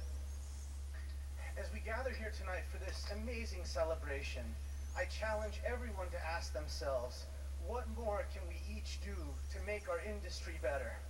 Play 50-cent horror games. I dedicate this to my grandparents in heaven and to our Game Awards watch party back home, my wife, our 3 sons, and my parents, who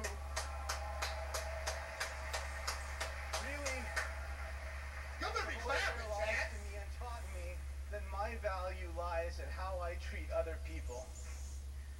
Growing up, all I ever wanted was to be a part of the video game industry. Yeah, man. A kid from Farmington, Connecticut, it felt a world away.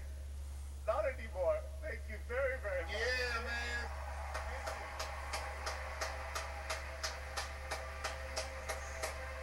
Let's go, Amir.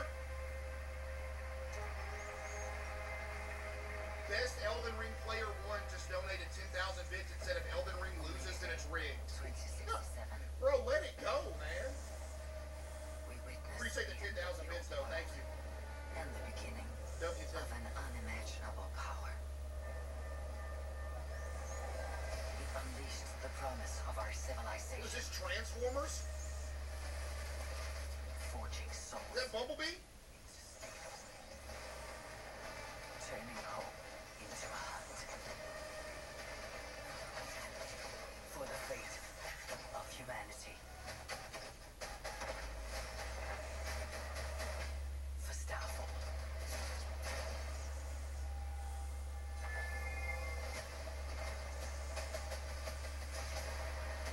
Never mind, I ain't playing that.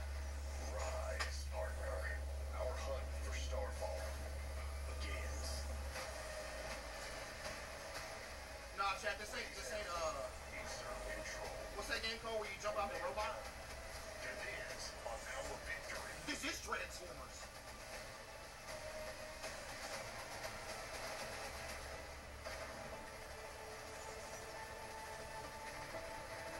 Yeah, Titanfall, yeah, but that ain't Titanfall though. Face a new power and destiny. That's Bumblebee! But this is your time. Unleash the hunter within. It's too quiet. Wait, what was it? Okay. Is it actually too quiet? The announcement of Steel Hunters, which you can play test tonight. I played that back in the summer, and it plays as good as it looks. Definitely has a Transformers vibe to it, so you can see. Really fun game. All right, and now I'm proud to reveal one of the most beautiful games I've seen in a long time, developed by an incredible team up in Canada. What is it?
Okay.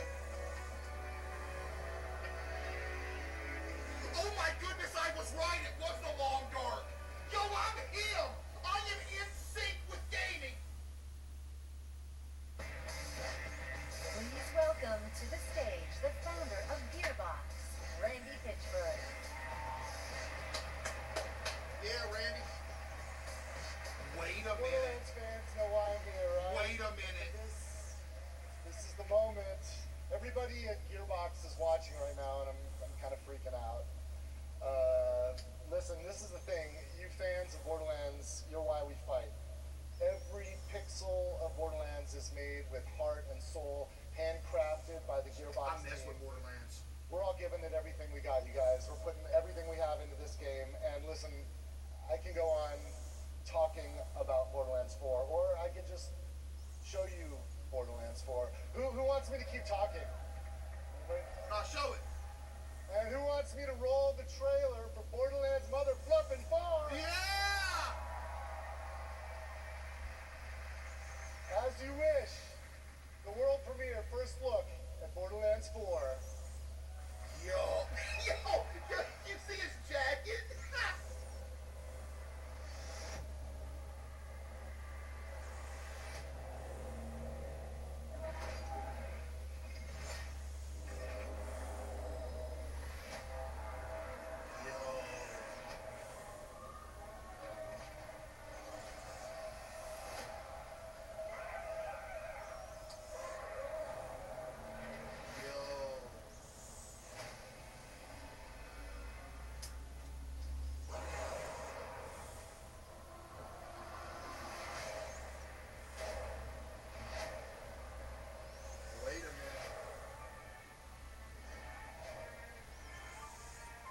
January.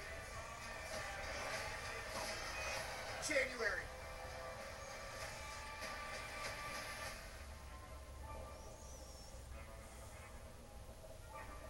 January. No. Yo, that was tough, though. I'm not gonna lie. That was Borderlands 4, and now we have an exciting and unexpected announcement from a legendary role-playing game franchise. Uh-oh.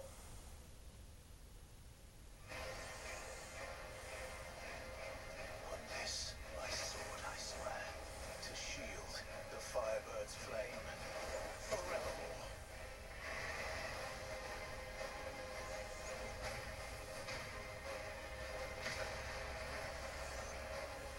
What is this? Oh my goodness! And I, for hope.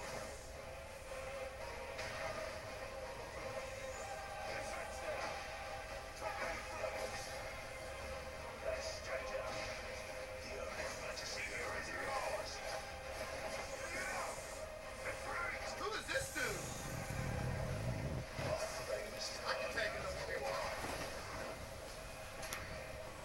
Ooh, y'all got hit with an ad. That's tough.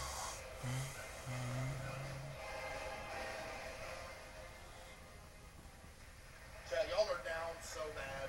There you go. Clyde is joining Tekken 8 next week. Yeah, Clyde. Right now, we want to recognize more nominees and winners in some other categories here at the Game Awards. Here are the nominees for Most Anticipated Game: Death Stranding 2 on the Beach, Ghost of Yotei, Grand Theft Auto 6, Yeah, Metroid GTA 6. Prime 4 Beyond, Yeah. and Monster Hunter Wilds. And this year, the Game Award goes to Grand Theft Auto 6. We all knew it, Chad. Here are your nominees for Best Multiplayer Game: Call of Duty Black Ops 6, No. Helldivers 2, Super Mario Party Jamboree, Give it to Super Mario Party. 8, and Warhammer 40K. Give it to Super Mario Party. This year, the Game Award goes to Helldivers 2. Okay, I'm cool with that. Now the nominees for Best Community Support: Baldur's Gate 3, Final Fantasy 14, Fortnite, Helldivers 2, and No Man's Sky. Baldur's Gate 3. The Game Award goes to Baldur's Gate 3. we knew it. Congratulations, Larry. Now your nominees for Best Art Direction: Astrobot, Black Wukong, Elden Ring Shadow of the Earth Tree, The Elden Ring DLC. Metaphor Refantasio, and Deborah.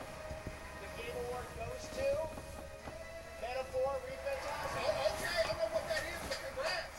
We have many more awards to come in the Game Awards, but right now, here's a new look at Splitgate 2 that blends gunplay, movement, and portals, coming in 2025. Yo, Splitgate, if y'all took portals out of the game, it would be good. Like, please.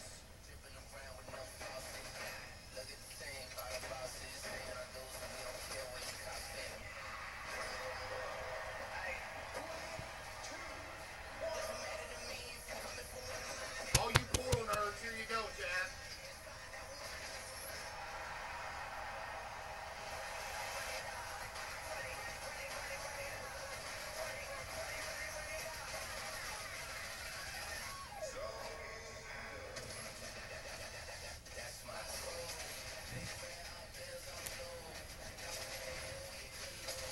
Hey, all you portal nerds.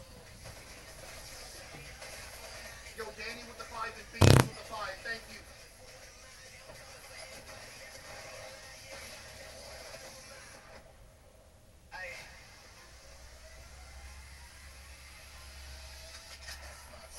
Chad, would you play that? Events are weaving together quickly now, Rook. The fate of the world shall be decided soon.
you think they're gonna announce GTA 6 release date tonight for like another trailer?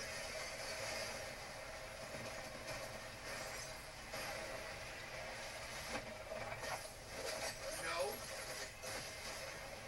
There'd be no better time to do it than now. They might. You gotta have faith. Okay, Vess. This is your one shot. Oh, Lord.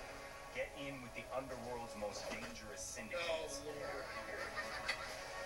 And pull off the greatest heist the Outer Rim. Dude, you has Star never seen. Wars nerds, man.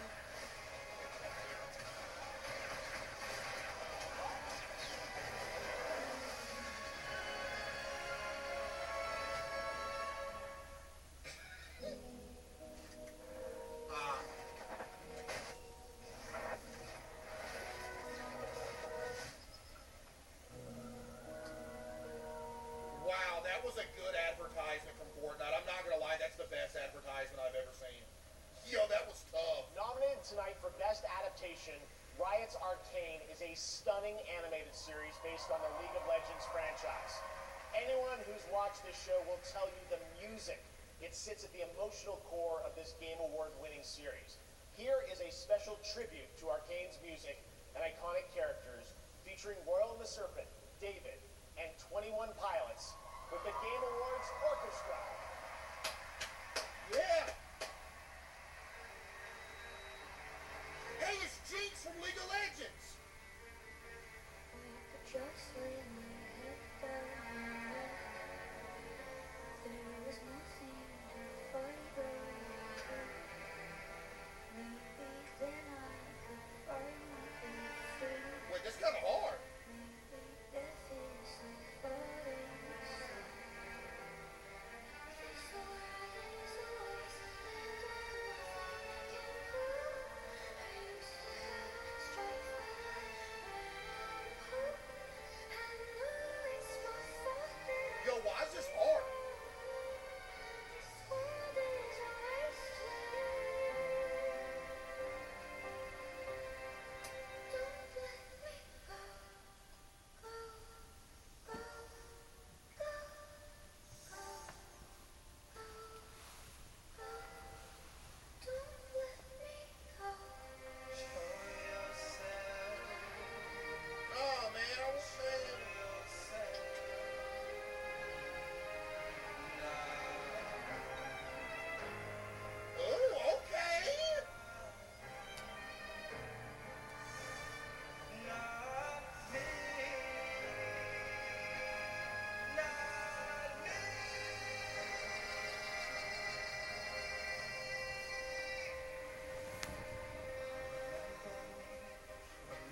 beautiful and emotional performance. Yeah, it was. Thanks to Ryan and those artists for putting that together.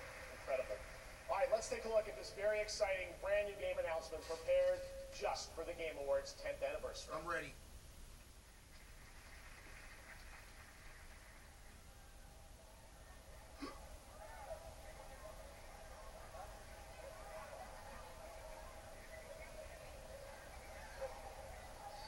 Aw, look how cute he is. Case Watcher Arcane with the team ticket. Thank you.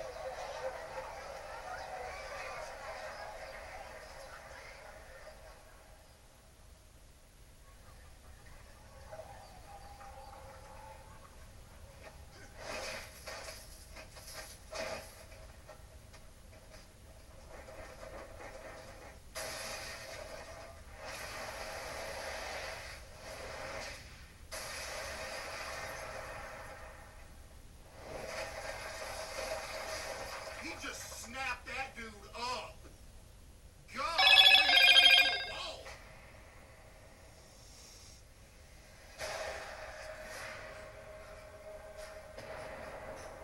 Tuning high end now. Yo, that looks tough. I'm not gonna lie.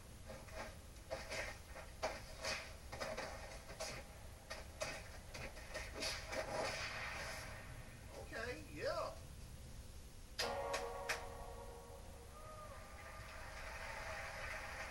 They just keep coming tonight. That's right. There's a new full entry in the legendary Virtua Fighter series now in development at Sega, and you can find out more in that special direct broadcast. Tonight, we've got another announcement for you. Check this one out. Uh-oh.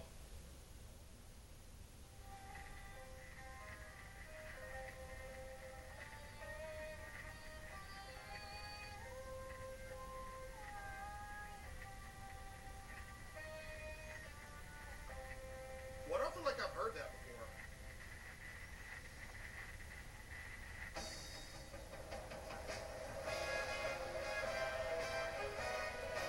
Ladies and gentlemen, tonight I've got a little something special for you.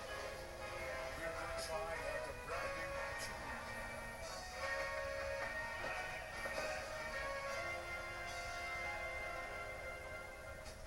Oh my, your music, your seventh grace.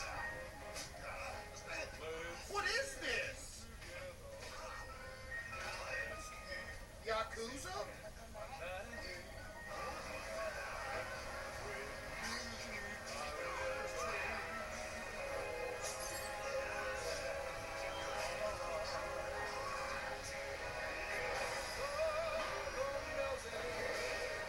Let's keep on singing.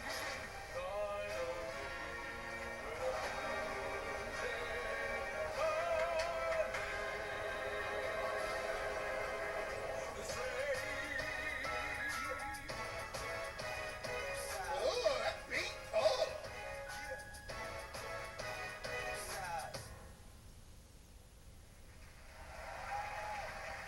Yeah. That's right. RGG Studio nominated tonight for 4 times for Like a Dragon Infinite Wealth has not one but 2 projects in the works, and we are honored to reveal both of those titles for the first time here tonight. Now to present our next award, please join me in welcoming a dear friend who also happens to be one of our industry's most innovative creative spirits. He's been with us since the very beginning of TGA in 2014 and is currently hard at work on Death Stranding 2 on the beach and OD. Oh, it's Hideo. Please welcome an industry icon, Hideo Kojima. Yeah. I'm a big fan.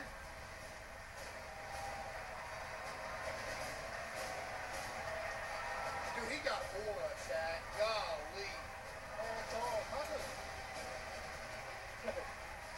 まず、TGA 10周年おめでとうございます、ジェフも。Aura. First and foremost, congratulations on TGA's 10th anniversary. 僕は1回目から参加させていただいてますけども、年々 TGA は大きくなってきてます。もともと制作者を称える賞でしたけども、今では、世界の、業界と、関係者が集い、プレイヤーと結ぶ非常に重要な賞となっています。でゲームだけでもなく映画やアニメ、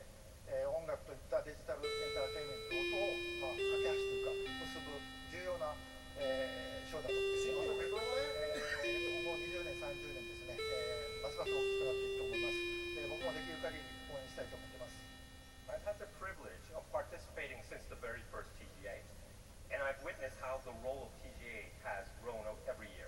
Not only does it celebrate the achievements of those involved in the gaming industry, but it has also evolved into an event that brings together industry's professionals from around the world, focusing deeper connections with the players. TGA now serves as a bridge, not just within the gaming industry, but also between gaming and other digital entertainment, such as film, television, anime, and music. This role will undoubtedly become even more important in the next 20, 30 years. I'm looking forward to supporting that too. ゲームディレクションっていうのは、数多くのアイデアをまとめて一つの作品に昇華する非常に大切な、役割だと思っています。今日ノミネートされているタイトルは、数百名から1000人を超えるチームもありますけども、数名で作ったタイトルもあります。小さな手こぎのボートでも、数百人が乗る、巨大な豪華客船でも数百数千の船団でも、やっぱり方向を示すですね、舵取りが非常に重要だと思っています。まさにその舵取りがゲームディレクションだと思っています。You farted? Game direction Are plays you an dumb? important role in bringing together countless ideas and uniting them into single cohesive work. What gave you that idea? For this award includes projects created by teams of I literally did. What? Thousands, as well as those made by just a few people. Yet all of them have a clear. I clipped it. You didn't clip it because it didn't happen, idiot. A large cruise ship or a fleet of boats, a helmsman is required, and that helmsman is the direction. はい、ではノミネート作品紹介します。So, someone involved in direction, I'm honored to introduce the nominees for Best Game Direction. Dude, what is wrong with y'all? Best game direction. On my life, I didn't fart. If I farted, may I be struck down with a lightning bolt right now. Please. Cleanse the world with On my life. Come now and travel to the realm of shadow. It's good to have you back, Cloud. What is this? We shape our own destiny with our own hands. Jack, quit saying Elden Ring to everything, dude. The winner is Astrobot.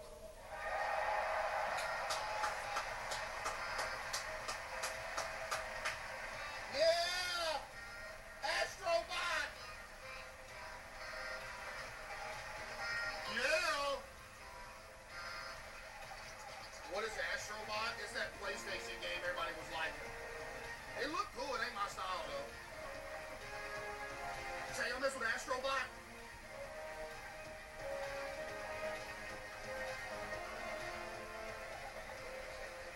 Wow, thank you so much. We didn't have a speech ready for this one.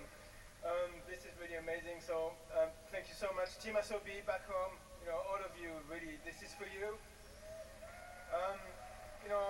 Game direction is of course, like as Kojima-san said, like an ensemble of things and, but actually in our case, it's really like Did you say case? Person on the team coming and really bringing their own vision and being responsible for their own work. So you are all game directors back home, and I really dedicate this one to you. Thank you so much.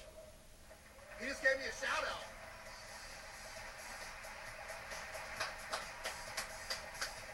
Yo, how many people you think is there, bro? At least 100.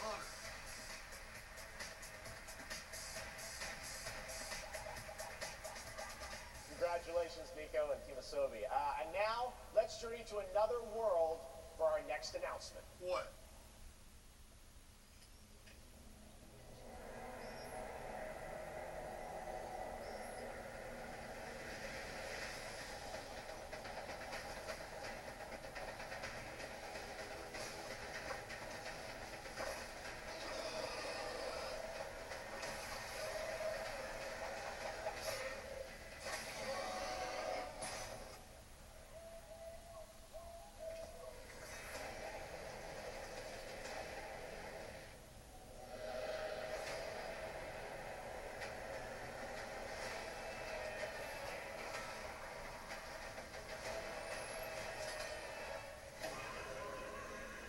Yo, Chad, y'all are some simpletons, man. Y'all see one dinosaur and everybody says art.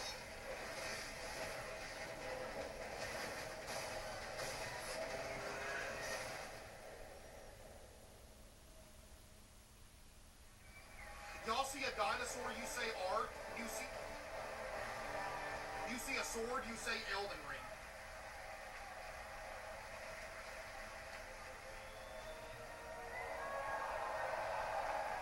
Attention citizens! Across the galaxy, the valiant Helldivers have fought to protect our way of life. But I am here with grave tidings. Managed democracy is imperiled like never before. Yeah. Homes are being ravaged. Families are being abducted. And you could be next.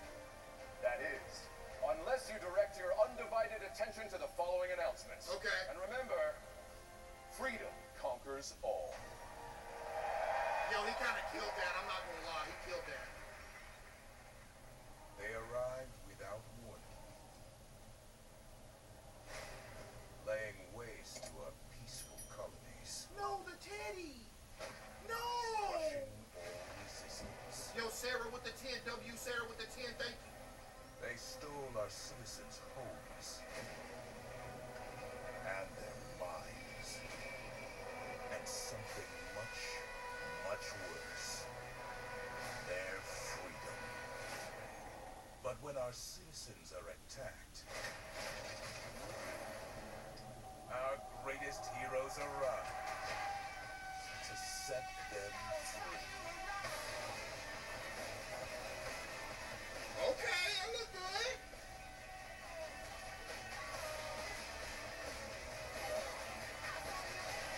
Together, we will save our people from this tortured existence. People gonna start playing Helldivers again, Chad.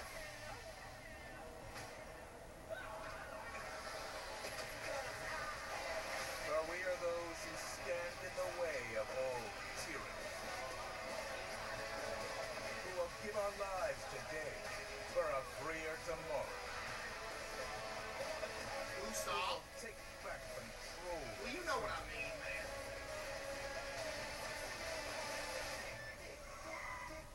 And deliver peace to our homes. We are the Helldivers. Tough. Oh, it's out now? Oh, okay. I see. Now, please welcome the creative director of Warframe, Rebecca Ford. Hey! Yo, W dress. Hello, everyone. Hi. Thank goodness for waterproof mascara. The music has been a lot. That's amazing. But hi, everyone. I'm here on behalf of the Warframe team. We are here at the 10th year of the Game Awards. It was actually 12 years ago that we launched the alpha build of Warframe, and it changed the lives of our team. People like Warframe. Our irreplaceable community has allowed us the privilege to be up on stage 12 years later to present to the world our next major update. We are going to show you the final trailer Yeah, she's for slaying. Warframe 1999 and the release date. But before we hit play, if you don't know what Warframe is, if this is your first time hearing it, we don't know anymore either, but we're still having a lot of fun making it. Yeah. And 12 years ago, we never could have imagined that our alpha build has turned into something like this. I'm the alpha. We are forever grateful for our community. Thank you for giving us the best version of yourselves, Tenno. Please enjoy our trailer. It launches tomorrow. Thank you, Tenno. Please enjoy. Yeah.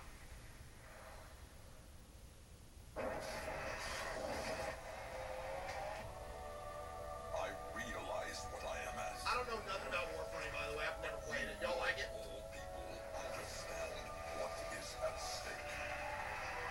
For the sake of everything before and to come.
What they counting down for? Queso's loaded cheese fries with the 5 gifted.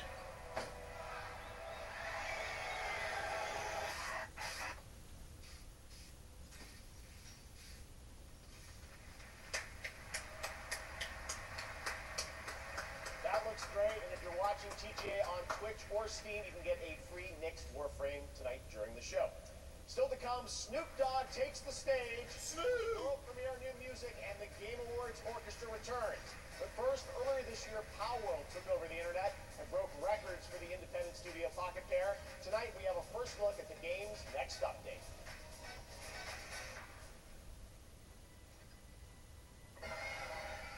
Borderlands face mask.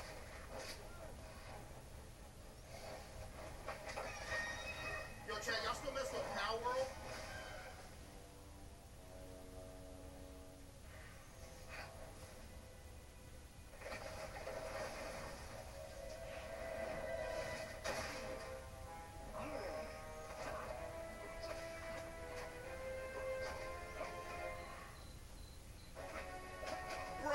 Bro, what? They fought for 3 days.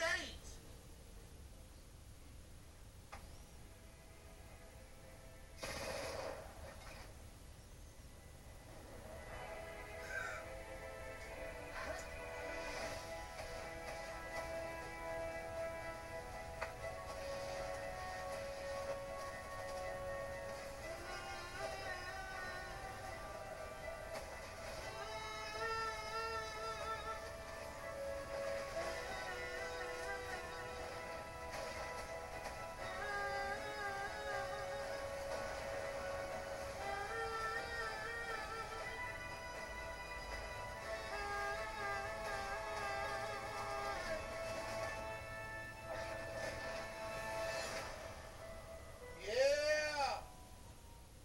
Woo! Yeah.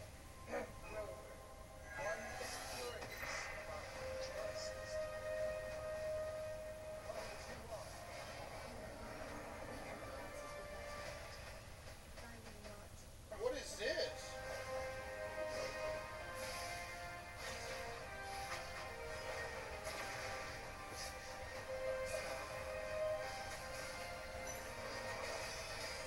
Oh, no!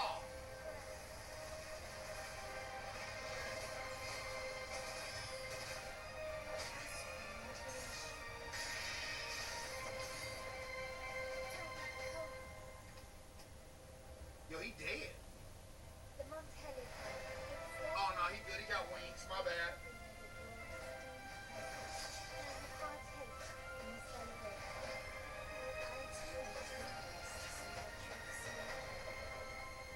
Somebody said Elytra. Yo.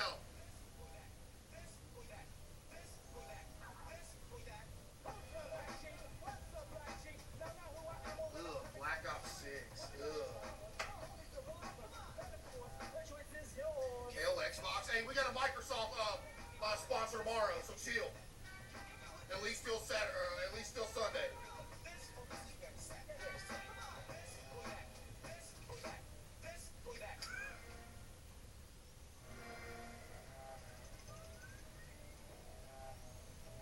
By the way, I don't know if this is leaking, but I think we're giving away like 1 million like Game Pass codes too tomorrow. I'm pretty sure. I think.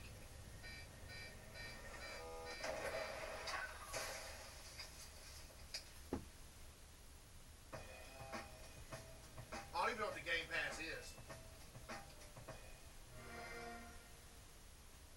Creativity unrivaled anywhere. Advanced by AMD. Oh, it's free games? We're back with another deal. For a limited time only, Prime members in the U.S. can go to Amazon.com/The Game Awards to get $50 in-store credit.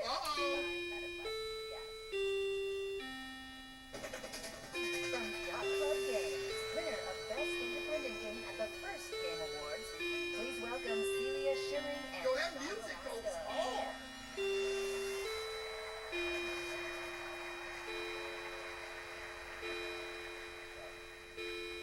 10 years ago, we were called onto the stage, completely stunned, as Shovel Knight, our first game, took home the first ever Best Independent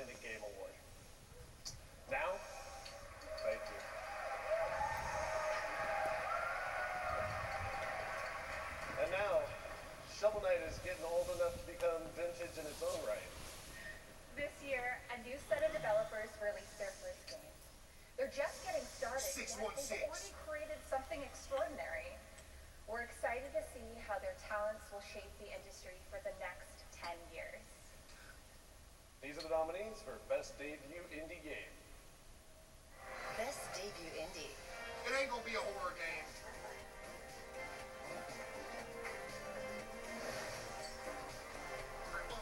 Well, I'm banned.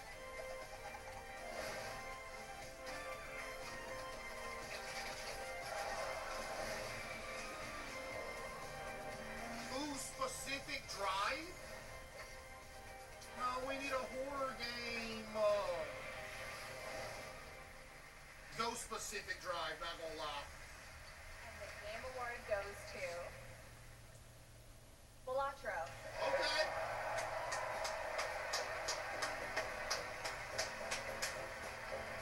Yeah.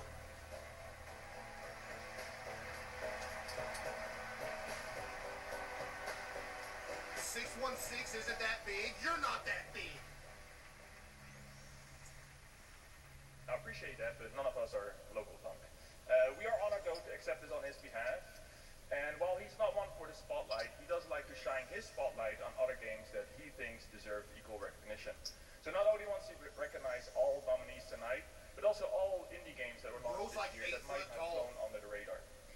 Now, what he would like for you is to explore this world of indie games, and I think you'll find a scene of extremely talented and creative developers who are crafting beautiful experience for you to enjoy every single day. Now, Local Punk, I know you're probably thinking if you can give this away to another team that you think deserves it more, but sorry, Arco, he has to take this home. So, Local Punk, you have earned this, and you deserve this, and everyone at Playstack is just so proud of you, of what you've done, and I hope that at least tonight, you get to enjoy this. Thank you.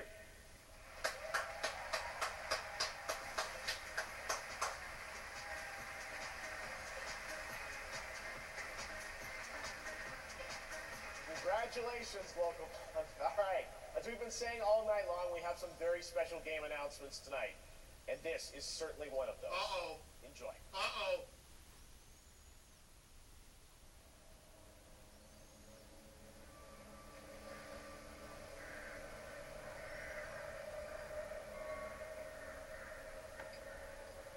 Dude, why are y'all saying GTA, bro?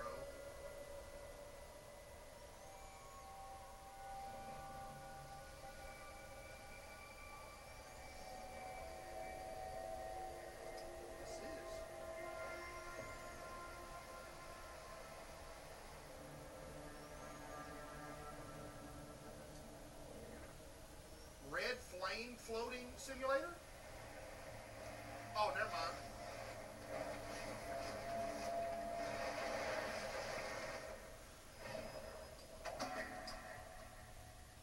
Capcom? What?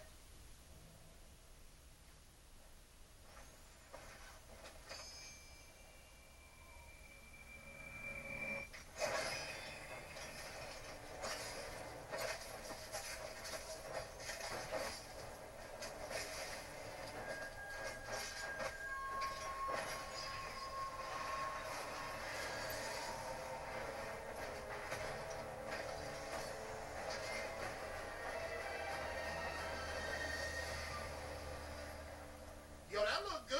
I'm not gonna lie. People like that kind of game, like the sword action. Okay, let's see what fucking 2026, you could have held that till next year.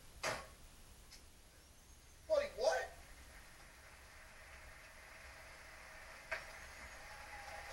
I'm not gonna still be alive by then. That was definitely a good one. I had a great time seeing that game this summer out in Osaka.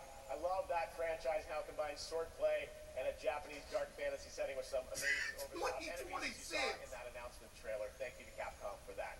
All right, now let's get an update on the first Berserker, Kazan. Hey everyone, I'm Joe Russo. And I'm Anthony Russo, and we're thrilled to be back on the Game Awards to introduce a brand new trailer for the first Berserker, Kazan, a game rooted in the legendary Dungeon and Fighter universe. Our studio Agbo collaborated closely with our friends at Neopol and Nexon to create this action-packed cinematic trailer brought to life in Agbo's signature style. We're excited to unveil it here at the Game Awards along with the official launch date. Stay tuned until the end and enjoy the reveal. I can't hear it. Then turn your volume on.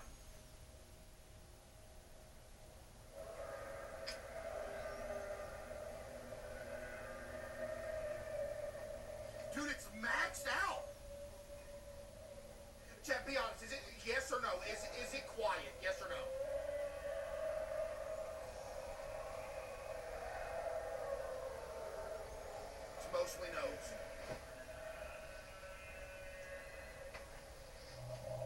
Yo, you know he cold. He almost butt naked and it's snowing outside. Never mind, he warm now.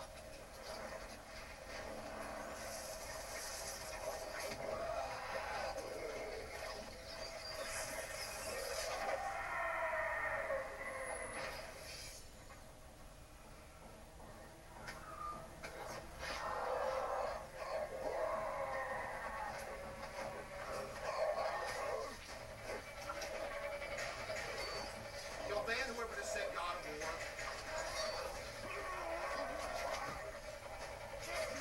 Y'all are so lost, it's not even funny.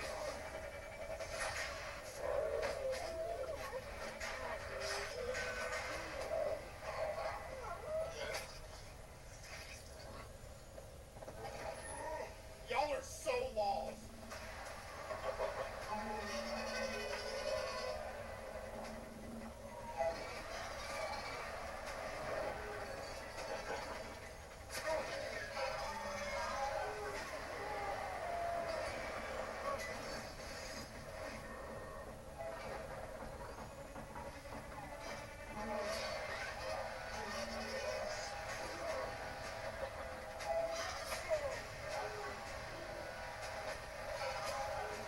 Yo, that big creature is garbage.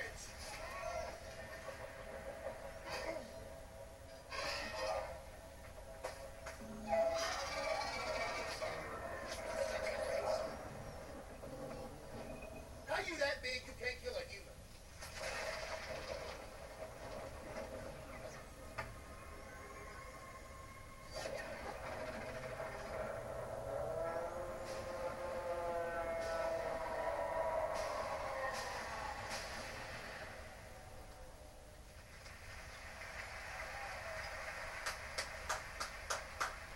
That was the first Berserker Kazan coming in March, as you saw. A great hardcore action RPG. And now we're thrilled to show you another game set in the Dungeon and Fighter universe for the first time anywhere. Arad is an open world action RPG developed in Unreal Engine 5. It's coming to Steam, console, and mobile. Here's the first ever look. At what? Same universe? Legends of Zelda. Oh.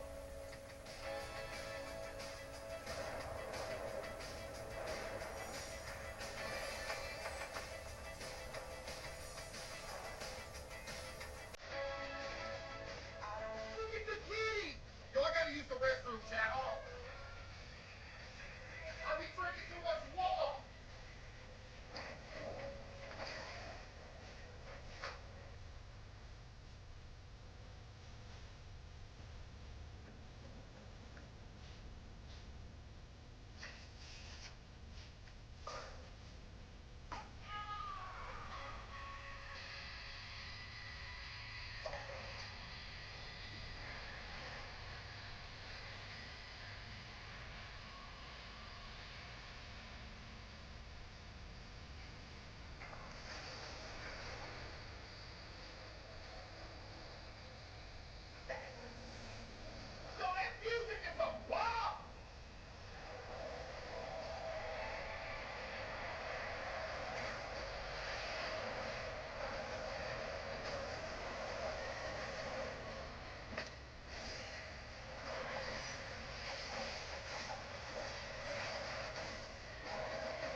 fight the beast from Techland. We announced this at Gamescom. We've got combat, parkour, and nights you may not survive. Here's a brand new look at the game, which is coming in the summer of 2025. Dude, Dying Light is goated.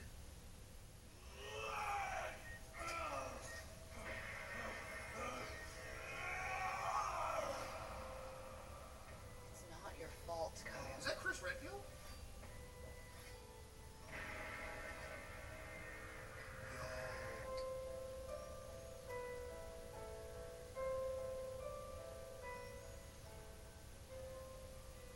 I do not feel obliged to believe that the same God who has endowed us with sense, reason, and intellect has intended us to forego their use. He has gifted us the means to decipher the code of nature, and it's our highest purpose we must strive to accomplish. I only answer to this divine calling. And you. Lord have mercy, it's Chris Redfield.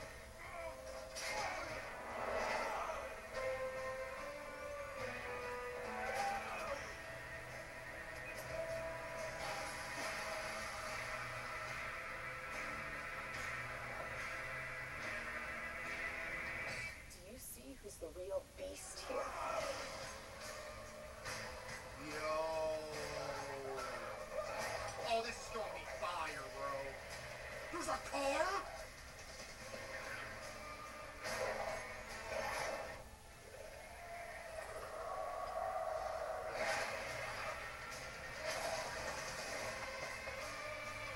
Dude, Dying Light is so good.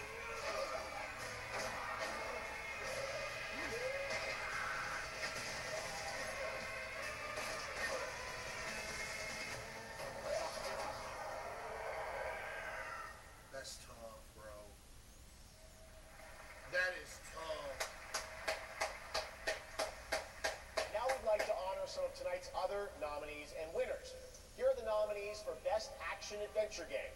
Astrobot. Astrobot's gonna win, bro. Silent Hill 2, Star Wars Outlaws, and The Legend of Zelda Echoes of Wisdom. This year, the Game Award goes to Astrobot. Dude, Astrobot's winning every award. That's 3. Here are the nominees for Best RPG.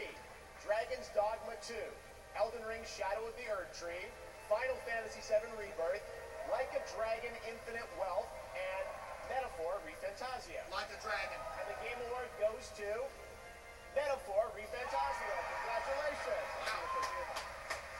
Here are the nominees for Content Creator of the Year. Chat, we're not winning this. Illawarra. I gotta cheer, though. Typical Gamer, and Usada Pekara. I gotta cheer, And though. the Game Award goes to Queso. Congratulations. Here are the nominees for Best Sports Racing Game. F1 24, EA Sports FC 25, NBA 2K 25, Top Spin 2K 25, and WWE 2K 24. Gotcha. And the Game Award goes to EA Sports FC 25. What? Nominees for Best Sim Strategy Game. No shot! Frostpunk 2. There is no way! Of the Goddess, Manor Lords, and Unicorn Open. No way! And the Game Award goes to Frostpunk 2. Congratulations to all winners. Did you catch all that? No, but I wish the rest of the show went that You gotta be kidding me, dude! There is no way! Yeah. Oh, hey. I'm about to pass out! How? Well, I guess I finished most of those videos and I was able to, actually upload most of them. But now I wasn't able to finish most of them. So able.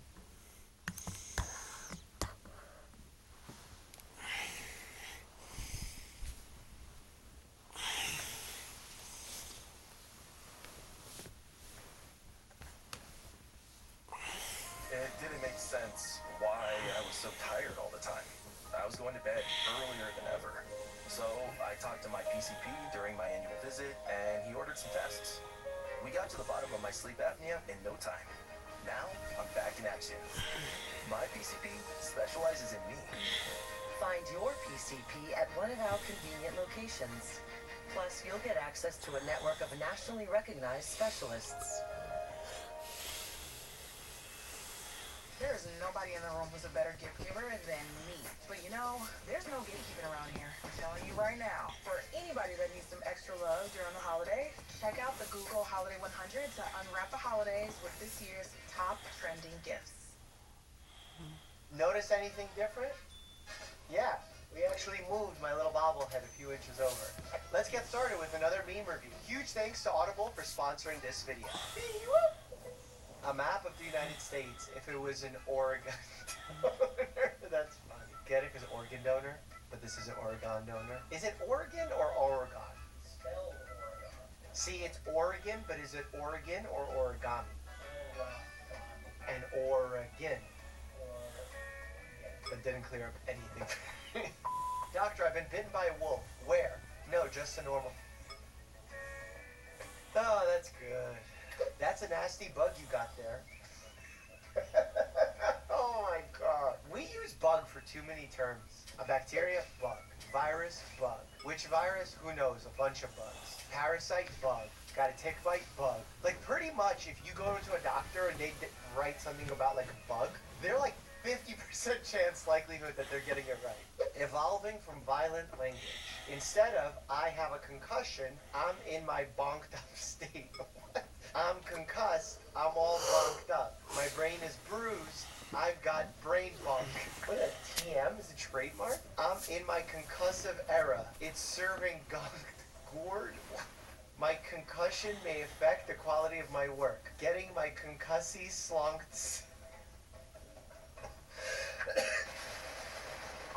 Person has an allergic reaction. Dr. Mike, after all, why not? Why shouldn't I talk about when I see someone on a plane? Alright, I'll stop telling the story. But how often is it that you watch Grey's Anatomy and you see all these emergencies happen midair, and then it happens to you, and you don't have the tools, and you have to MacGyver it? I mean, come on, that's a cool story. Me after watching 5 Minute Craft video.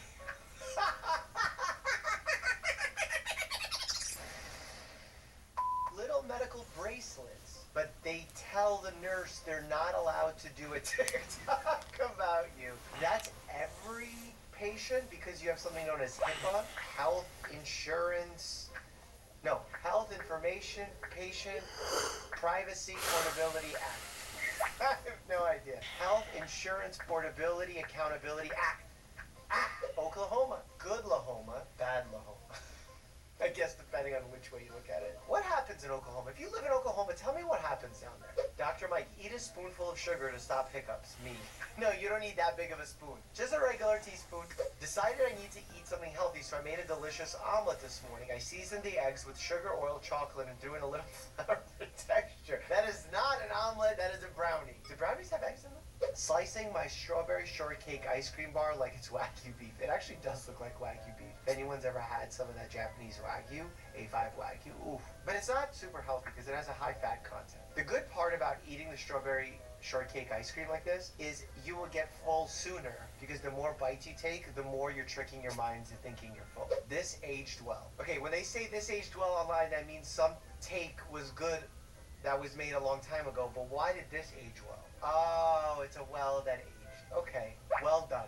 I bet there's a couple seconds on that medieval torture stretcher rack where it feels incredible. Oh no. No. What do we learn from the hippopotamuses? Is it hippopotamuses or hippopotami? Are you sure? Is it bacteria or bacterium? Wrong.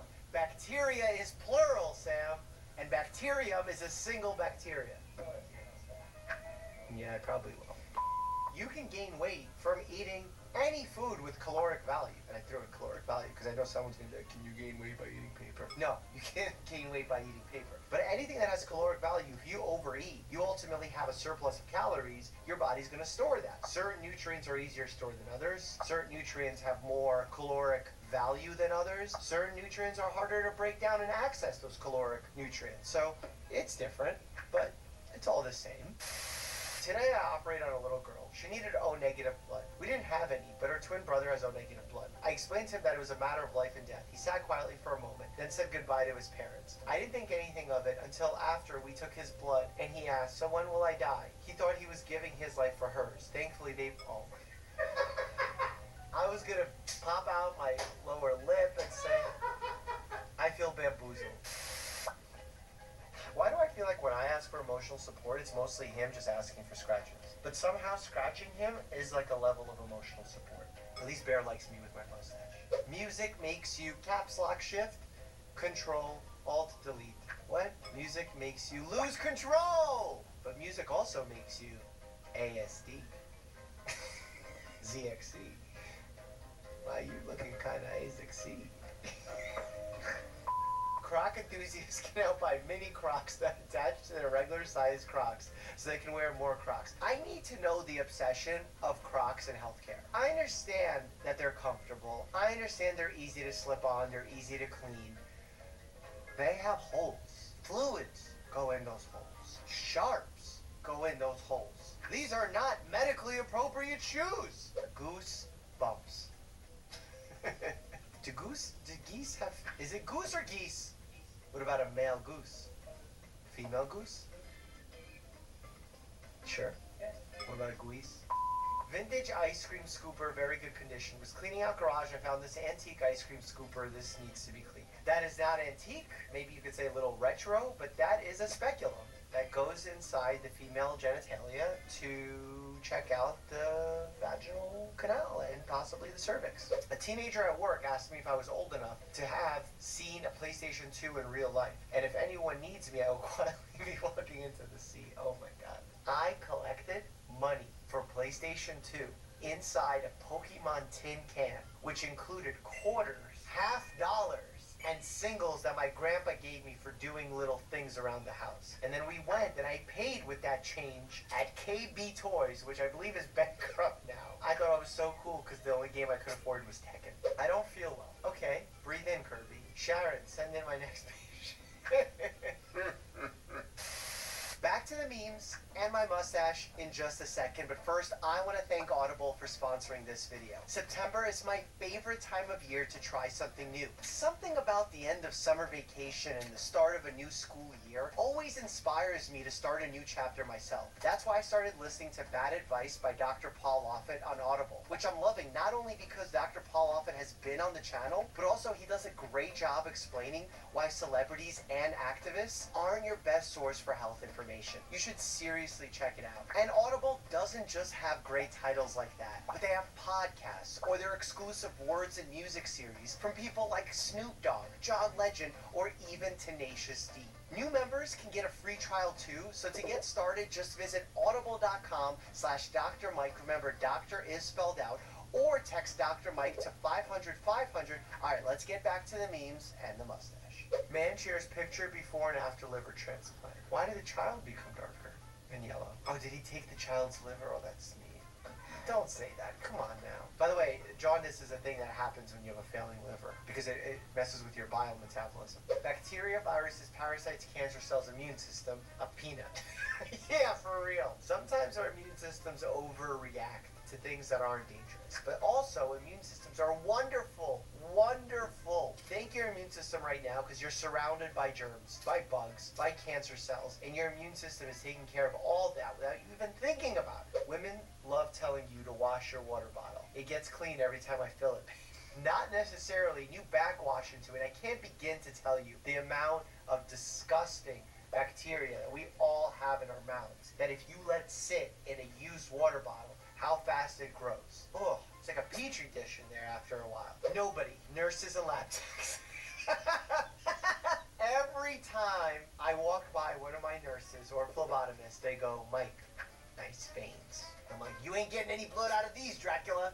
Dr. Mike watches 5-minute crafts health hacks. Dr. Mike's brain cells. Honestly, I should sue. Not because they put medical misinformation out there. Maybe someone else can sue them for that. I should sue them for the medical damage that they did to my neurologic system after watching those videos, which, by the way, they don't link down below. I'm here, I'm queer, and my joint pain is moderate to severe. Yeah, joint pain sucks. And you know what's really bad about joint pain? Is we have to oftentimes figure out what the cause is, and it's not always evident. Sometimes it could be something as simple as the way we sit unergonomically at work, or it could be something more severe like an autoimmune condition, as an example, rheumatoid arthritis. Macaroni and cheese beer, double cheese IPA.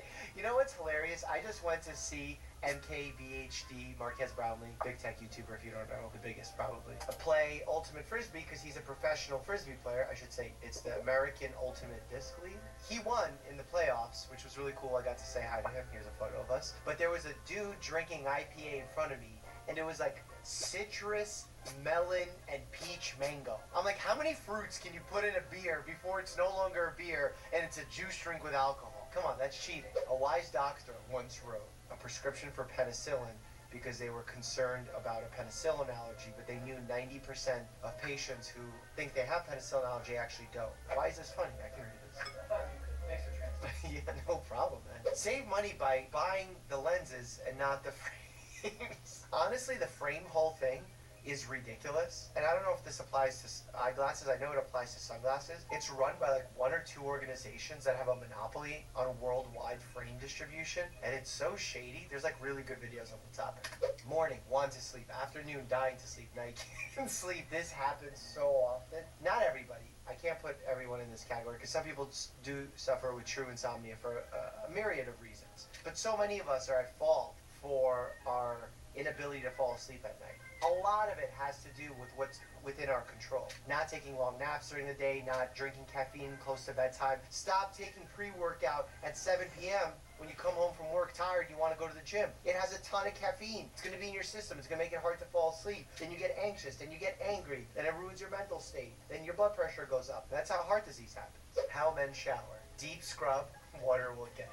Yeah, you should definitely get your feet, because that's where fungi live. Most people will, at some point, especially if you're athletes, will develop athlete's foot, or maybe onychomycosis, which is a fungal nail infection. And those are hard to get rid of. You know, to treat one of those, topical things don't usually work well. They take 6 to 12 months to heal, even if you do use it. And then if it fails, it's like 50-50. Then you have to do oral treatment, and oral treatment you not only have to do for 12 weeks, but in the middle you have to get blood work done. Actually, before and the middle you get blood work done, so make sure your liver is not inflamed, because these medications long-term can inflame the liver.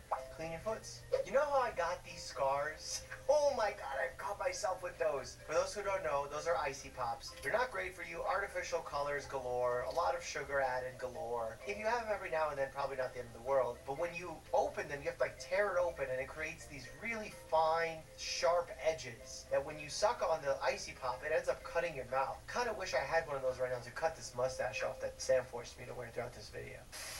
New version of Operation just has players use essential oils instead of performing a medical procedure. Honestly, instead of like body parts in there, you should just be able to deposit little crystals. Oh, you have appendicitis?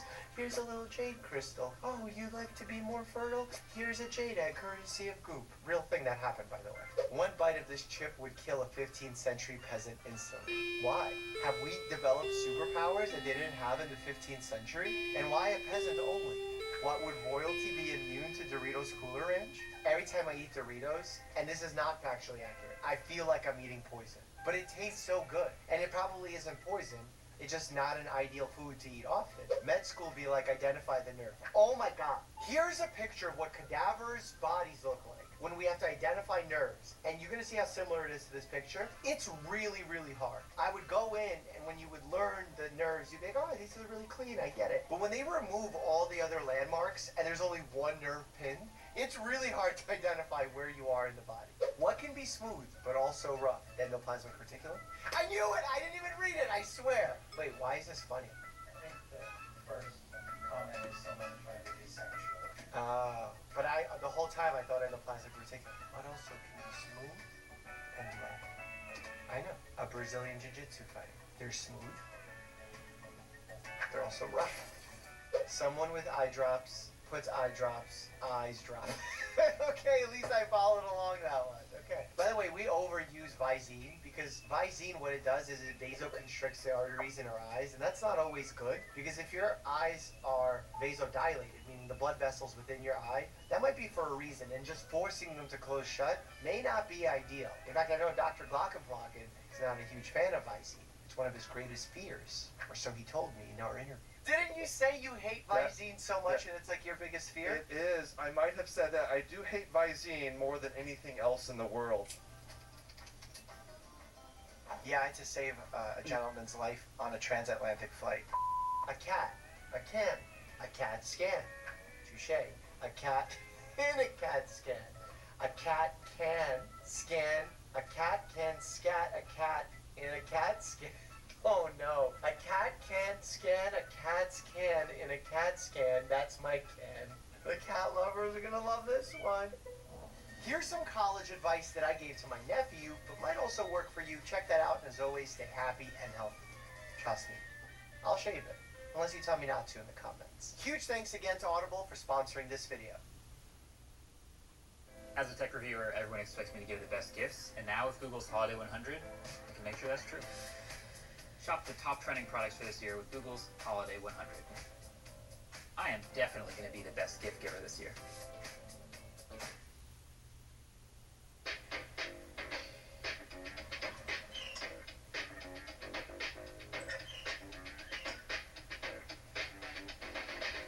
For your small business, no detail is too small. We know this because we're the Hartford, with experience insuring millions of small businesses. So, with insurance off your mind, you can get to this. Ready to roll. Learn more at thehartford.com/smallbusiness.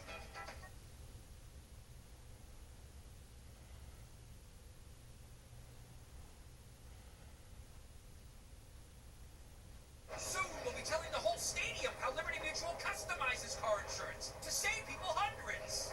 Whoa. I'll go get us tickets. Only pay for what you need. Liberty, liberty, liberty, liberty. The transformation of healthcare demands medical devices to be intelligent, interconnected, and highly secured. We help medical equipment makers move from concept to real product with speed, scale, cost control, and quality. That's why our solutions are built on Intel's long life cycle roadmap, offering more than 10 years of product availability and after service. In addition to a reliable hardware, developers need an intelligent platform that simplifies software development and enables real-time functionality at the edge. It's not just about delivering technology. It's about enabling next wave of medical breakthroughs. Faster, smarter, reliable, and secure.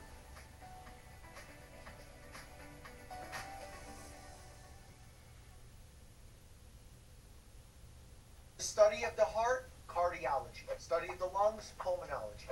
The study of memes, neurology. Let's get started. Huge thank you to ShipStation for sponsoring this video. Whoop. A decision was made here. Wow. I would have kept the weights. You sure about that? You sure about that? Or went double stuffed at least. Did you know I have gamma, asthma, breathing, speech? What is happening? Me stealing my bro's vape so he doesn't get addicted. No, bro, that's his asthma pump. And my guy's on the floor. That's albuterol. That's a Saba, for those who don't know.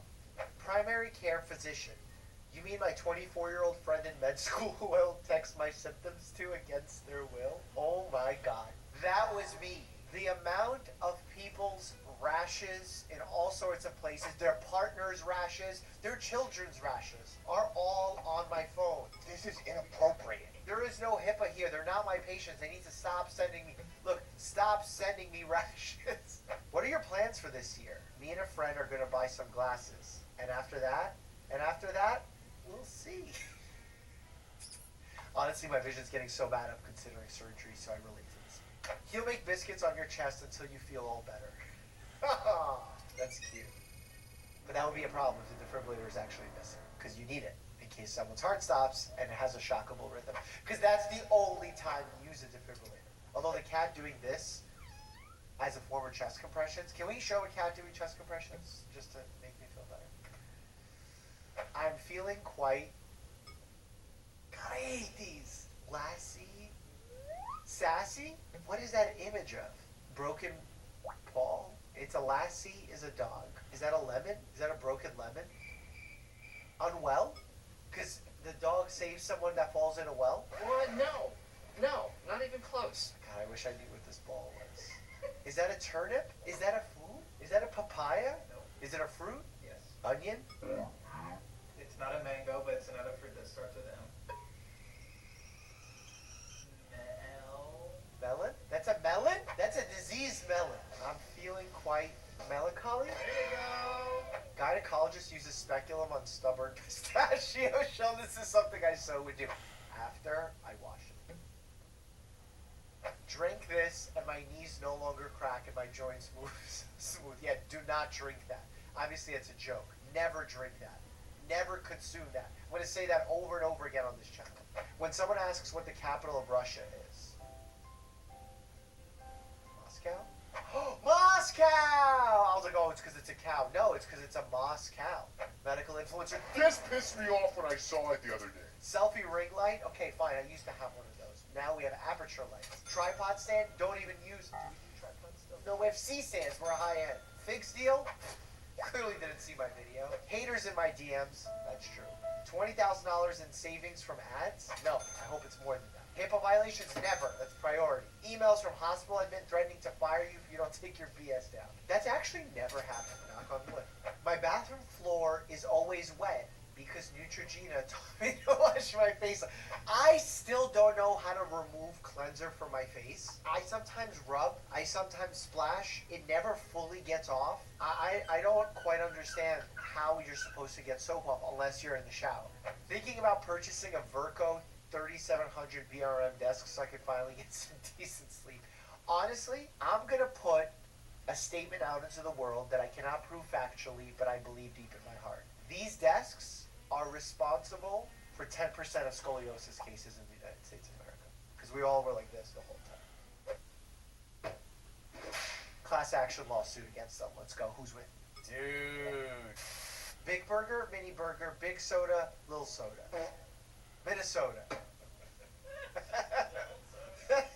Don't they have an accent? Minnesota. Minnesota. FDA issues warning about black licorice for Halloween. It tastes like shit. FDA. Twizzlers suck. Fight. A few weeks ago, I peed red and was bugging out, went into oncology, and they were trying to figure it out. And finally, my oncologist was like, you eat beets recently? Then I had to explain to an oncologist how I ate an entire jar of pickled beets in the bathtub because I was sad. Yo, beets mess you up. You know what also messes you up? And I don't say mess you up in a bad way. I mean mess up the color of your poo and urine. So beets and also Pepto-Bismol. A lot of people will take Pepto-Bismol for an upset stomach and then rush to the doctor because they're saying they see black in their stool and they're worried that it's blood. But if you recently just took Pepto-Bismol, it could be because of that. Upper GI bleeding, black in the stool. Lower GI bleeding, bright red stool. Interesting. Let's just take a second and talk about ShipStation, the leading web-based order management and shipping software. You see, the holidays have started and I am swamped. This year I moved out of the city and into a house, so I've got way more decorating to do. I'm also hosting a few holiday parties for friends, family, and the team. Not to mention, I'm still logging hours at the hospital and preparing for my return to Liberty. Updates coming soon. Bottom line, I need help, and that's where ShipStation comes in. The last thing I want to do is worry about shipping issues for my small business. You know, returns, refunds, exchanges, you name it. But all that can easily be managed in ShipStation's simple-to-use dashboard, which integrates so well with your shop on Amazon, Etsy, eBay, Shopify, and plenty of others. They really allow you to automate your shipping process no matter the size of your business, whether you're just getting started or you've grown into a full-on enterprise. Over 130,000 companies have grown their e-commerce business thanks to ShipStation, and 98% of those companies that use them for 1 year become customers for life. Not to mention, you can get up to 89% off USPS and UPS rates. It comes with a free trial and a quick setup, so if you've been on the fence about adopting ShipStation for your business, now is a great time to give them a shot. Let your customers shop risk-free this holiday season with ShipStation. Go to shipstation.com/Dr. Mike today and sign up for a free 60-day trial. All right, let's get back to those news. I'm in the ER. I don't want to bore you with details, but the Dyson ball cleaner is dangerously misleading product name. Oh my God. Is it called a Dyson ball cleaner? No. Dog memes, med memes. Both. Can we get doctor memes?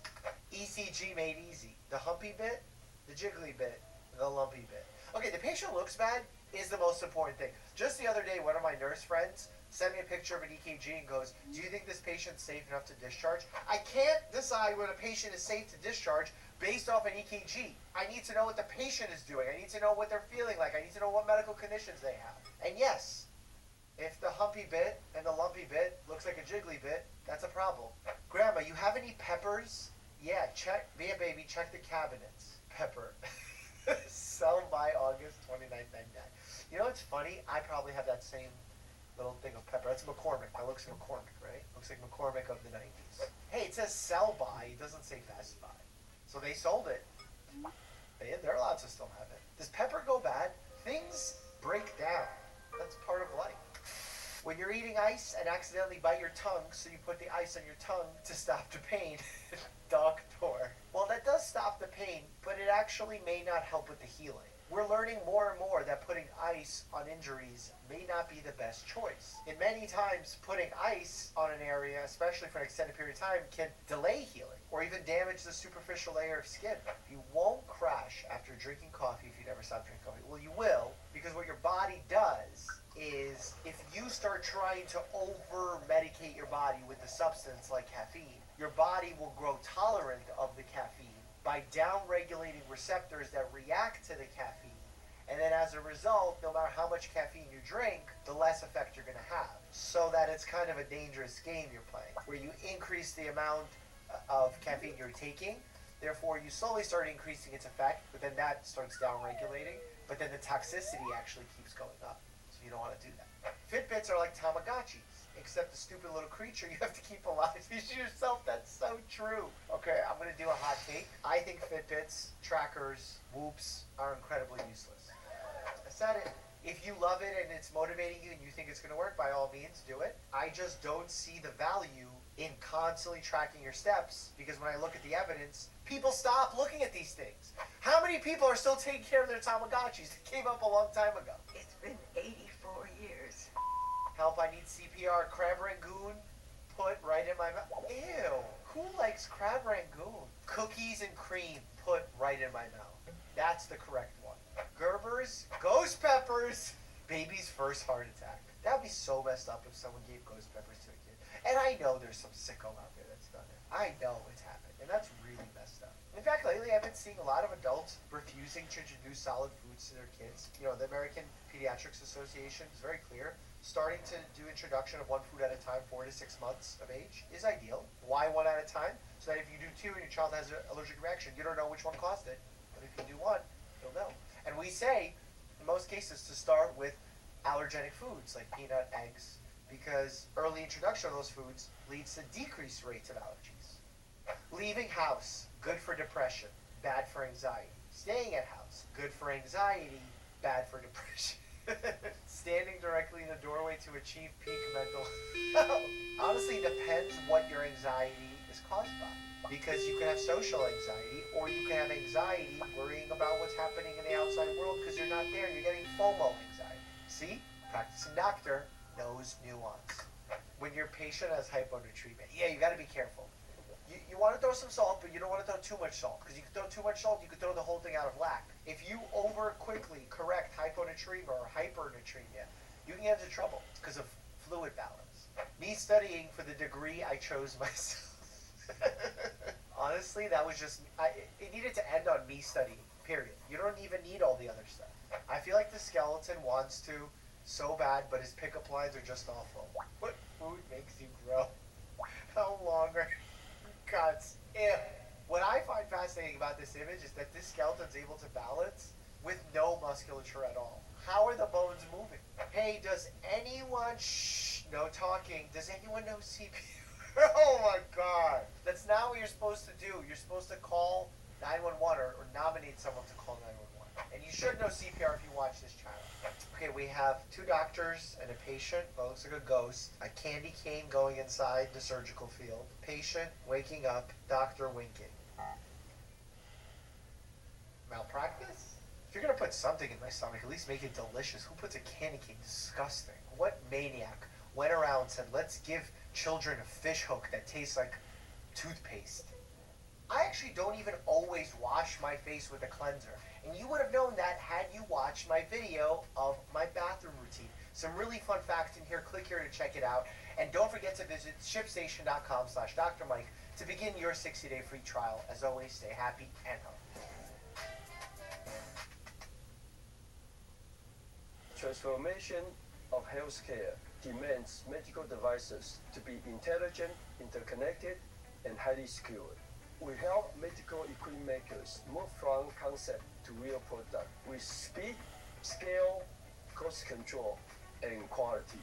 That's why our solutions are built on Intel's long life cycle roadmap, offering more than 10 years of product availability and after service.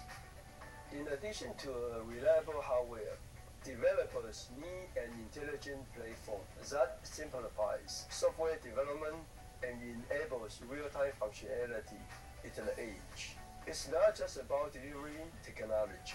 It's about enabling next wave of medical breakthroughs. Faster, smarter, reliable, and secured.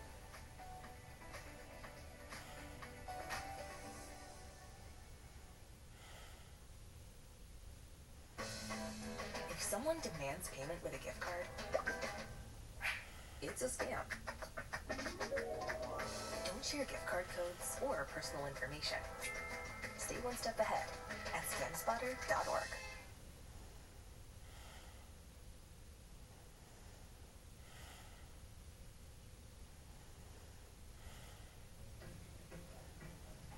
Did you know that nuclear energy is actually one of the safest forms of energy? Working at a nuclear plant is safer than working at a grocery store. Nuclear is also the largest source of clean energy in America. And you know what's coming out of the towers? It's just water vapor. I support nuclear energy. Me too. Whoa, you actually agree. How did we all not know this? I thought it was so strange. I was way more than never had.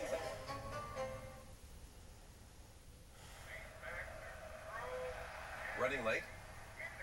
With Braun, you can still look legendary.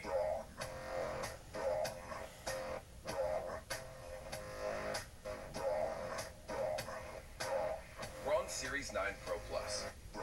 You take one stroke, Braun takes 5. Cutting it close has never felt so comfortable. Even on a 7-day beard. Braun, better by design.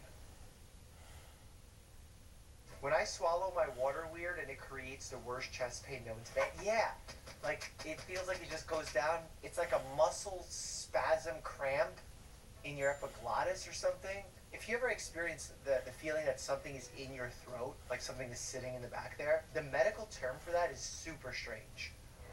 Globus sensation. That's the ICD-10 code for it. Me, I'm blessed. I have someone who loves me and fights for me. Friend, who? Me, my white blood cells. Let's just take a moment out of our day, together, you and I, and hug and appreciate every cell in our body.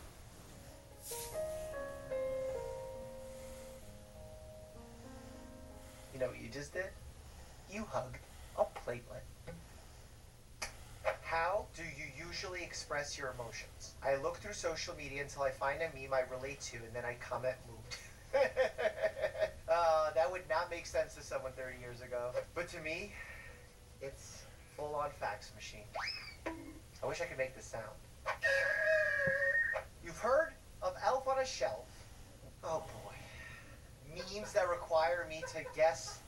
Hold on a second. A flagella on a sperm. A spermgella. Ella sperm.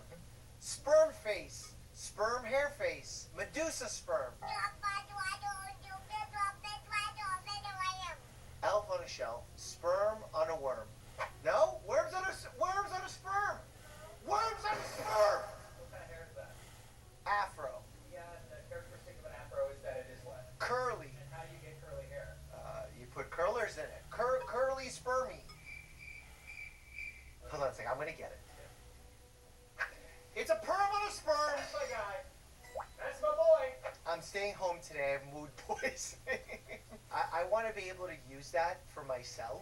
I'm just going to handwrite a doctor's note to my own practice and write that I have mood poisoning and I will be the prescriber and the patient and just see what happens one day. Maybe if I was cute as Baby Yoda here, it would work. How to relieve sinus pressure from sources across the web. Hydration, facts.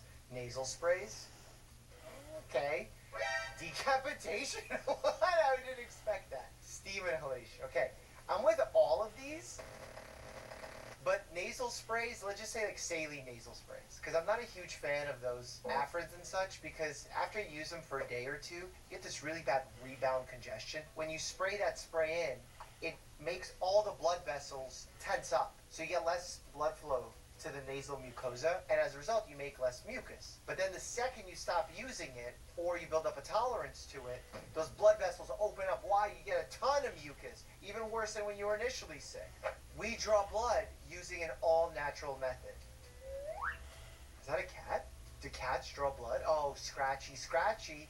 Scratchy, scratchy from a kitty causes bacteria to enter your skinny, which then enters your bloody, leading to potential sepsis in an ICU stay requiring pessaries. I can also draw blood. In fact, I'm going to do it for the first time on this channel. Do you want me to draw blood? I'm going to draw blood right now. I think I have a syringe here. Oh, sometimes it just hurts so much. Is that blood? You're right. I should draw it with more detail. Yep, got it. Thank you. Yeah. Should I take my dog to the vet? I would. Oh, that's funny. Have you ever seen those chicken nuggets that look like famous people? I don't know why that made me think of that. Why is my water like not super clear? I promise it's not urine. Just gotta put that on the record. William, pear. William Shakespeare. Ah, that's funny. I got it right away. I'm proud of you. I know that. Bacteria. Frontiera. Oh my god, we're getting a lot of these today. By the way, bacteria don't have arms and legs. Factually inaccurate drawing. Just putting it out there.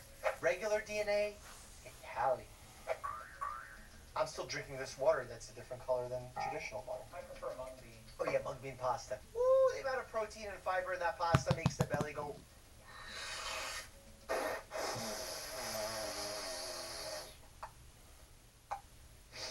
POV, you're bleeding out, but we have to wait for my Bluetooth to connect before I drive to the hospital. You need the hype music. Even surgeons in the hospital won't operate unless they got their jams on. She's losing a lot of soda. Do something, Dr. Pepper. Now, I have to tell them I only have a PhD in deliciousness. Soda truth was revealed. Dr. Pepper only had a doctorate in theoretical physics. Oh, this is such a soda dad joke. I love it. This reminds me of when I was just on NBC News. I was celebrating Heart Month with the American Heart Association, and I literally said, "Can you tell we're pumped about Heart Month or what?" You could tell the anchor was really excited about that joke. I told you to wear sunscreen. Oh my God! Is that why we butter corn before we put it on the grill? A $50 Uber ride. A $2,500 ambulance ride. Me bleeding out in an alleyway. I'm pretty sure it was getting so bad at one point that Uber or Lyft or one of these companies literally came out and said, "Please stop using our services as healthcare transportation because you're putting our drivers at risk." Can you imagine just like all the viral stuff and the bleeding and the choking and the drivers are trying to deliver babies and stuff? That's a lot. Your future doctor's cheating in their online classes right now, so you better start eating healthy. Honestly, I'm worried about it. I'm worried about the impact that the pandemic has had on future medical education, at least for those few years. So I'm hopeful that they'll learn on the job. Doctor, congratulations, ma'am. You've been blessed with twins. Credit card declines. Doctor. Oh my god. What is that an image of? Me. Googling what I do, leg bleeding, raccoon bite. Google, elevate and apply pressure. Okay, so far so good. Me, lifting raccoon real high. Apologize or else. Run, escape, get to safety, call for help, consider rabies protection. Italian medicine. Is it just pizza? Take 1 tablet by mouth twice daily, wash down with, well, I guess it says Coke. Would you prescribe that medicine for any kind of condition? If you're hypoglycemic, I could see a little hit of glucose. My son told me he learned that octopussy, tough word to say. My son told me he learned that octopi can climb through small cracks, so he's scared to swim in the ocean because an octopus might climb inside his butt, and now I'm scared to swim in the ocean. Honestly, I've always been scared to swim in the ocean. Stepping on a sea urchin is scary. I think jellyfish eye are scary. Sharks, they got teeth. I saw Jaws. Me, please be careful of that. My toddler. Hi, I'm Johnny Knoxville. Or Steve-O. Oh my god, is that the plant in the background? What are you doing with the plant? Get out of there, plant. Dr. Mike. Why is Doctor not capitalized and Mike capitalized? When someone says, use essential oils to cure an illness, and the viewer is like, what is going on? I try my best to intervene when I can, to stay out of the way, to allow the body to heal itself. And then, like in the rare instance I can prevent the problem, I also try and do that. And then people who are selling you essential oils are like, oh, this fixes everything. All of it. It bothers you, it's fixing all of it. I want to help. And if it was as easy as giving you essential oil, baby, I would have done that. I would have all the essential oils right here, just like on display. Patients suffering with migraine, yellow oil. Suffering from hepatitis C, purple juice. This creature lives in you and controls everything inside you. Yeah, those are the nerves. So imagine, you're having a rough day. Your spouse is just like, beep, beep, beep, beep, beep, beep, boop, boop, boop, boop, boop, boop, boop. And you're like, you're getting on my nerves. Do you think your spouse can get on those nerves? Probably hurt. Because when you manipulate a nerve, you get nerve pain. Neuropathic pain, one of the worst forms of pain. I don't want that for you. Just don't do it. Don't get on anyone's nerves. My dreams have meaning. My dreams. A pug on a Cheeto? I'm trying to combine the words and it just won't happen. A pug Cheeto? A cheese pug. A cheese pug puff. Oh, cheese pug puff. Solved it. Cheese pug puff. Airtight. Are you a morning person or a night person? Me. I'm barely even a person. Come with me, my new feet. Come with me, my little newfound land. Cope with me. It's been a rough day for me. This might hurt a little. Okay, the boomers have ruined your economic future. It's okay, little buddy. You'll figure it out with crypto. You are fantastic! I know it took you a while to get it, so I'm going to give you a chance to laugh. Local man paralyzed after eating 413 chicken nuggets. 413 chicken. Oh, 413 chicken nuggets. How about I learn how to count? So the limit is 4 and 12. No, dog. I tell you, it's too many nuggets. Surgery is stabbing someone to life. I believe it's like surgery is cutting someone to life. Stabbing seems aggressive unnecessarily. Cutting and closing someone to life. Watches all Dr. Mike videos. You know, I'm something of a doctor myself. Honestly, if you watched all the videos, as you've seen when I quizzed Dan, my videographer, who's either shot or edited the majority of the videos on the channel, especially in the first few years, his medical knowledge is pretty solid. Pretty good, pretty good. In fact, I'd like you to click here and watch me and Dan eat wasabi and test his medical knowledge. And as always, stay happy and healthy.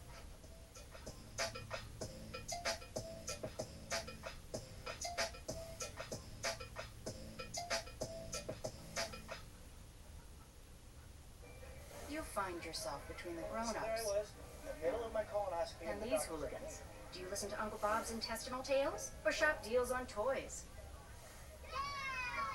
Good choice.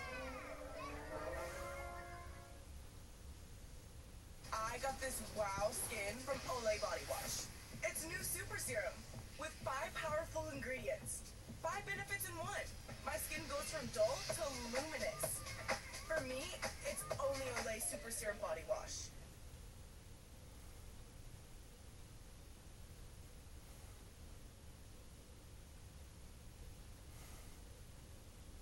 Ready or not, here they come.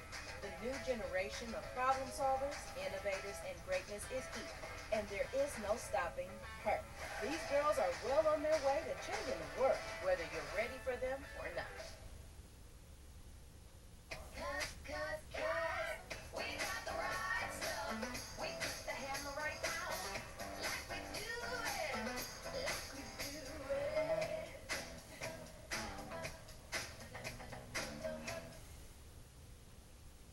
For today's medical meme review, I'm going to look at some of the ones you submitted on Reddit. If they're not going to be good, I encourage you to submit even more for the next episode. Huge thank you to Factor for sponsoring this video. Let's get started.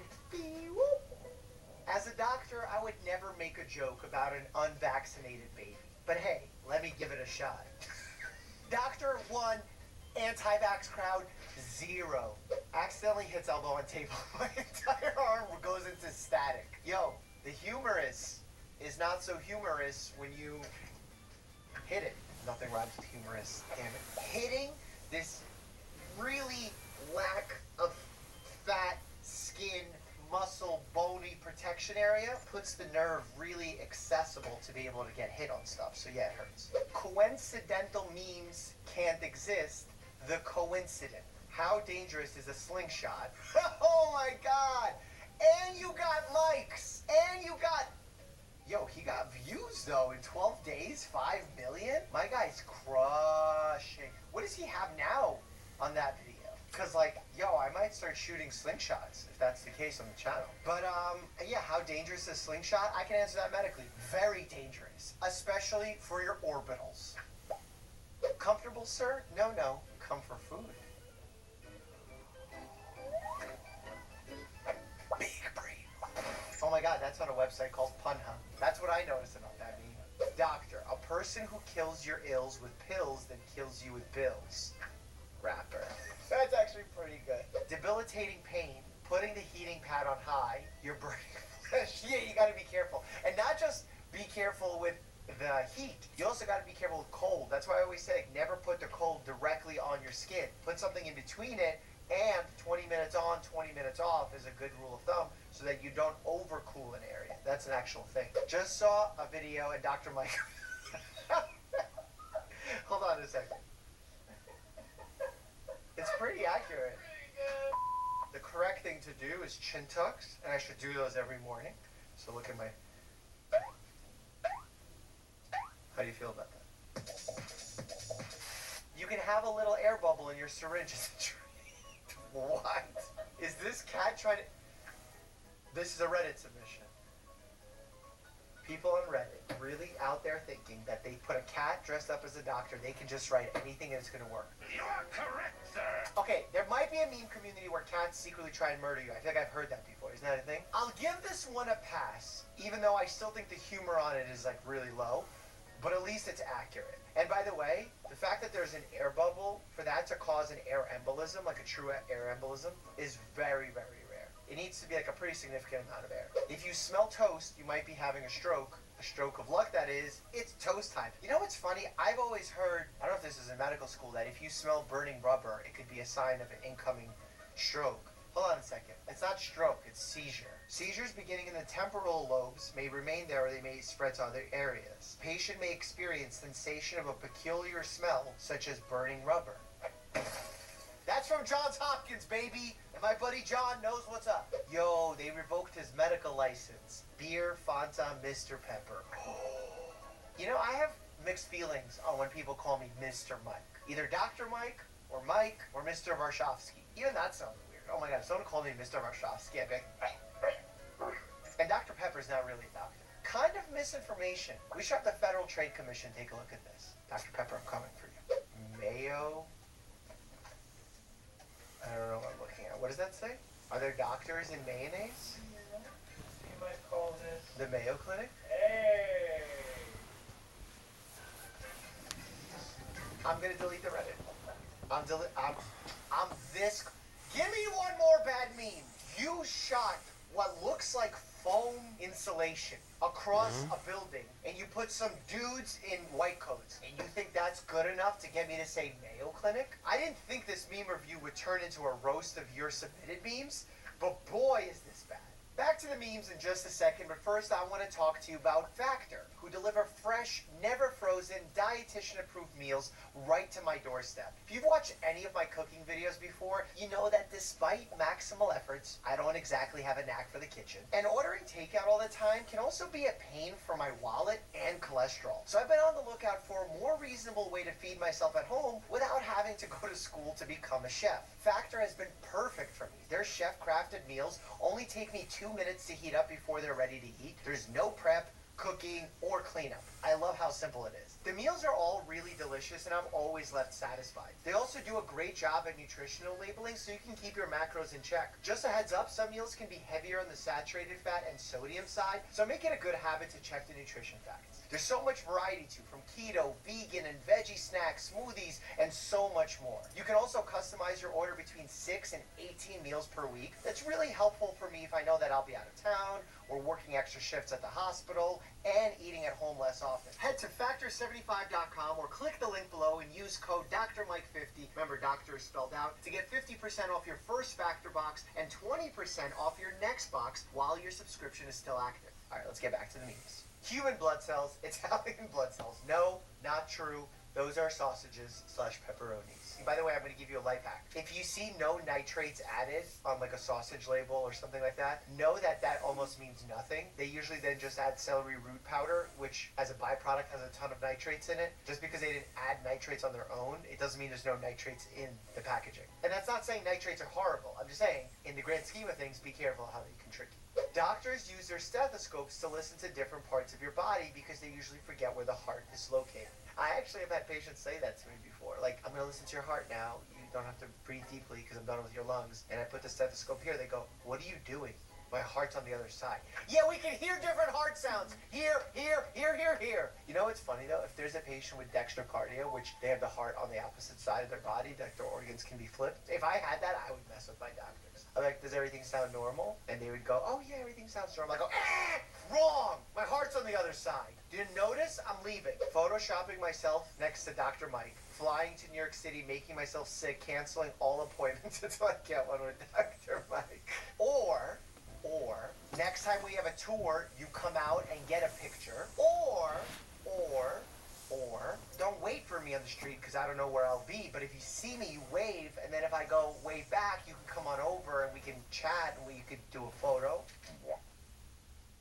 4 of my toes watching the little toe take a coffee table leg to the face. Oh my God, this just happened to me. I was in a hotel and they had one of those door separators, and on the bottom it had that thing that sits, that holds the door open. And as I flicked it up and held the door open and I walked by, it dropped and my little toe sliced on it. My blood is now in that hotel room. All the vampires, go get it. Is this what private schools are like? No. They have sparkling water. They have a soda stream on tap with flavors. At least that's what happens in the Delta lounges, which I was lucky enough to attend to one of the last times I was in the airport. You're fat, but you're good fat. Avocado affirmation. I hate that we label things as good and bad, but I understand the need to. Like, I hate that we call LDL bad cholesterol and HDL good cholesterol. Because it's like, not exactly accurate, but I guess we need to sometimes make things more understandable. Me, eat a lot of calcium, but I don't drink enough water. My kidney.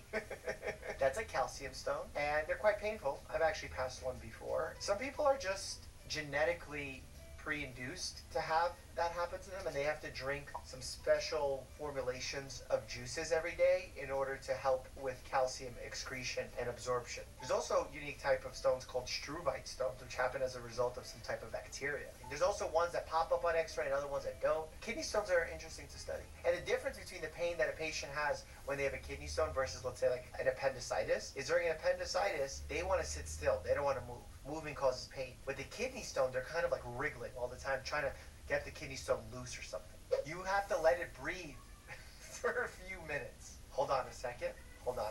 I gotta understand what's happening here. Oh, He's saying that the NyQuil Severe is breathing, not take it with alcohol. Am I right? That is way too much of a serving, much like Mark Rober unfortunately did when he overdosed and took way too much of that coughing spray on Hot Ones. And remember, NyQuil is a medication that has multiple medications in it. So be careful with medications like that. And also what we're seeing is long-term use of medications as a sleep aid like diphenhydramine can actually cause issues with the brain. So know that there are negative ramifications for using them and understand that the benefits have to outweigh those risks. My second attempt at making a protein shake. What am I doing wrong? I feel like there's been efforts made into making alcoholic beverages with protein, and I stand firmly against this. Medically, it doesn't make sense to make it quote-unquote healthier. Anatomically, it doesn't make sense. Culinary-wise, it doesn't make sense. Mixology doesn't make sense. Just decide, are you going to eat something that's unhealthy for the fun of it and do it for your soul? Or are you going to go and try and eat healthy? Like, I feel like the blurring of the lines thing gets confusing for me. Las Vegas, Vegas Nerve, gambling, hotels, Sphere, buffets, alcohol. The vagus nerve is the primary driver of the parasympathetic drive, which is the rest, digest, and repair. It should be called the anti-vagus nerve. I'm going to submit a letter to who makes names for organs and nerves? Is there an organization for that? Can I challenge the name of something? We're going to write a letter. They're probably going to be like, who is this doctor? Is this even a real doctor? They're going to see my meme review and they're going to say, not a real doctor. Me watching Dr. Mike meme review after having an existential crisis and throwing up from fear. Wait, I should have reassured you. Despite us having almost no perfect knowledge of anything in healthcare, we still can sometimes make recommendations at work. And look, cuddling with Bear is also what I do every single night. The connection between dog and man. It's a beautiful thing. By the way, we have to have a poll. Bear, come over here. Okay, I'm considering getting a second one of you. Wait, hold on, I must ask you a question. If you want a brother, speak. If you want a sister, speak. I think the answer is pretty clear. Do you want a friend? Okay, he wants a friend. That was not manipulative in any way. Come here, give me a hug. Give Dad a hug. We're twins. If you approve me getting a second one of these giant ones, let me know because I kind of have the space now. And I feel like he wants a friend, even though he's not being accurate about it. Also, by the way, Bear lost a tooth. He had it pulled. I can't see it. But can you smile for the camera? Please submit more of your created memes in the subreddit because those were trapped. I don't want to say they're full trash. They're trapped. We're going to get to very closely. So please, please submit more. And check out this video of where Bear and I now live. He has a lot of room now. Click here to check that out. And as always, stay happy and healthy.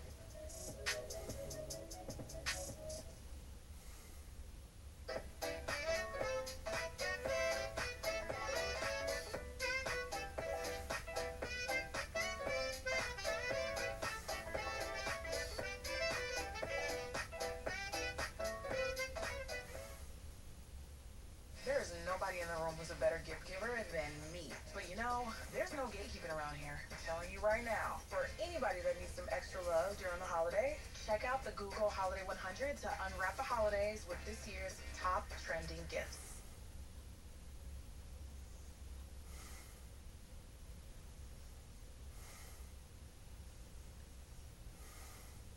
I'm being told this is legal unit from Liberty Mutual to help save you hundreds by customizing your car insurance. And his partner, Doug, is the gentleman under the security guard.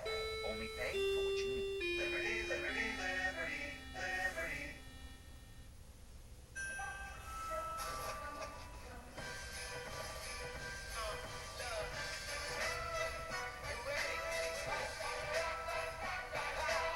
So hear the drums drumming, all your friends humming. Yeah, it's a good time coming. Everything you want, it's right here, y'all. Everything you need, it's right here, y'all. We got the tools bumping, got the kids jumping. Yeah, it's a good time coming. This girl wearing a gold apparatus. Someone needs to go to next year's Met Gala as a ribosome. Food falls onto floor. Bacteria match begins in 5. Yeah, bacteria just get on right away. They just hop on. They don't wait. They make contact instantly. They're like, what I imagine working in urology is like Dr. Wiggles, we Yes, but without the ice cream. Butter is such a superfood that it has its own penthouse in the fridge. Oh my god, it doesn't just have a penthouse, it has a penthouse with a view. And also, there's apparently like a way to keep your butter inside water that keeps air out of it or something, and keeps it soft. It's too complicated. I need like an astrophysicist to come on and help me with that. Do you think butter's a superfood? I think it's more of a villain food. Super villain. Super villain food. I have good news and I have bad news. Well, doctor, give me the good news first. The good news is in for the patient in waiting room 2. Oh no. Why does the patient have such a little head? I'm concerned about the size of the head and the knee squareness. Putting on gloves alone in front of other doctors. Yo, it's easy to panic. And you know what makes it worse? Hands get sweaty. When your hands are sweaty, it's harder to put on a rubber glove. And forget about it if they have those like vinyl gloves. It's game over because those, they're just tearing. And when you tear one, the nerves get even worse that you're going to tear 2, 3, and 4. Do not eat aluminum or you'll sheet metal. Oh, that's good. I would change it though. Do not eat aluminum or your stool will smell like metal because there's blood in it and blood has iron in it. Much funnier. Right? Way. It's inaccurate. And also, that's a donut shop. Snow White being intubated? But why was he intubating her? Was he needing to protect her airway? Was her Glasgow coma scale lower than 8? Because if it's lower than 8, you intubate? If not free healthcare, maybe ad-supported health. I never thought about that. Like my doctor could stop in the middle of examining me and sing the Liberty Mutual jingle. Liberty, liberty, liberty, liberty. I'm surprised that's not happening. Like, you know, NASCAR drivers have logos like everywhere on their car, all the real estate. Exactly. So like, at what point do doctors just start renting out space on their scrubs? Ship station. There's a universe inside of you. This is definitely tuberculosis. This is definitely ground glass appearance, and I'm concerned. And there's a universe of something inside of you when you have ground glass appearance. Potentially an infection. I don't think tuberculosis. That's a cavitating lesion, where you would have a single solitary lesion that looks like this. Oh my god, it's a radiology course inside of a meme review. When you try to swallow a pill, but it doesn't go down and is now dissolving in your mouth. Oh, I hate that feeling. No. That's bad, and I absolutely do struggle with this, but you know what's worse? Oh, there's water in this bottle. Let me take my pill. Put pill in said mouth. Pill starts dissolving. No water in here. Because you ran out, you didn't realize, and now the pill is just sitting there in your tongue.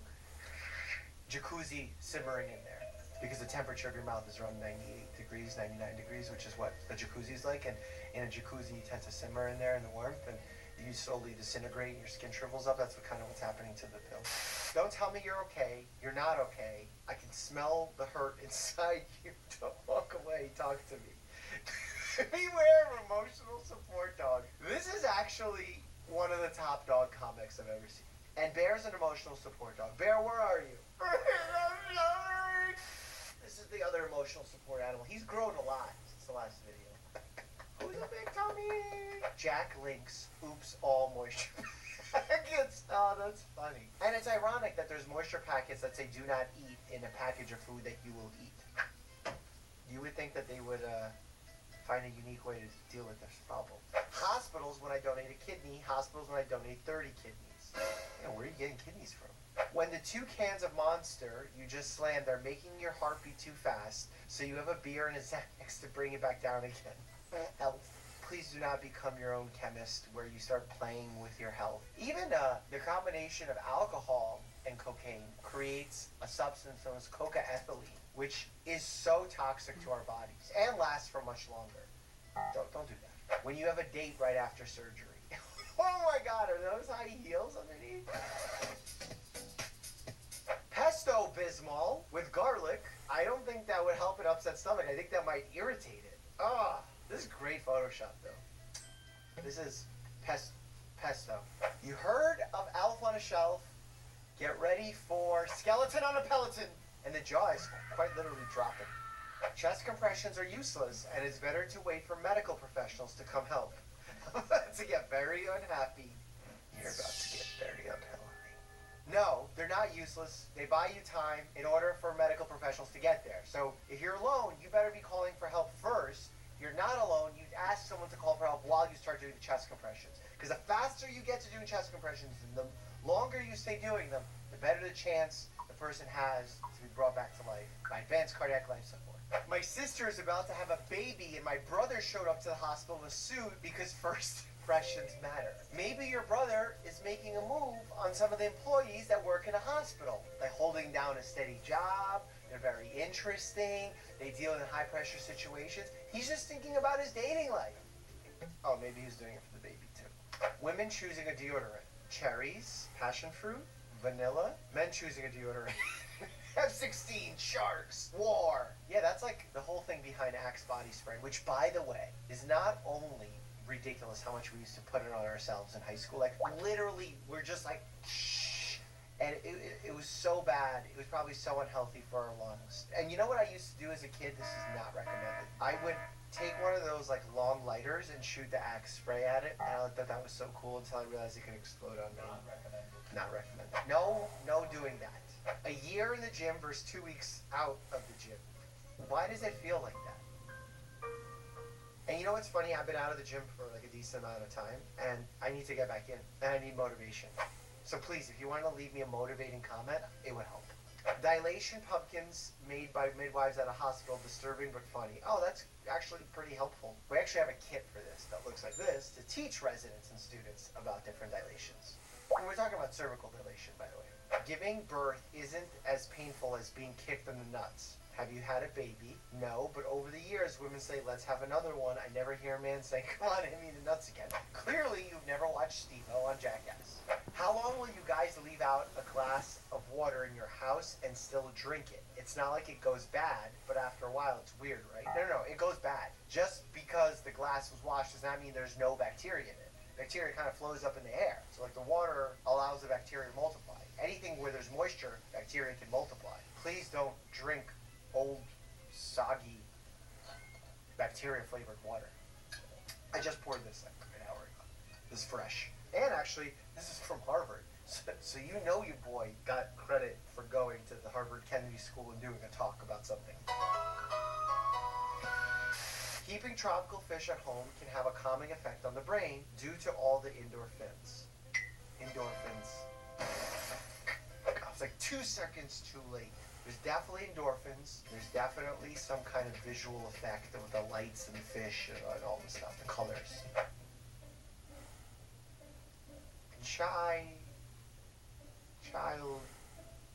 Children pothole. Pothole. Sound it out. Children or Chipotle? Like whether or not you want to have children or Chipotle? That's right. Basically, do you want a food baby or a real baby? There you go. Woo! We're halfway there. Woo! This is one of those memes, isn't it? A lemon pear, a pear on a lemon, lemon on a pear, lemon top, lemon pear top, lemon, lemon head. Citrus, sweet, sour, sweet kids. What are they called? Sour sweets? Sour Patch Kids. You messed up everything. Hold on a second. This has something to do with the song. Ooh, we're halfway there. Oh, we're almost there. I don't know the lyrics. You already said the answer. So the song goes, whoa, we're halfway there. Whoa! We're living on a pear. A lemon on a pear. There we go. Yeah. Anesthesia was invented in 1846. Doctors in 1845, knocking you the out. No, I don't know what they did. They had to have done something. They probably got you drunk or something. Probably something terrible. God, some of the things we did in the past were terrible. Actually, click here to watch a video of me reacting to some of the most horrific devices that we used in the past. And as always, stay happy and healthy.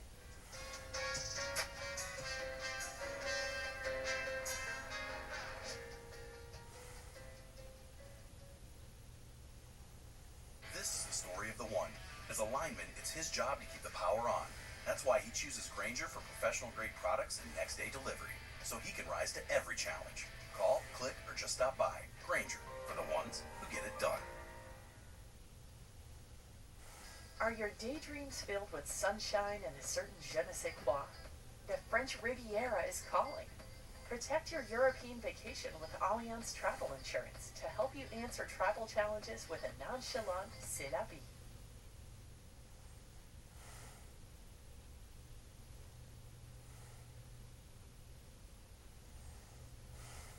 It's not easy being the one everyone counts on to keep your operation running. That's why at Grainger, we're here for you with professional-grade industrial supplies and fast delivery. Call, clickgrainger.com, or just stop by. Grainger, for the ones who get it done. I've reacted to hilarious, shocking, wild medical memes. But lately, you've been slacking. Most of the memes you send me are a little too mindful, a little too demure. Huge thanks to Quest Nutrition for sponsoring today's video. Hello, 911. I am dying. 911, let me see. What? What meme are you looking at? Guy, no, I'm literally dying. Having my ass off. Tag me.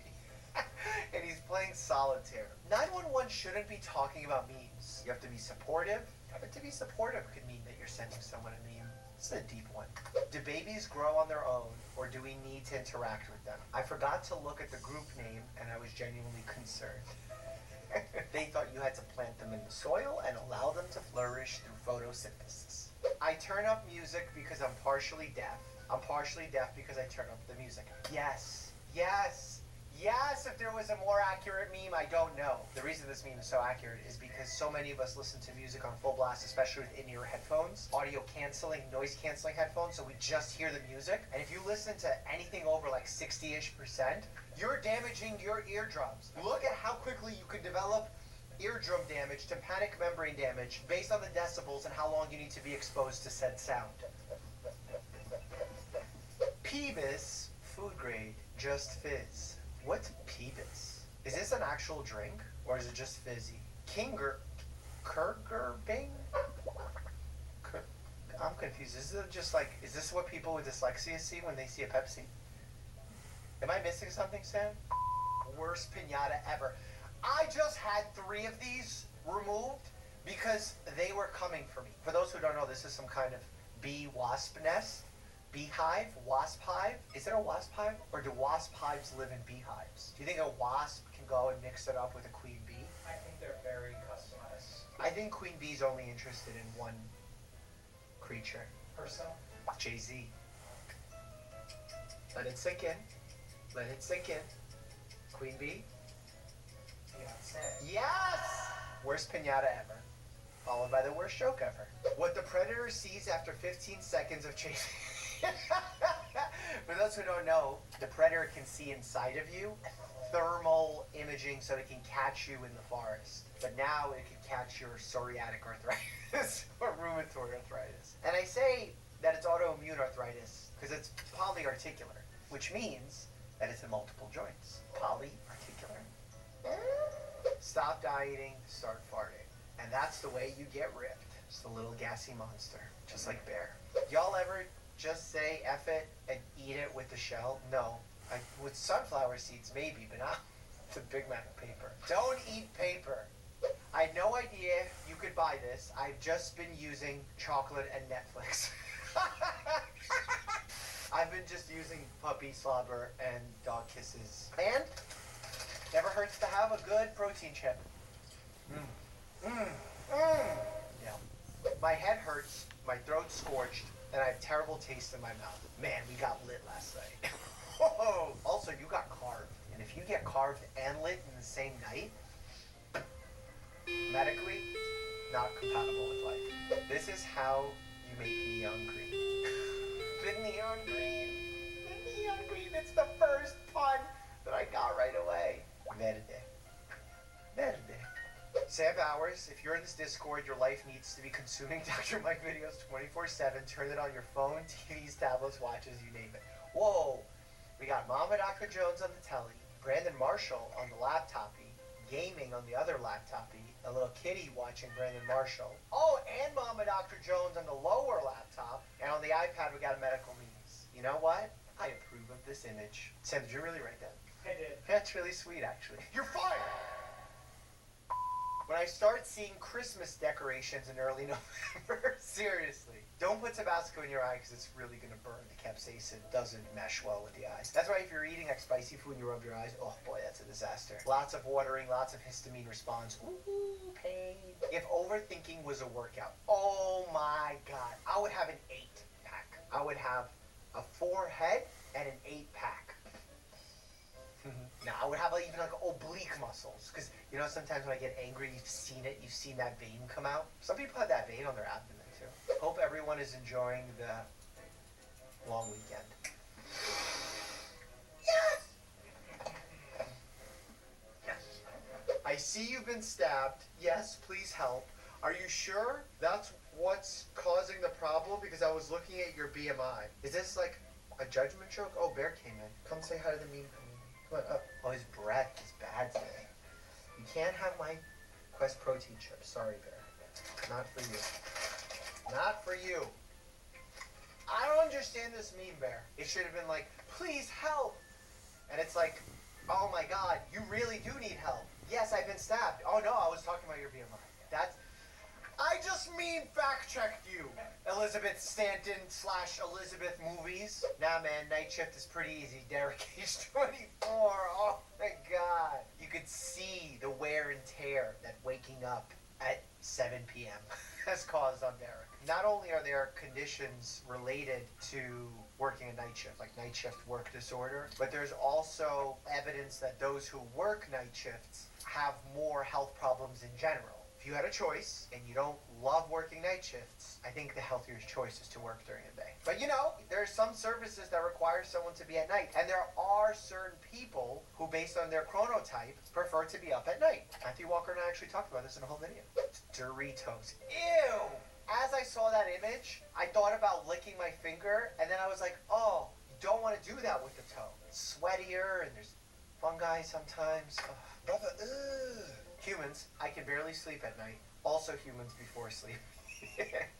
Not just light, massive anxiety, stimulant substances, explosions and loud noises, naps close to bedtime, huge meals. These are all things that can hurt a good night's sleep. Just before you die, swallow a whole bag of popcorn kernels. Your cremation will be epic. Oh, I wonder if that's true. Probably not. Because I feel like cremation happens at like over 1,000-degree temperatures, and I don't think the popcorn pops then. I think it just like shrivels. 100% fish-free, wild-caught microplastic. Not great. Honestly, that's these days, this is a sad reality that there's a lot of microplastics in the foods we're consuming. The solution for which I do not currently have. She donated 30 inches of her hair to make wigs for children with cancer. Oh, that's nice. Now, some poor kid has to be a ginger on top of having that's messed up. Oh, I did not feel that coming. Sam, did that one burn you? It burned me? Because of my beard? Yeah. Yeah, I can hang top of it. It's a unfair thing for people to write mean things about people's hair color. Making my famous BBQ dry rub. Why are you... I would advise against doing this. That's rubber. That is not digestible material. That can cause an intestinal blockage. You know what can happen? God, I forgot the name of the exact term. It's when you get like this constellation of hair, maybe other substances that are indigestible, and they cause like this bolus. A bezoar! Hair mixed with rubber and some other contents is called a bezoar. 4 sneezes in a row is clout chasing. Get it together. It really is. It's not clout chasing. It's like attention-seeking behavior.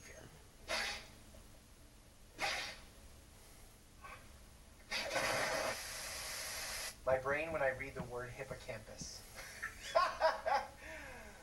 Facts. It's in the brain. That's all you need to know.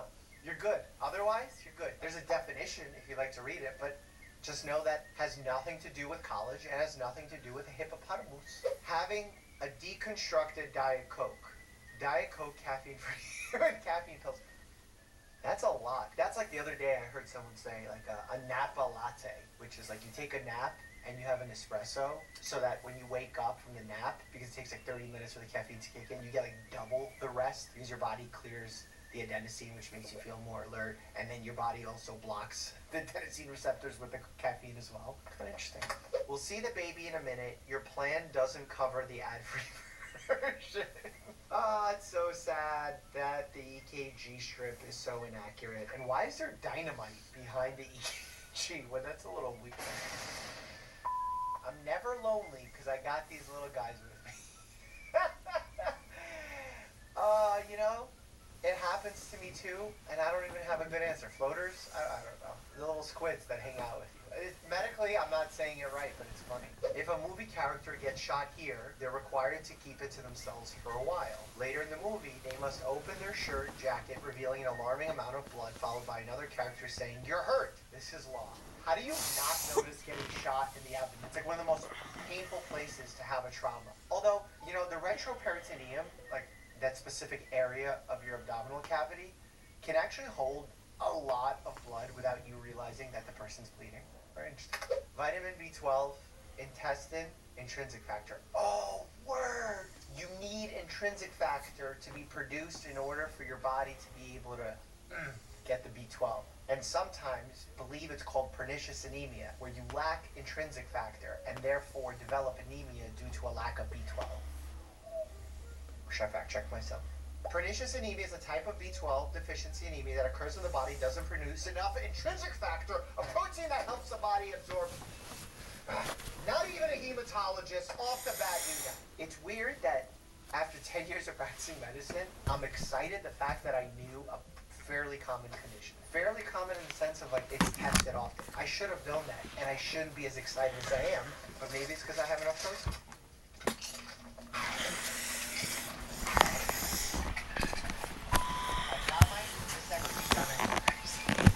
They started with ears, and then they went to the vast efforts. Let's just say the work they do at Claire's is vastly different than what they used to do with ears. Now it's not about holes. It's about echoes. Damn it, I couldn't find that one. Sleigh bells ring. Are you listening? Chest is tight. Nitroglycerin. Nitroglycerin is a vasodilator. Helps open up blood vessels so that you can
are people so mean?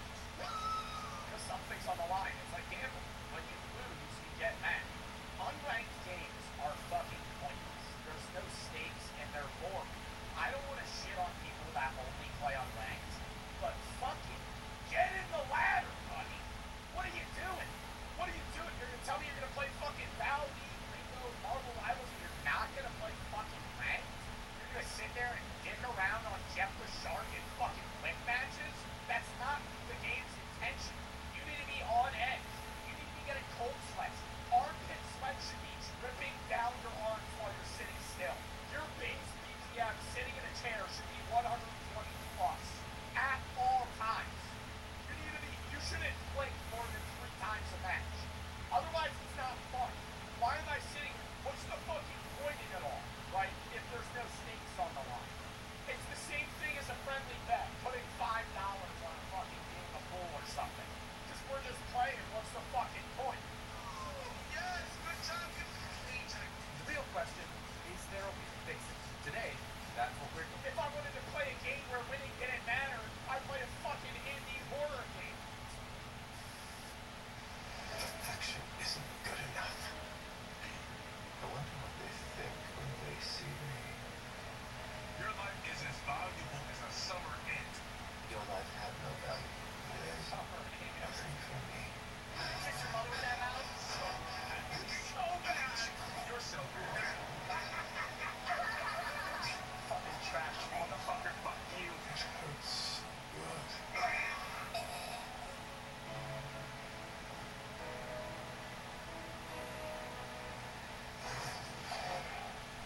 Dude, the worst people to play with. This is just Marvel Rivals specific. I'll also say Valorant. The worst people ever in Valorant lobbies are healers like Sage that go for kills and don't heal their team and then go fucking 4 and 10. And in Marvel Rivals, it's either supports that don't heal, some dickhead that thinks he's gonna play DPS Jazz, or an asshole on Iron Fist or Spider-Man that thinks he watched enough TikToks to be good at it, and then he's literally the only reason you lost the game. Because your team wasn't getting enough kills because your tank has fucking 30,000 damage and Spider-Man has 5,000 damage and 2 kills. And it's just a fuck, it's so bad. Okay, so what is ranked? And why does basically every game in the market have a competitive mode?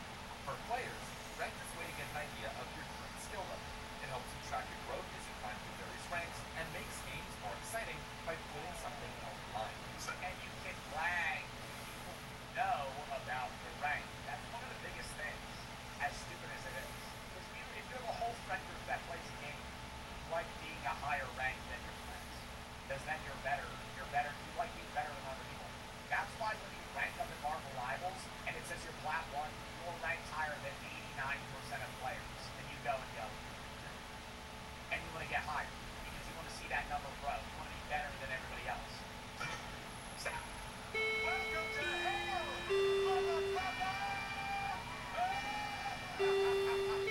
As an added bonus, it also lets you compare yourself to your friends and can be the source of some serious bragging rights. For game developers, ranked is a way to keep players engaged. Most ranked modes reward players with cosmetics. Dude, literally. If every game didn't have ranked, you would stop playing them so fast.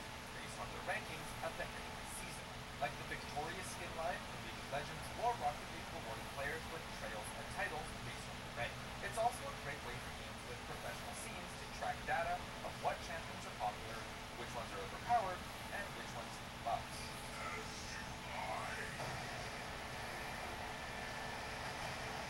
In a perfect League of Legends is the fucking most toxic. I have friends that will literally dedicate thousands of hours of their life to this game. They will not stop run ranked matches in every moment of their free time. Quick world, ranked systems would accurately show players their skill level, and that's it. This is called matchmaking rating, or MMR for short. It's the system that matches players against each other based on their skill level.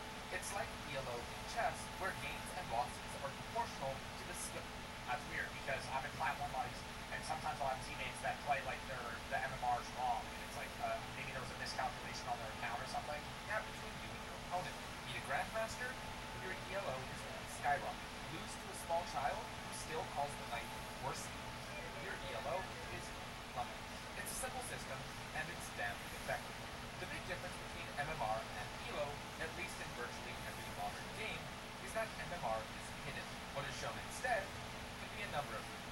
An arbitrary point system based on that hidden MMR, tiered divisions like bronze, silver, and gold, or just, my MMR must be fucking great. My MMR on Marvel Rivals must say I'm fucking GM material. They know it. They know it. A giant number, the meaning of which is almost impossible to decipher. Tiers and divisions are by far, it's like the devs are simply looking at my account and it's easy, waiting for me to get up there. The most popular rank system. But not all tiers are created equal. In Overwatch, your rank would only change every 7 wins or 20 losses, and then they changed it to 5 wins and 15 losses, and now they're getting rid of it altogether. League of Legends used to use a promotion series to gatekeep advancing tiers. But regardless of what costume you put on the rank system, there's a fundamental issue. I hate when people have the gun on the left and down. It's so disorienting. The wants and needs of the developer are very different than those of the player. So it could end up actually impacting how much they play the game if there's no incentive for them to actually. It's because they're left-handed. That's just not true. Everybody I know that uses the left is because they say it's actually easier for competitive managing. It's actually easier for competitive gameplay. Competitive gameplay it's easier to fucking use the left-handed. The left-handed gun is you're able to sweep corners better. Agree that it would be definitely healthier in a way for them not to be chasing numbers, chasing medals, chasing whatever it is that's keeping them away from things like single-player games. You have to think about how much you're actually trying to play it, and that might not be really want to look at in a way. That was Dr. Natalie Coyle, who has a PhD in mental health research and studies the psychology of video games. Essentially, tiered rank systems encourage players to grind and grind and grind to reach their desired rank, often at the expense of their own enjoyment of the game. Play this game on. Yeah, sometimes it's like work. When you get heavily invested into a game, like you want to play something else, when you have it's like a bug in your head that's telling you that you can't switch off. And what's so weird, and I'm not even trying to glaze Marvel Rivals right now, I haven't had that with Marvel Rivals. I had that with Val. I had that with Val so bad back when I used to play that 3 years ago every day of my fucking life, and I just would not stop playing it, and even though I wasn't having fun.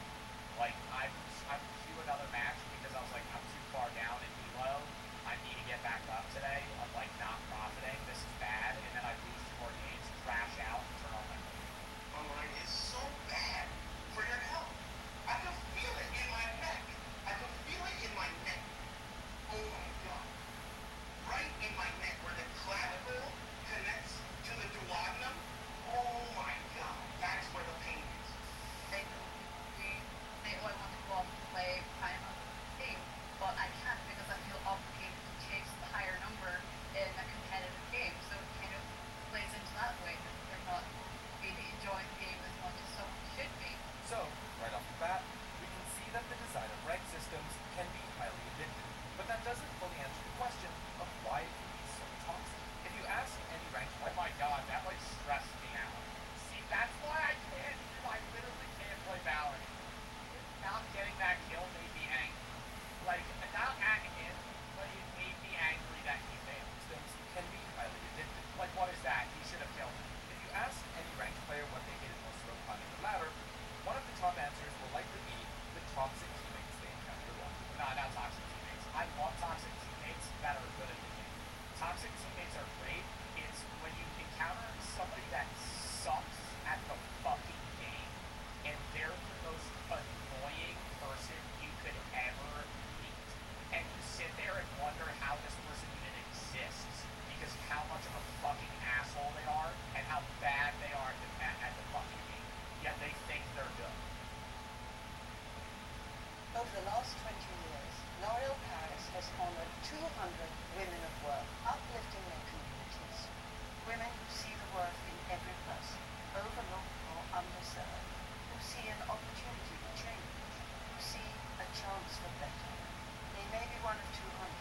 but their journeys are always uniquely one of one. Here's to 200 more women of work. We're worth it. We're worth it. We're worth it. We're worth it.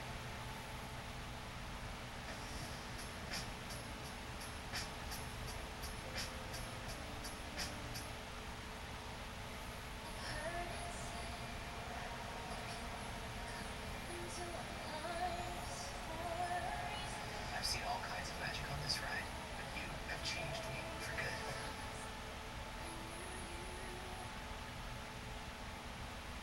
When we set out to make Banquet Mega Bowls, we didn't tread lightly. We jam-packed them full of hearty goodness, like majestic piles of cheddar mac and cheese smothered in shredded mozzarella. Sounds pretty good, huh? But it wasn't mega. So we took big, tender chunks of chicken, slathered them in spicy buffalo sauce, stacked them on top for a whopping 27 grams of protein and said, yep, now that's mega. Wait, you know, the teammates who would rather blame the mistakes of others than work together and actually win the game. I guess I don't play the game. Yeah, don't worry. It's okay, I don't care. No problem. A study done by Paul J.C. Adachi and Tina Willoughby at Brock University linked aggressively the worst people in games in any video game is when you talk shit to them and they get so mad they run down your rank purposefully, like running down mid and B, or AFKing in spawn, or DCing from the match, because they just don't care. And I understand at the end of the day it's a video game, but like that's the biggest, you're a fucking loser, right? You're a loser. If you get so mad at somebody in a video game that you purposefully lose, like you go, I hate this person so much that I'm just gonna sit in my spawn and do nothing. I'll talk shit. On stream you've seen it, especially about where I'm just screaming at people, right? And I don't care, like, how mean I'm being because they're an asshole, but I'm not gonna run down the game. I'm still gonna try and win. And at the end of the game, we could win, and I can still, at the last 5 seconds, go, fuck you, you're a piece of shit, I fucking hate you. And then it puts me back to the spawn. And then the best is when you EQ, and there's that 1 out of 100 chance that they're in your game again, and they're on the other team. It's like God has come down, right? And it's like, and I'm like, this is my game. This is my game 7 of the NBA Finals. Is when I meet a toxic teammate, we lose because of them. They talk shit on me, and then they're on the other team, and you just fucking throttle them. They go fucking 0-10, lose the game for their team, and you're like, oh wow, that's weird. With the video, quote, consistent with the general aggression model, we demonstrated that physiological arousal may be a mechanism through which video game competitiveness influences aggressive behavior. Basically, it boils down to 2 things: a player's intrinsic motivations versus their extrinsic motivations.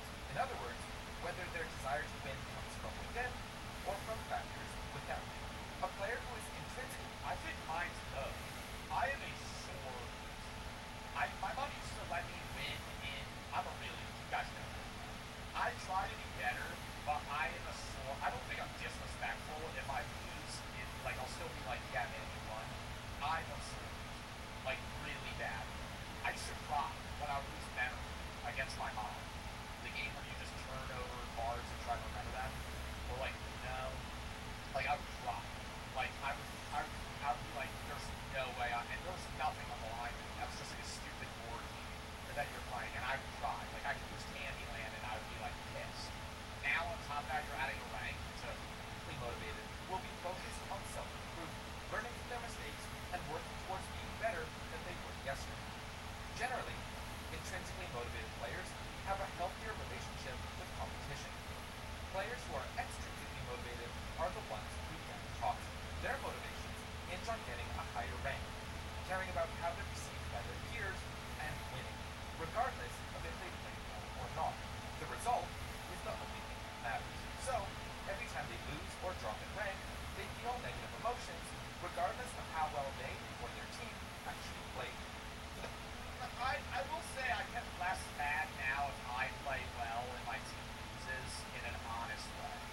If we lose and we just got genuinely team diffed and we played as best as we could, it's whatever. But when you have like 1 or 2 teammates that just aren't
that good at video games. I think I'm above average at video games though. Like this is Marvel Rivals. Correct. This makes sense. A lot of people starting out bottom tier players. But when you look at like high, bronze, silver, there are people that play the game every day and they never beat. I feel like these people crash out more than these people. Well, high, gold, and flat are usually like attributed as like very toxic levels of gameplay in any game. But I feel like the most toxic players are like hard stuck silvers. Like if you are just trapped in silver and you can't get out, you're not having fun ever.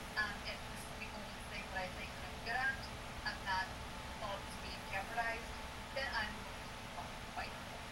For these players, chasing that emotional high of winning games and being promoted is one of diminishing returns, and can quickly become an addiction. Often, these players become hyper-competitive, experience high stress and burnout, and even damage their social lives outside of the game. In a report from the National Center of Mental Health in Schools and Student Learning Supports, Daniel Fu, a student at UCLA, describes a change in his brother's behavior.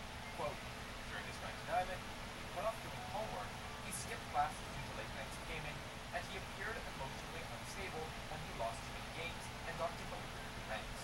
Additionally, the more games he lost, the worse he played. This, however, only made shattered mental losers feel and want to play more or either break even or not get demoted. He was in a vicious cycle where he put more and more time into the game while only getting worse, and this made him feel terrible about himself. This experience is common among young gamers. I think most of us have a friend or have personally been in this vicious cycle. It's well documented, it's evident across the board, and it's a product of intentional design. Much like a gambling addiction, players look for that next good thing. Dude, I remember when I was like 12, I broke my recliner because I got so mad at Golden Ghosts. I started punching it and it snapped. And then I immediately went, that was too far. And I went, I shouldn't be getting this stuff. I remember having that like realization. And I was like, fuck. Like I just broke I've broken 10 controllers over the course of a lot of.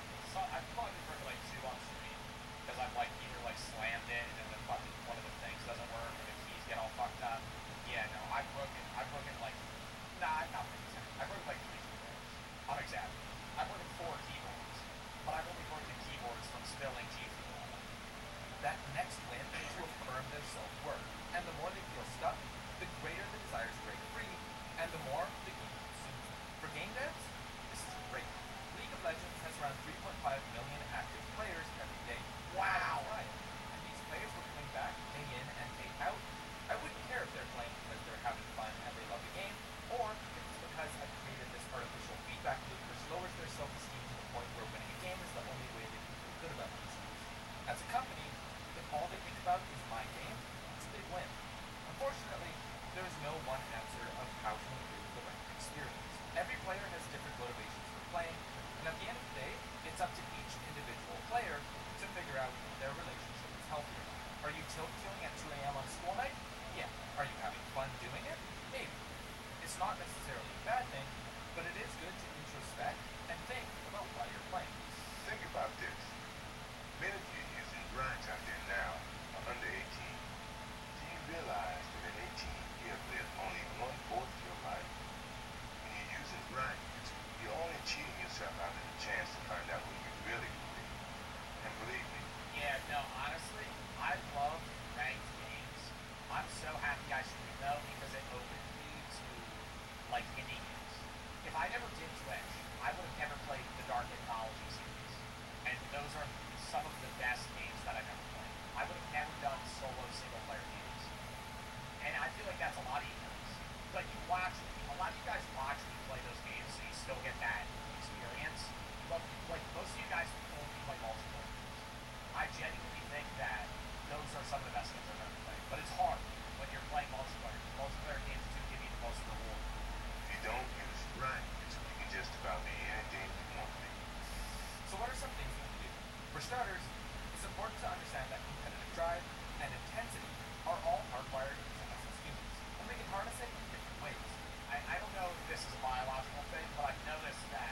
because men want to be better than other men subconsciously for the competition of significant others. Not saying that's why people do it, but I think it's just this weird drive that guys have, and it makes them more upset at a loss. It's easy to focus on what your teammates do. Get mad at them, get frustrated because they're not doing what you would do. But no matter how much you type or read or intentionally feed, the actions of your teammates are out of your control. So, instead of focusing on them, try focusing on yourself. Your actions are the only thing that are in your control, and even if a game looks unwinnable, you can still perform your job to the best of your abilities and find success regardless of if you win or lose. It's important to treat yourself well. Finding a healthy balance between intrinsic and extrinsic motivations is the key. Step back and ask yourself, why am I playing? Identify holes in your game that you can improve on. Be conscious of how you interact with other players. And remember that your rank is not a reflection of your worth. They are people who strike a perfect balance. Enjoy your game, enjoy playing it, enjoy practicing it, enjoy finding out more about it, and just enjoying the satisfaction of seeing the number go up. And if the number goes down, probably will get that number back. Bro, that's literally my boy Chris. Y'all seen him. We played with him in the Twitch Rivals and never gets mad. It's weird. He's so good at the game, and he could lose, and he doesn't crash out. He's just chill. He might get like a little heated if they press him, but he could be like in an eternity rank up top 500 in the world and get shit on and just go, cue another. If all else fails, just remember, it's okay to end on the loss. You can step away from the screen and come back later. Yo, dead ass though, because getting mad, I'll get mad in game and I understand it's entertaining for you guys, but from a personal perspective, if you're in your room alone playing a video game and you're tilting at a game, it's only going to make you do worse. You're not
remember the face. Remember the face. Type 1 if you remember the face.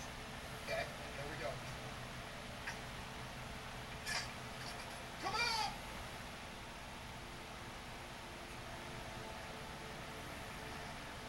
Top of the morning, Bubba. Good. How you doing this fine morning, sir? You doing good today?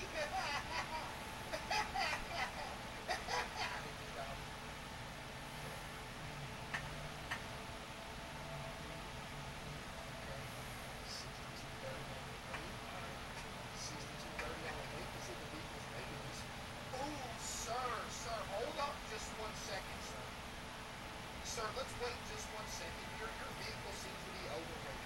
And I don't know much about that, but I can tell something's overweight when I see it, and your vehicle is indeed overweight, sir. Is there something in the vehicle that I should know about? What do you think, Sam? You think he's got anything? No? Let's do a quick little search around, sir. We'll have you out of here in a couple seconds, okay? Okay. Chad, I don't think he has anything. The box on the right. Nah, Chad, I don't think he has anything. He doesn't. Hey, sir, here's the deal. As much as I'd love to let you do what I can because your vehicle's overweight, so have yourself a good rest of your day, sir, all right? Oh, is this not over yet, sir? What does that mean? Is that a threat to my life? Okay, have a good one. These things you want you to follow me, run.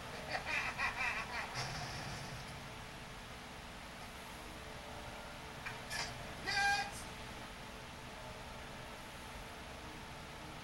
You really think you're about to threaten my life and get away with it? You really think that's what's about to happen? Shut up and give me the papers.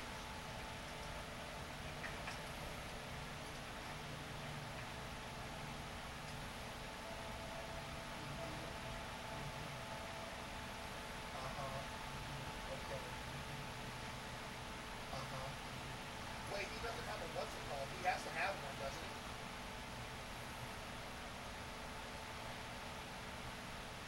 Wait, no, he doesn't. No, he doesn't. Wait a minute. Let's search his stuff real quick. Make sure he's got everything. Wait, I think he's good to go. I'm sorry for getting rude to this guy. He's straight up good to go. Hey, sir, I'm sorry I got yelled at you. I've had a long day. You know, you're only my second one. Have yourself a good rest of your day, okay? Have a good one. Have a good one, sir. He was good, right? He was good to go? Yeah, he was good to go. Let's go. Next. Come on, man. Come on. Come on, man.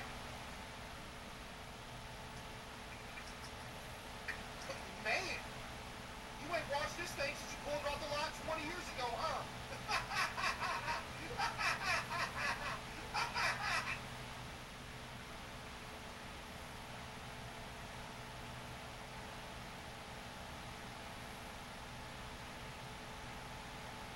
Are we letting locksmiths in?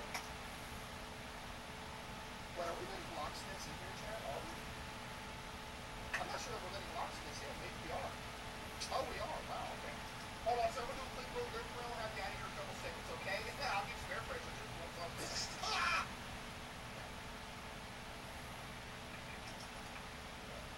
All right, yeah, all of this paperwork is in order, so it's, just when you really think somebody can shake out this.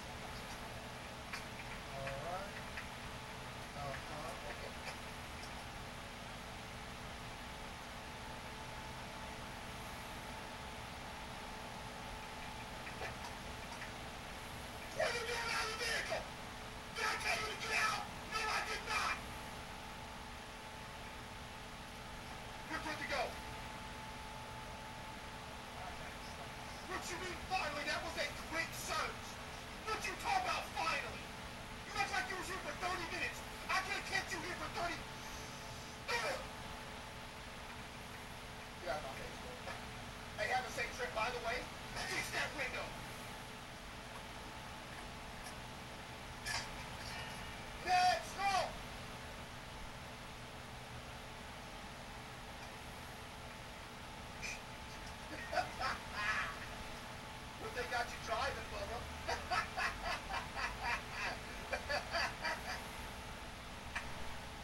gotta get out of there. Hey, yo, they're taking you to Chick-fil-A. You gotta get out of there.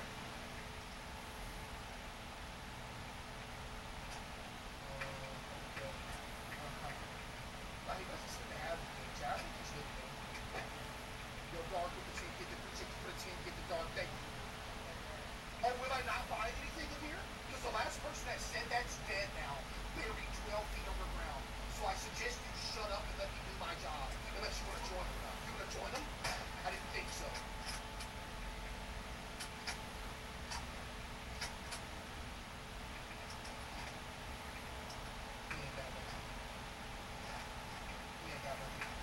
Sir, you're good to go. Have yourself a good rest of your day.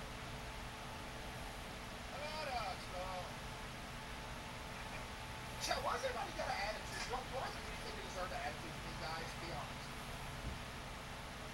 Do I?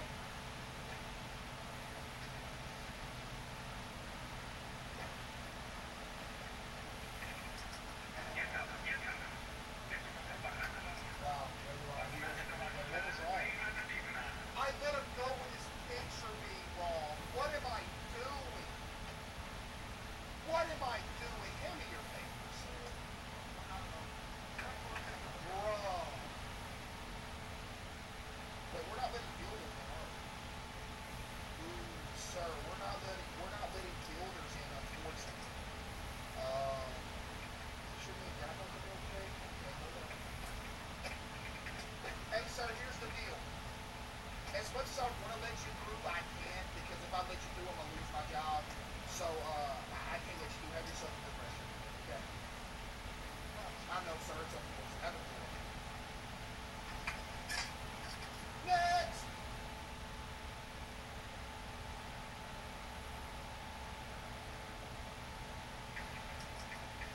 I bet you have something right here. No?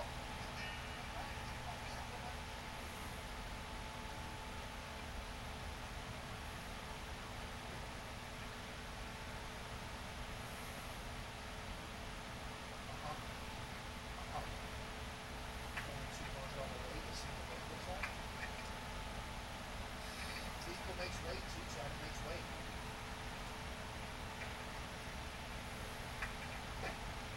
Wow, I think he's straight up good to go. He's straight up good to go. You're good to go, sir. Have yourself a beautiful rest of your night. Thank you so much. Have a good one, buddy. Have a good one. Next. Next.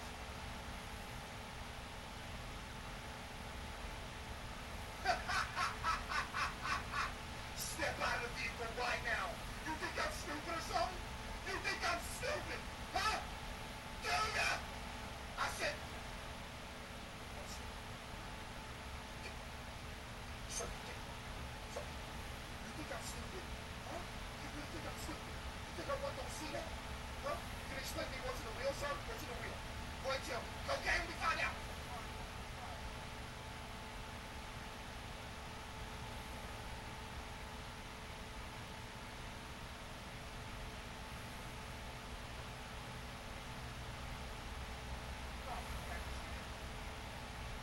It's not mine, I swear.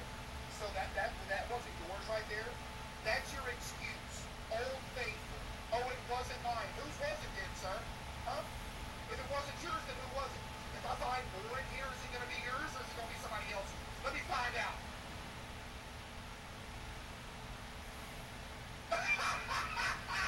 The visor! That wasn't yours either? You didn't know that was up there? You've been driving this thing for how long? You didn't know there was money in the visor.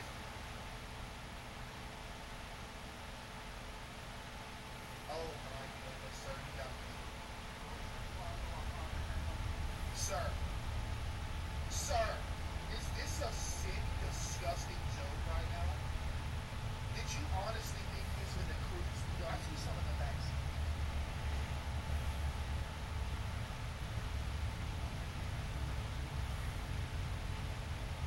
Yo, Gark, for the team, get yourself up. Appreciate you for the team. Get the Gark. Thank you, Gark.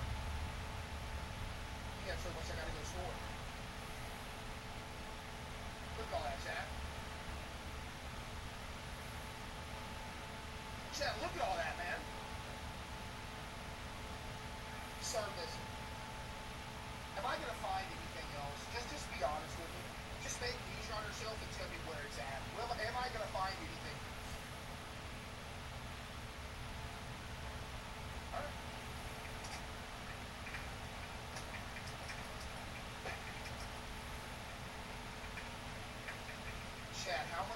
bet there's something in there. How much you want to bet?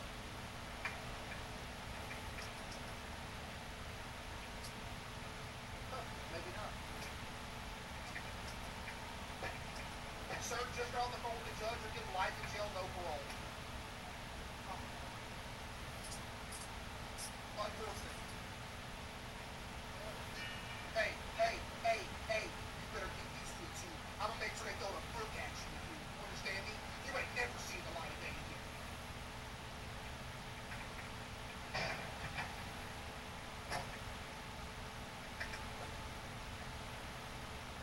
It's just money.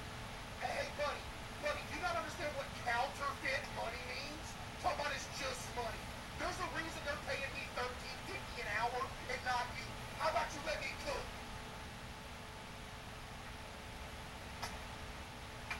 Next!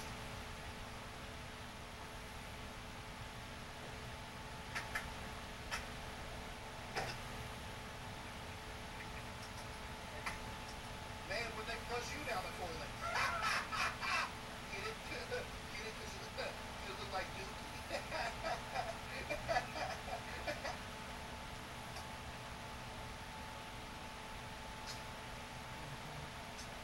Sir, passport numbers are over so with that. Sir, just somebody know about the vehicle. What's your passport number? Why are you looking kind of nervous? You got something here I need to know about? Step out. Hold on. You look a little nervous, sir. Oh, like that, sir. Why you look a little nervous right now? Huh? We'll search around, you know what I mean? We'll have you out here in a couple seconds, sir, okay? We'll have you out here in a couple seconds. Yo, Dark with the team, give me some numbers for Dark with the team. Get this one, appreciate you, Dark. Yeah, I was gonna search a couple more things, so we'll have you out here in a minute, okay? Okay.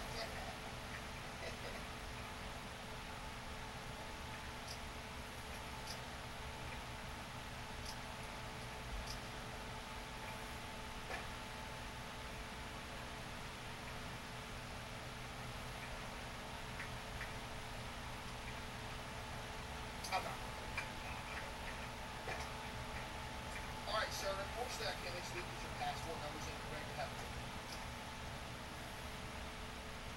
I know, sir, it's unfortunate, that's just how life goes, though. Have a good one. Next!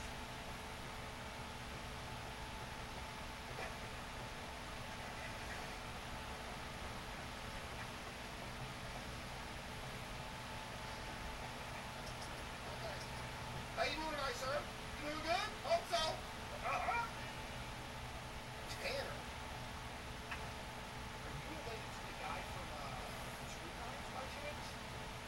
You know he's a career criminal. You know he's a career criminal.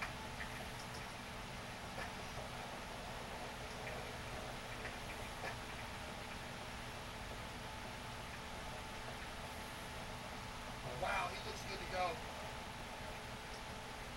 Yeah, he looks good to go. He's not good to go because his vehicle's overweight. Sir, you were just about to get that through so your vehicle's overweight. I can't let you through, brother. Sorry, I'm doing vehicle's overweight. Sorry.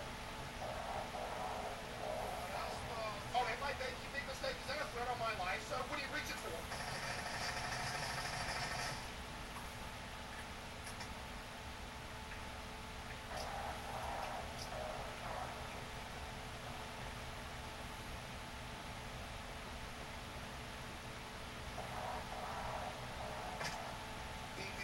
Having to neutralize a suspect at the outpost who reached for an AK-47.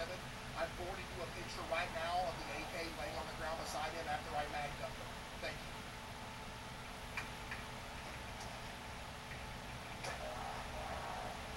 Your body cam's off, right? It's on charge? All right, then.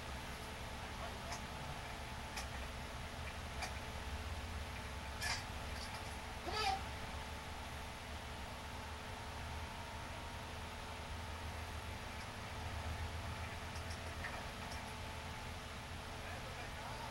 How you doing this fine night, sir? Doing good? Hope so.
Chad, remember, we're only allowing plumbers, locksmith, bakers, or electricians in. Also, we're looking for this guy. Type 1 and remember his face. Chad, type 1 and remember his face. We're looking for this guy.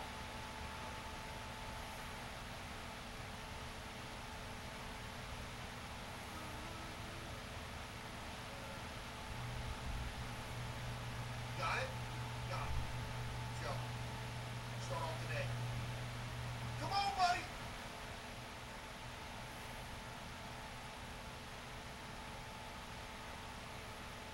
How you doing, sir? You doing good? You doing good this fine morning? How you doing, sir? You doing good? Oh, sir. Good? Good?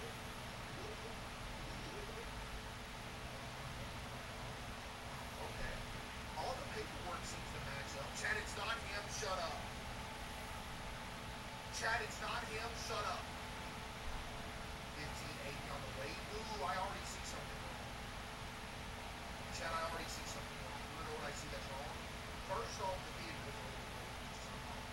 Second off, the cargo is right? Because it says he has 4 toilets, but he only has 2. So let me find out if you got something. Should I search his toilets and see? Oh, you want me to be careful with it? Don't worry, I will.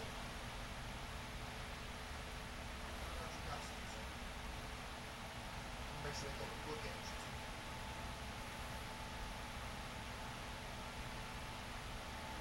He ain't got nothing. Chad, he thinks that all his stuff is not good. Chad, he ain't got nothing. It's just in there. Sir, I can't let you do it. Sorry, you got too much discrepancies. I know, sir. It's unfortunate. That's just how it goes. Have a good day. Next.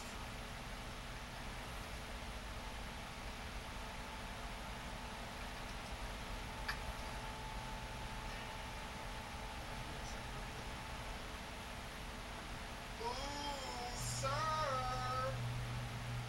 Chad, that photo. That photo. Sir, listen, I can do what you do. I think it's just make sure everything's all good. Make sure you ain't got nothing. Okay, I'll see. Sir, listen, I can't let you through today because your photo is incorrect. Have a good one. Sorry. I just said why. Because your photo was incorrect. I just explained it to you.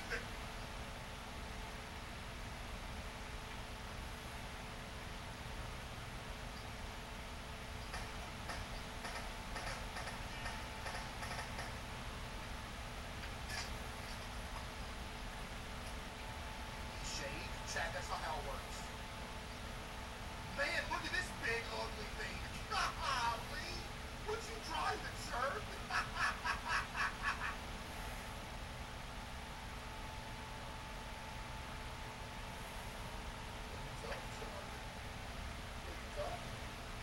Oh, you tough? Oh, you tough? Sweet. You tough? Sweet then.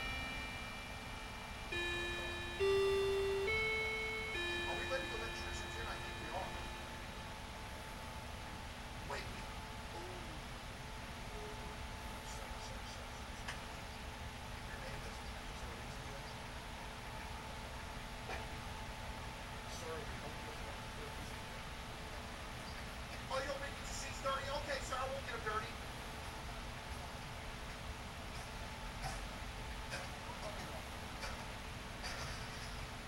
Oops, I slipped!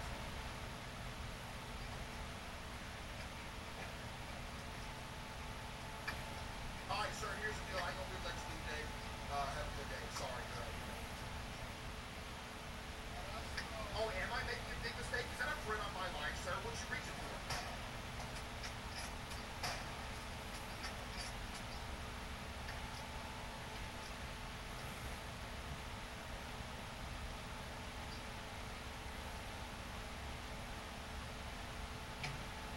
This is Officer Queso. I just sent you a photo of a suspect who pulled out a sniper rifle on me, so I had to mag dump him. Unfortunately, my body cam is on charge today, but I just sent you a picture. Thank you.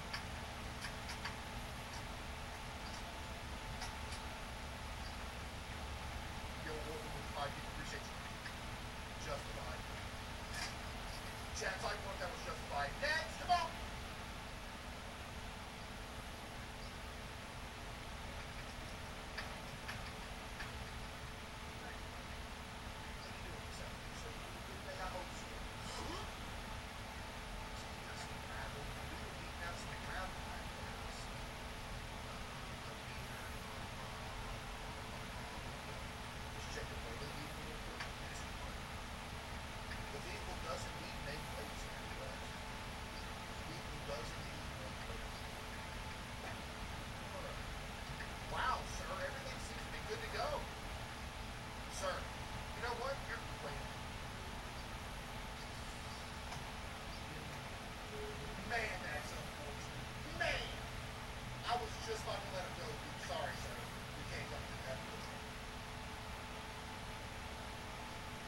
stuff was expired. Next.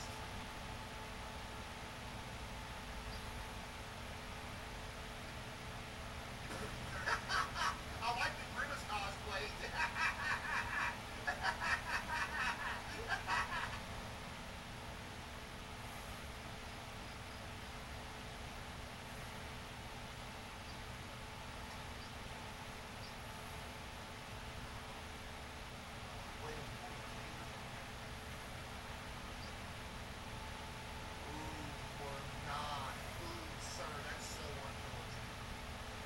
Sir, that is so unfortunate, man. We're not letting Taylors in here.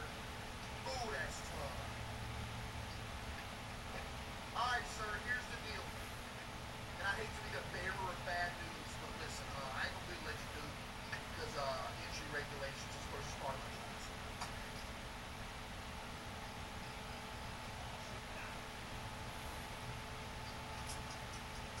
Watch out, sir, there's a meteor strike!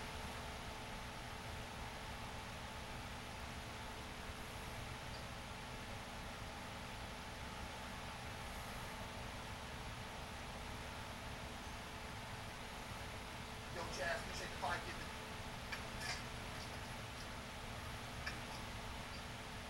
Next.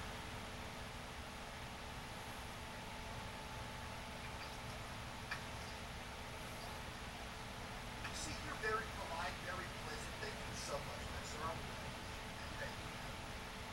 Let's see if great things are. I might have said this video just because it was so, you know what I mean?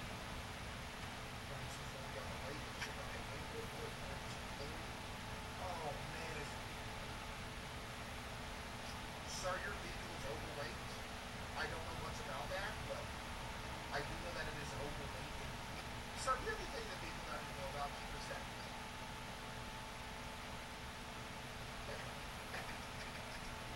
Chad, hold on, Chad, hold on. Chad, alright, sir, listen, I can relate to your vehicle's overweight. Unfortunately, I know, sir. I really wanted to let you do because you was really polite. But I really don't appreciate you being so polite because next time I'll...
Point Range with the 5 gig. Appreciate you.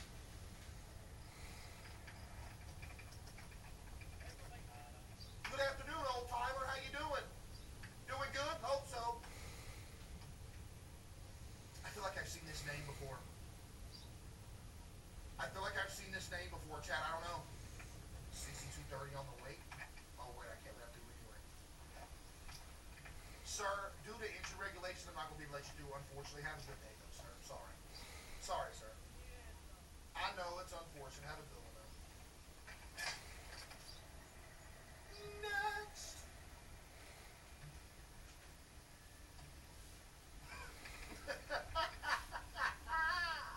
I didn't know it was possible to drive a marshmallow.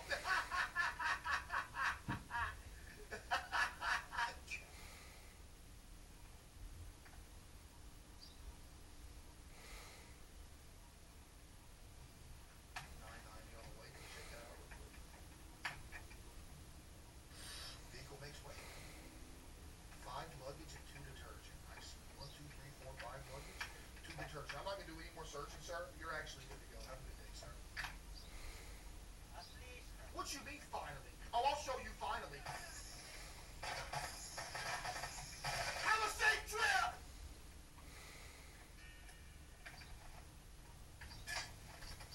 Come on. Chat, why they disrespecting me out here?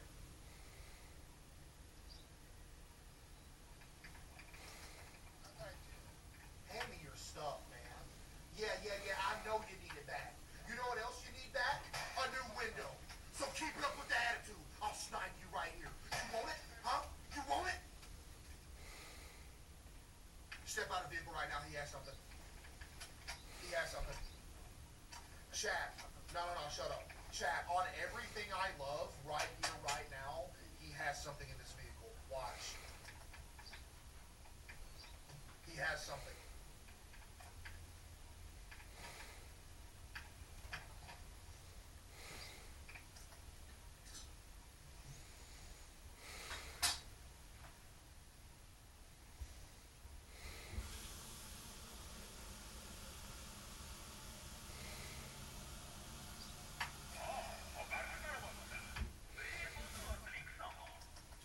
Well, sir.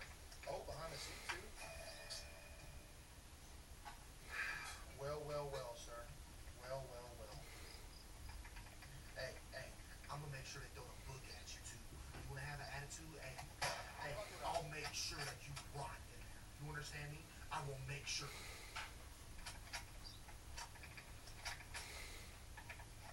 I will make sure of it. Who just said eat him? You think that's what Tennessee deserves, Shay? You think he deserves to be eaten? I already know he's probably got more in this stuff, too, so let's go ahead and search it. You already know there's probably stuff in here, too. See?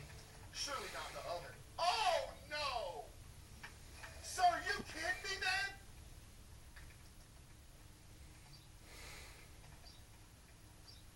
Oh, man, say it ain't so. Say it ain't so, Chad. Unbelievable. Unbelievable. Pack it up, Teddy. Alright, sir, here's the deal. Judge just called and said you got life, no parole. Sir, unfortunately for you, you will spend the rest of your life in this jail cell. Also, unfortunately for you, the rest of your life is... Now, good night.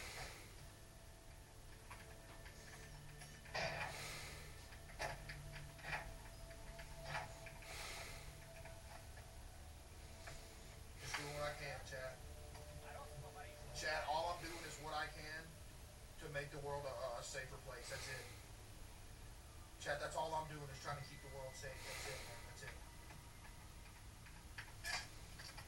Chad, that's really it. Man, that thing leaning, huh? Golly!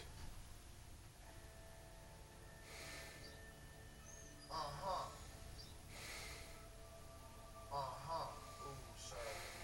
Sir, it's expired. Have a good one. driving it. Next.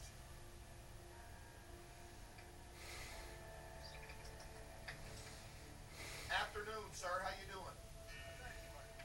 Can I see your papers, please? Appreciate that. Yo, Slaw with the 5 gig. Appreciate you, Slaw. 28.90 on the weight. Let's check the weight real quick. 28.90.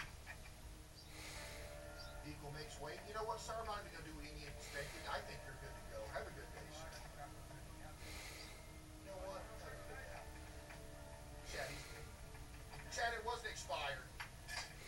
Was it expired?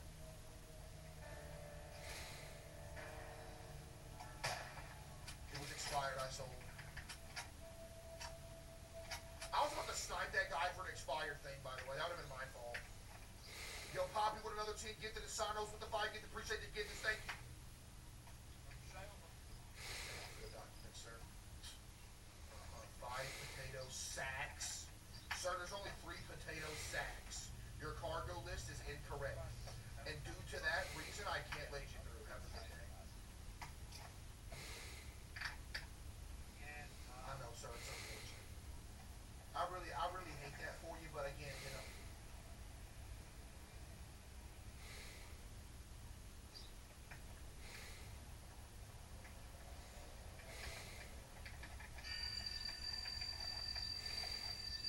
I lost my axe.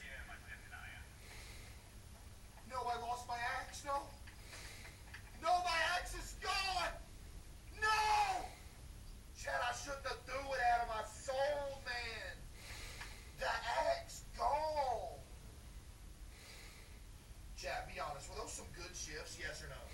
Type one of those were some good shifts right there. I feel like I did some good work. Chad, I feel like I just did some good work right there. I do. Another day, another dollar. And I have $1. Elden Ring. Chad, should I play the Elden Ring DLC when it drops? Actually, no. That's a terrible idea. That's a terrible idea.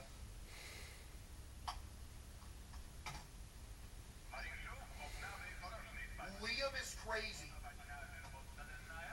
That's 3 streams ago. What do you mean Liam is crazy?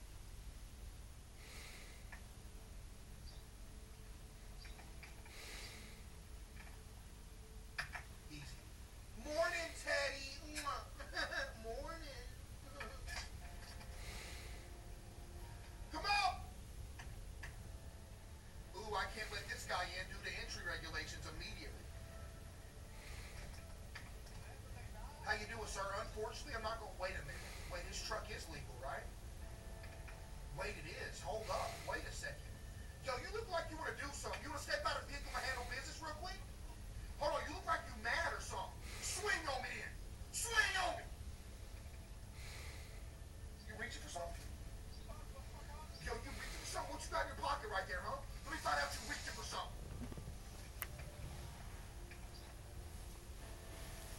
Sorry. Sorry. Let me calm down, chat. Let me calm down. I apologize.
is this?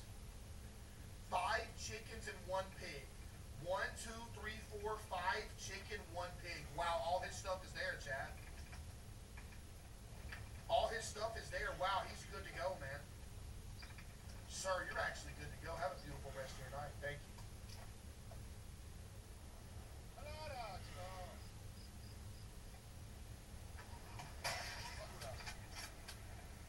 You want to raise your voice in my presence, huh?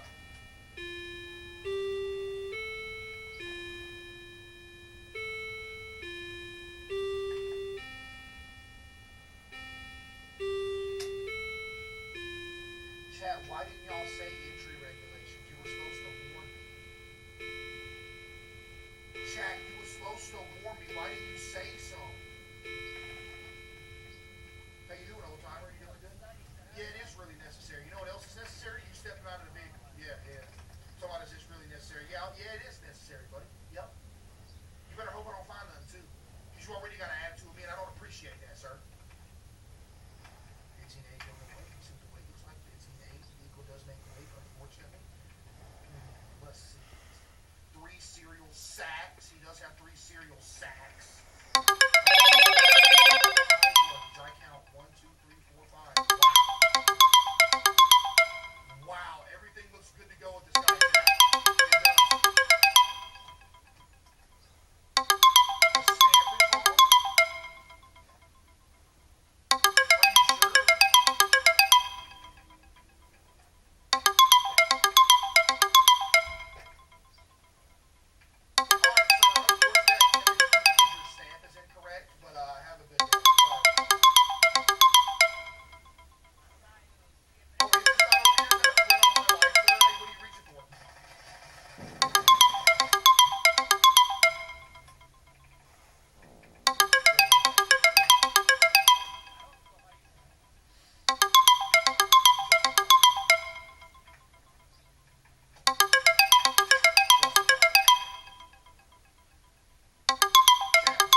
hamburger, bruh. Okay, wow, everything seems... Okay, you better calm down! You're good to go, buddy. Have a good one. I got excited. What you mean, finally? Did it really take that long? Well, that's gonna take even longer. Have a good one!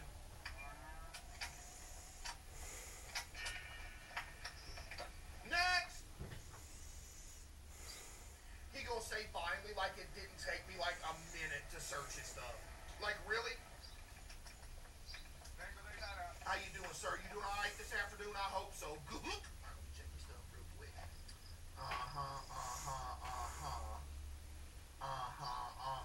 Right. Okay. Right. Okay. Right. Okay, 6230 on the weight. Let's check that real quick. 6230. Vehicle does indeed make weight. Am I really gonna search all this stuff right here? Like, am I really? You know what I mean, Chad? I guess I will, because I'm the best officer in Arkansas. We don't cut no corners out here. We're not lazy out here, you know what I mean? We never cut corners. This is what I gotta do, you know. Okay, let's see what you got here.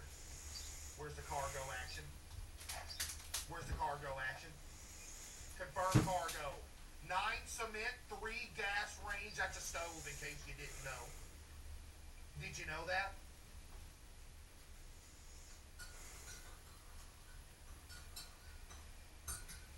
You're welcome. 2 refrigerators, 1 radioactive materials. What? 1 soap, 1 toilet. Wow. Chat, I mean, these dudes got their stuff together. They're really, ain't that right, Teddy? Kiss me, what?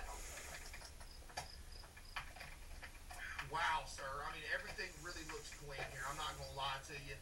You got your stuff together. Vehicles in prime condition, too. Sir, you are good to go. You have yourself a beautiful rest of your night. Thank you. You too, sir. Thank you. You see how polite he was? Thank you!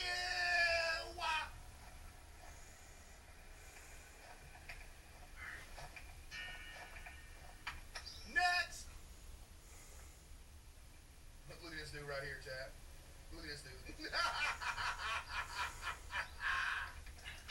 Baba! What is this, dude?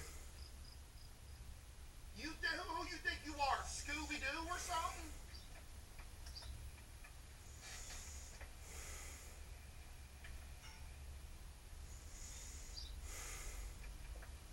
Step out of the van.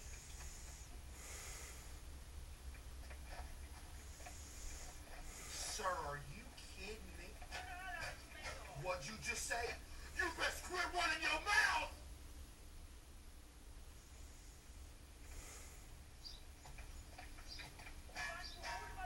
Lord have mercy, sir! There's even more in the engine! How could you? You think I just got on the force? You think I just joined yesterday? You think I'm stupid or something? Huh? Do ya?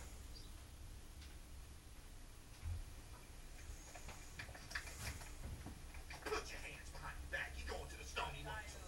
Oh, is it not over yet? Is it really? Is that supposed to be a threat on my life, sir? What you mean this ain't over yet? Huh?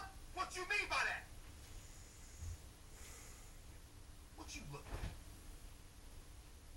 What's all y'all looking at? Huh? Matter of fact, I'm calling them right now. Y'all are getting hauled off. I'm calling them right now. Where my office at? I've had enough.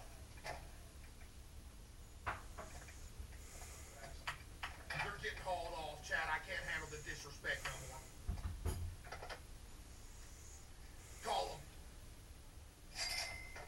They'll never be seen again where they're going. Chad, y'all remember that labor camp they take them to where they're like sitting there like mining coal for the rest of their life to never be seen again? That's where they take them. We used to personally deliver them there. Yeah. That's where they're going. Hey. Hey. Y'all had it too good for too long, Bubba.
That's what happens.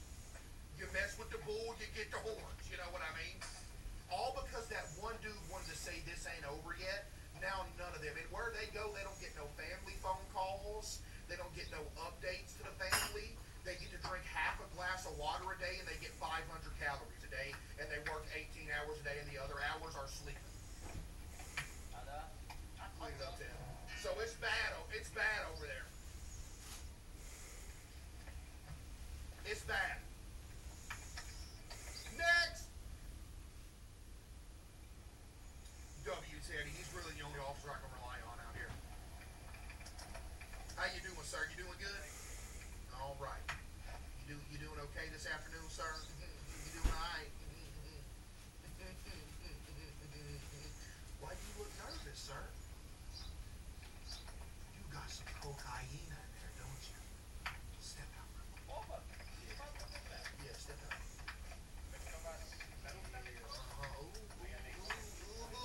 Sir! What's in this car? Huh? What's in this car? Let me find out.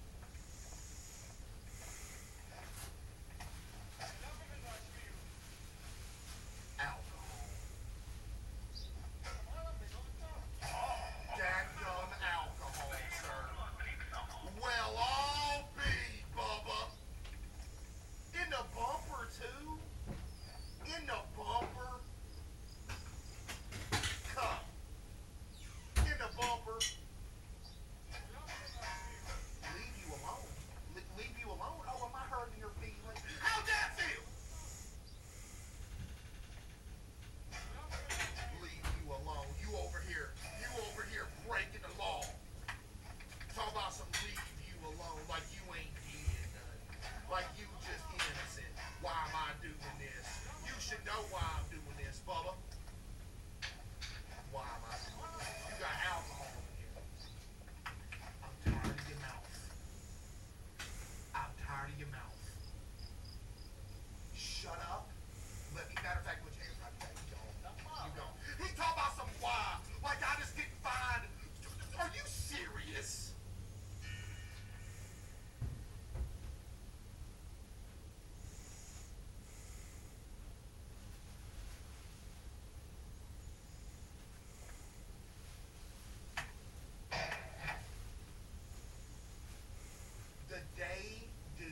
The day that you actually get up and you wind up doing something one day, it's gonna be a miracle. I'm gonna cry tears of joy the day that I finally see you out this chair. I'm so serious. I can make him follow me for what? Wait, should I do some upgrades to the place, chat? We got 22K. Oh, I forgot about the upgrades.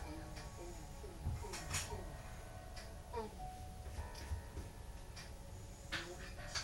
We got that maxed out. We got the office maxed out. Ooh, better fences. Barracks. Roads are fully upgraded. Garage. Cargo zone. Ooh, we need to upgrade the cargo zone, huh? How much that cost? Oh, that's easy right there. Yeah, that's easy. Yep.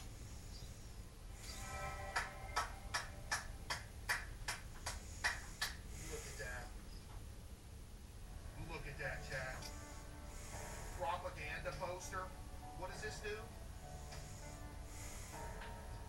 It increases the bonus for each correct inspection. I mean,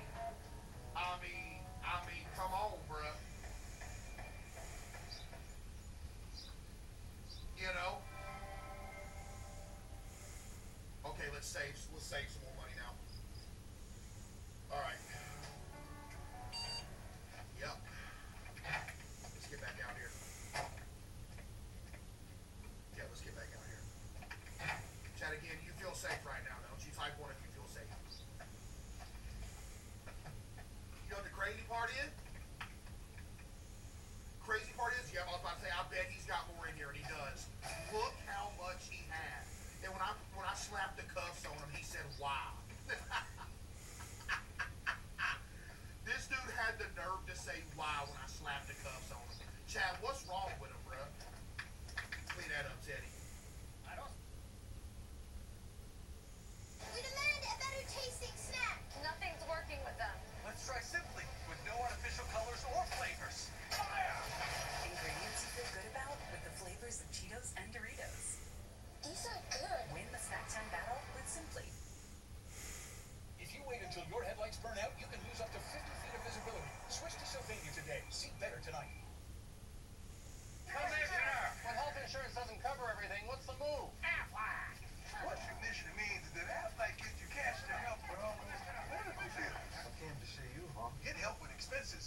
insurance doesn't cover what Aflac ask about it at work.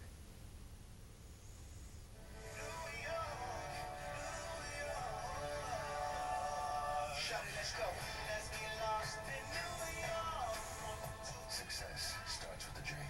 Lost Club New York, the new fragrance of Ralph Lauren. Appreciate you, big dog. Okay, that was a green vehicle. We're still looking for a black vehicle, chat. Next, come on. Bro, what is this dude driving? This dude. Lord have mercy.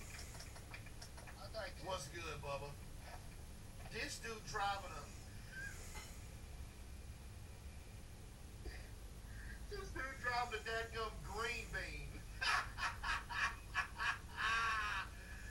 Yo, I should arrest you just to do it.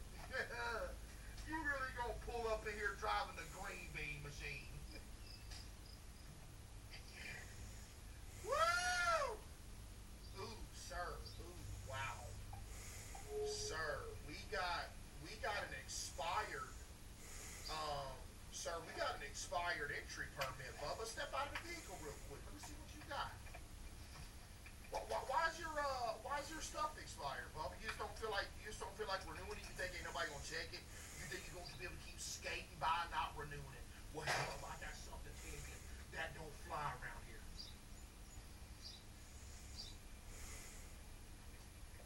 He think he can just get away sitting there not gonna renew nothing. What's wrong with this dude, bruh? You know what I mean? Like, and this is wrong. Oh, I won't find anything in here? Alright, bet. You right, I ain't gonna find nothing in here.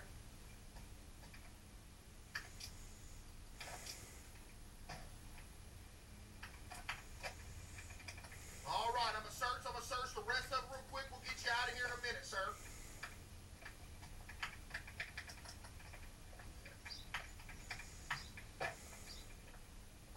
Alright, I'm just gonna search a little bit more in the front. We'll get you out of here in a minute. Whoa!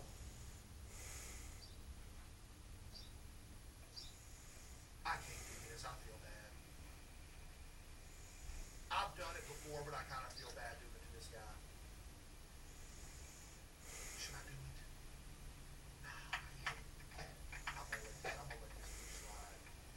He ain't been rude enough. Sir, I can't let you come through though, I'm not gonna lie. You got a couple things wrong with your paperwork. I can't let you come through. Sorry.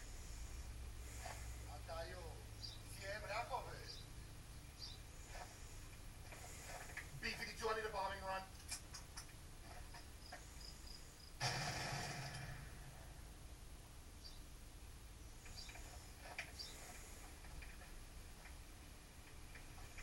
That's why you don't be nice to people. I was really about to plant something on this guy and throw him in jail, but I decided against it, and I told him he can't come through, and he said this is not over yet, which is a threat on my life, which means I won't be able to sleep at night, my family will be at risk. That is a threat on my life. He had to go. Next!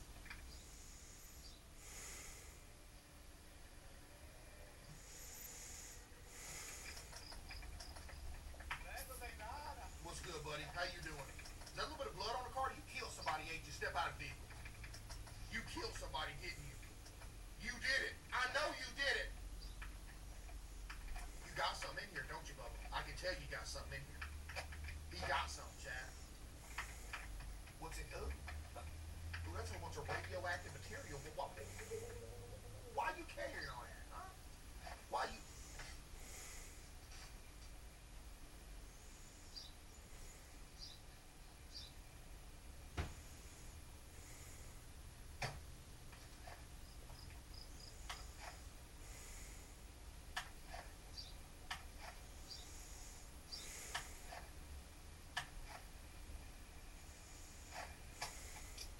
Your photo's wrong, sir. You can't come through. Have a good one.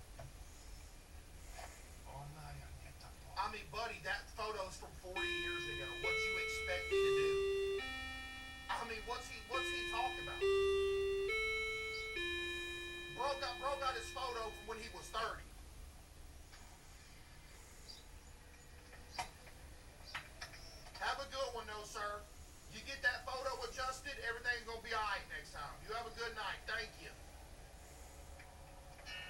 How you doing, sir? You doing alright? Ooh, he got some, Chad. He got some. You got some, don't you? Yeah, you.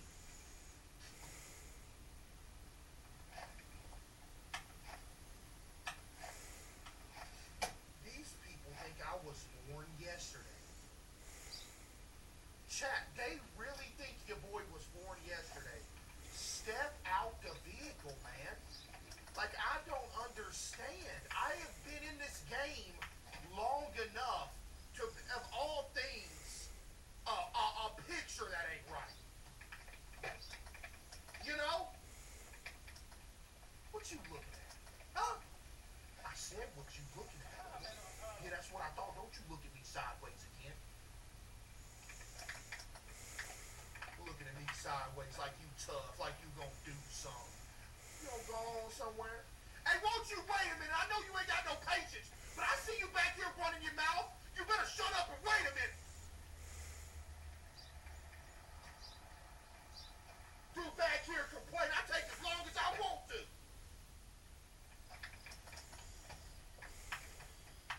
You ain't got none, no. Your picture ain't right. You can't come through, Bubba. Have a good one. I know, it is what it is. Have a good night, though. Get up out of here. Go on. Go on now. Get out of here. Next.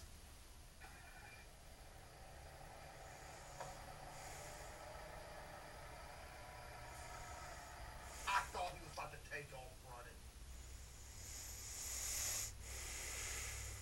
Chat, I thought he was about to take off.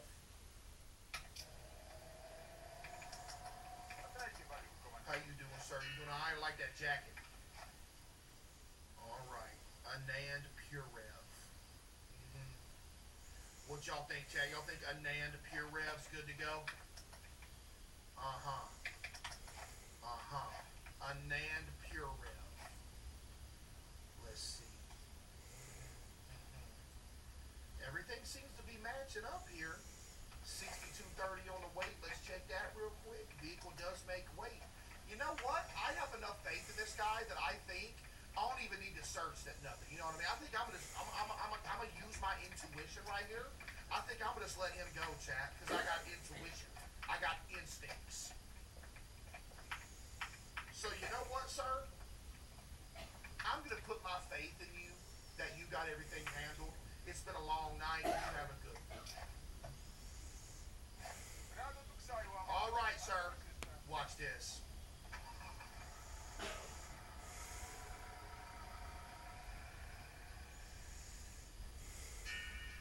Best officer in history. Kitty! Kitty! Kitty!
Lou. Type 1 if your name is Lou. Okay, Lou. That matches. Okay, that matches. Okay, yep. Right. November, yes. Can you shut them goats up? Golly, man. Okay. Everything matches. Let me check the weight on the vehicle real quick. Talk about some.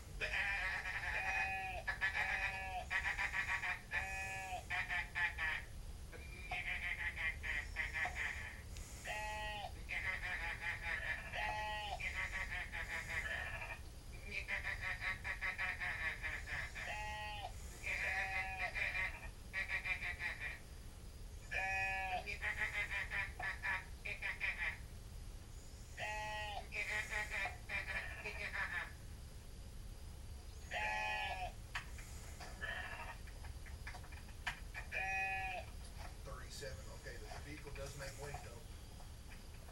I was trying to.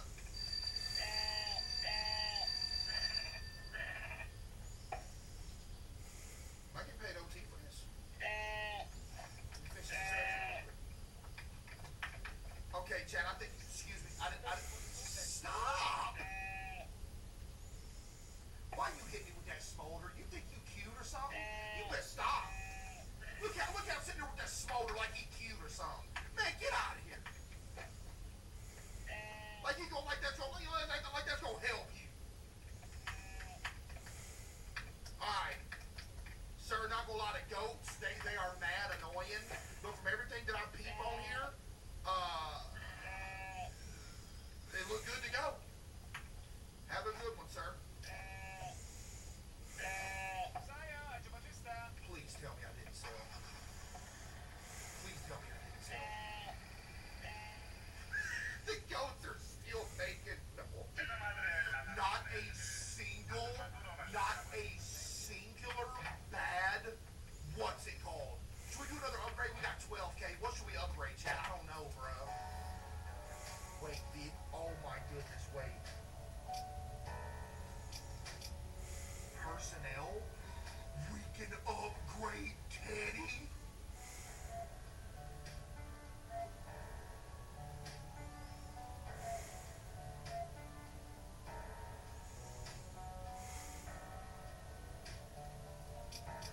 When do we unlock these dudes?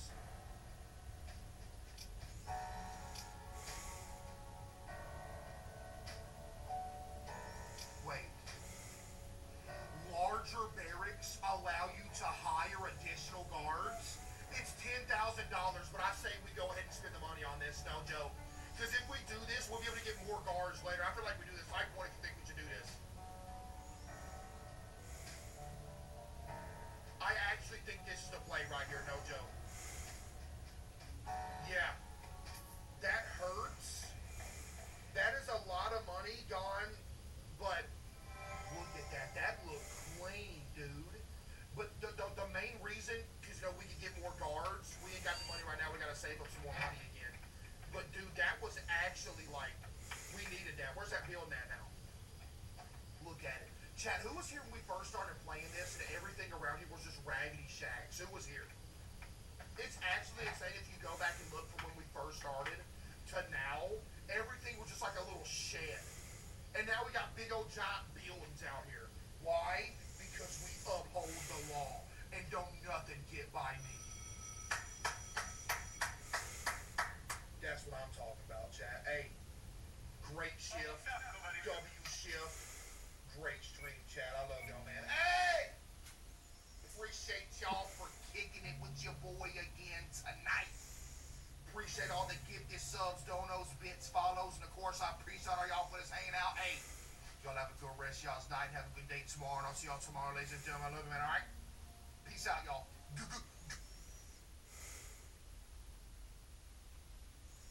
Why get someone one big gift when you can get them a bunch of mini gifts? Like these little Reese's. Look, they're already wrapped. So convenient. All you have to do is put them under the tree. Or stuff them in a stocking. So there I was, scrolling eBay. When I saw this. Still in the box. It's like the exact same one my mom wore. This whole time it was right there on eBay. finds, each with a story. eBay.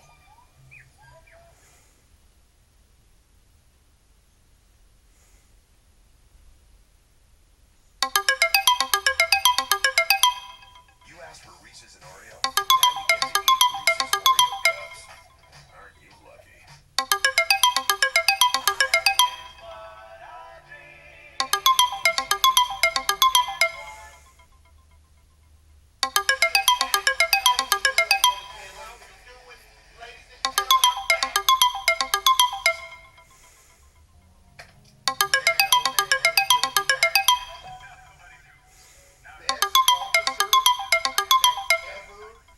Touched the planet has returned for another shift. Let's go say hi to the man, the myth, the legend, Teddy.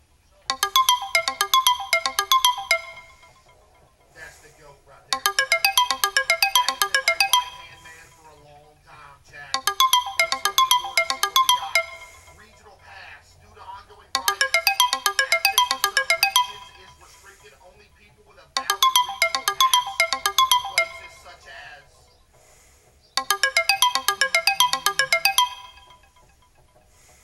okay.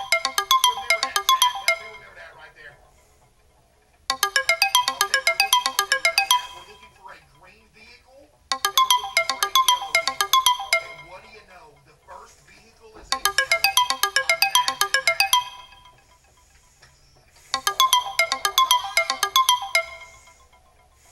How much ammo? How much ammo I got?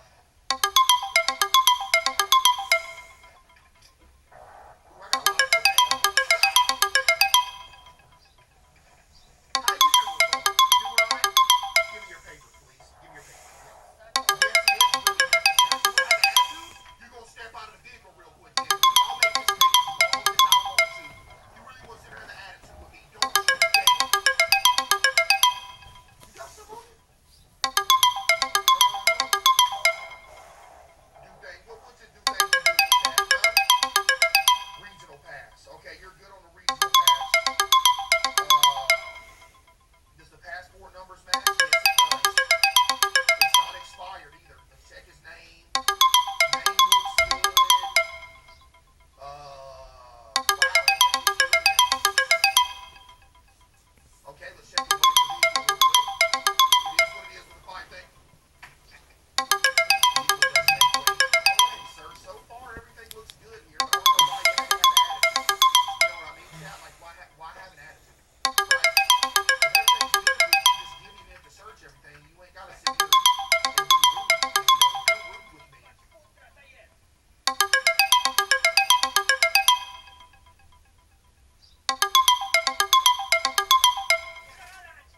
Hey, Bubba. Hey. I ain't here to play with you. I am the law. He's good to go, though, unfortunately. You're good to go. Yeah, get out of here. You just gotta add good. By the way, before you come back, make sure you fix that window. Fix your windshield and fix that window, too. Have a good night, loser. See ya. Fix that flat tire as well. You wanna have an attitude with me?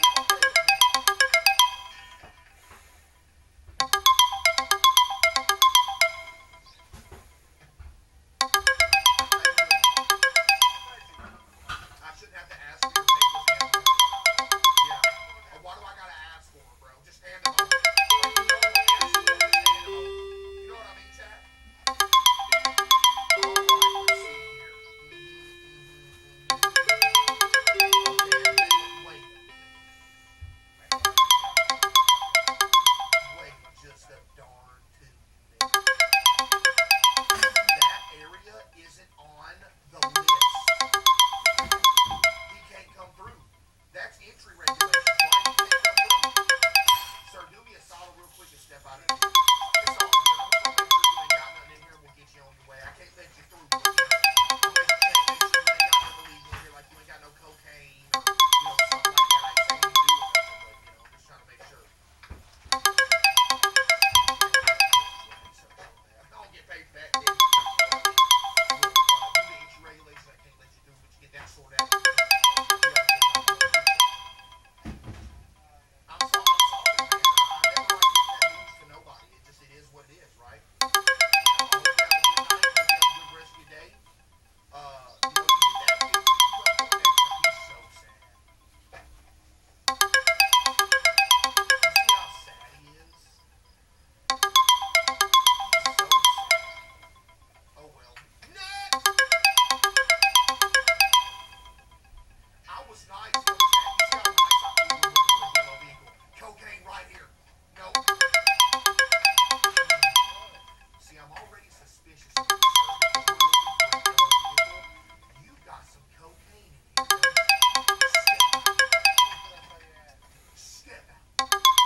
right there is enough for him to die right there. You know what I mean?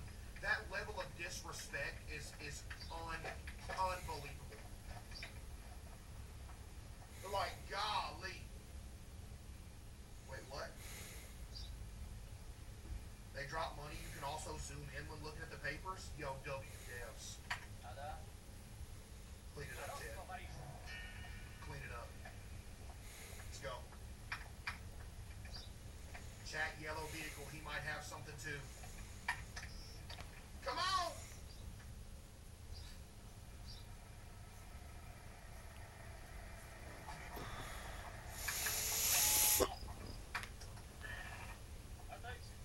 Step out of the vehicle. Lord have mercy. What is it, sir? What am I gonna find?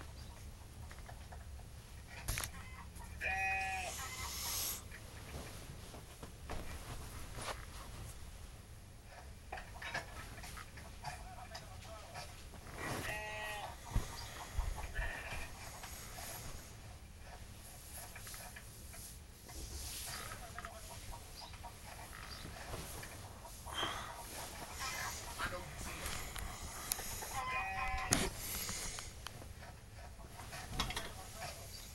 Look at that.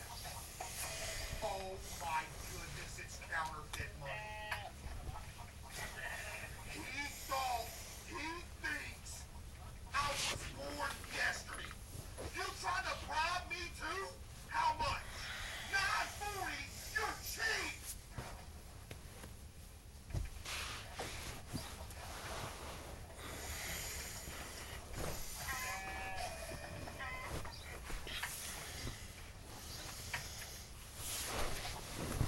Dude got all this counterfeit money, and all he can give me is $9.40 when the last guy gave me $9.90.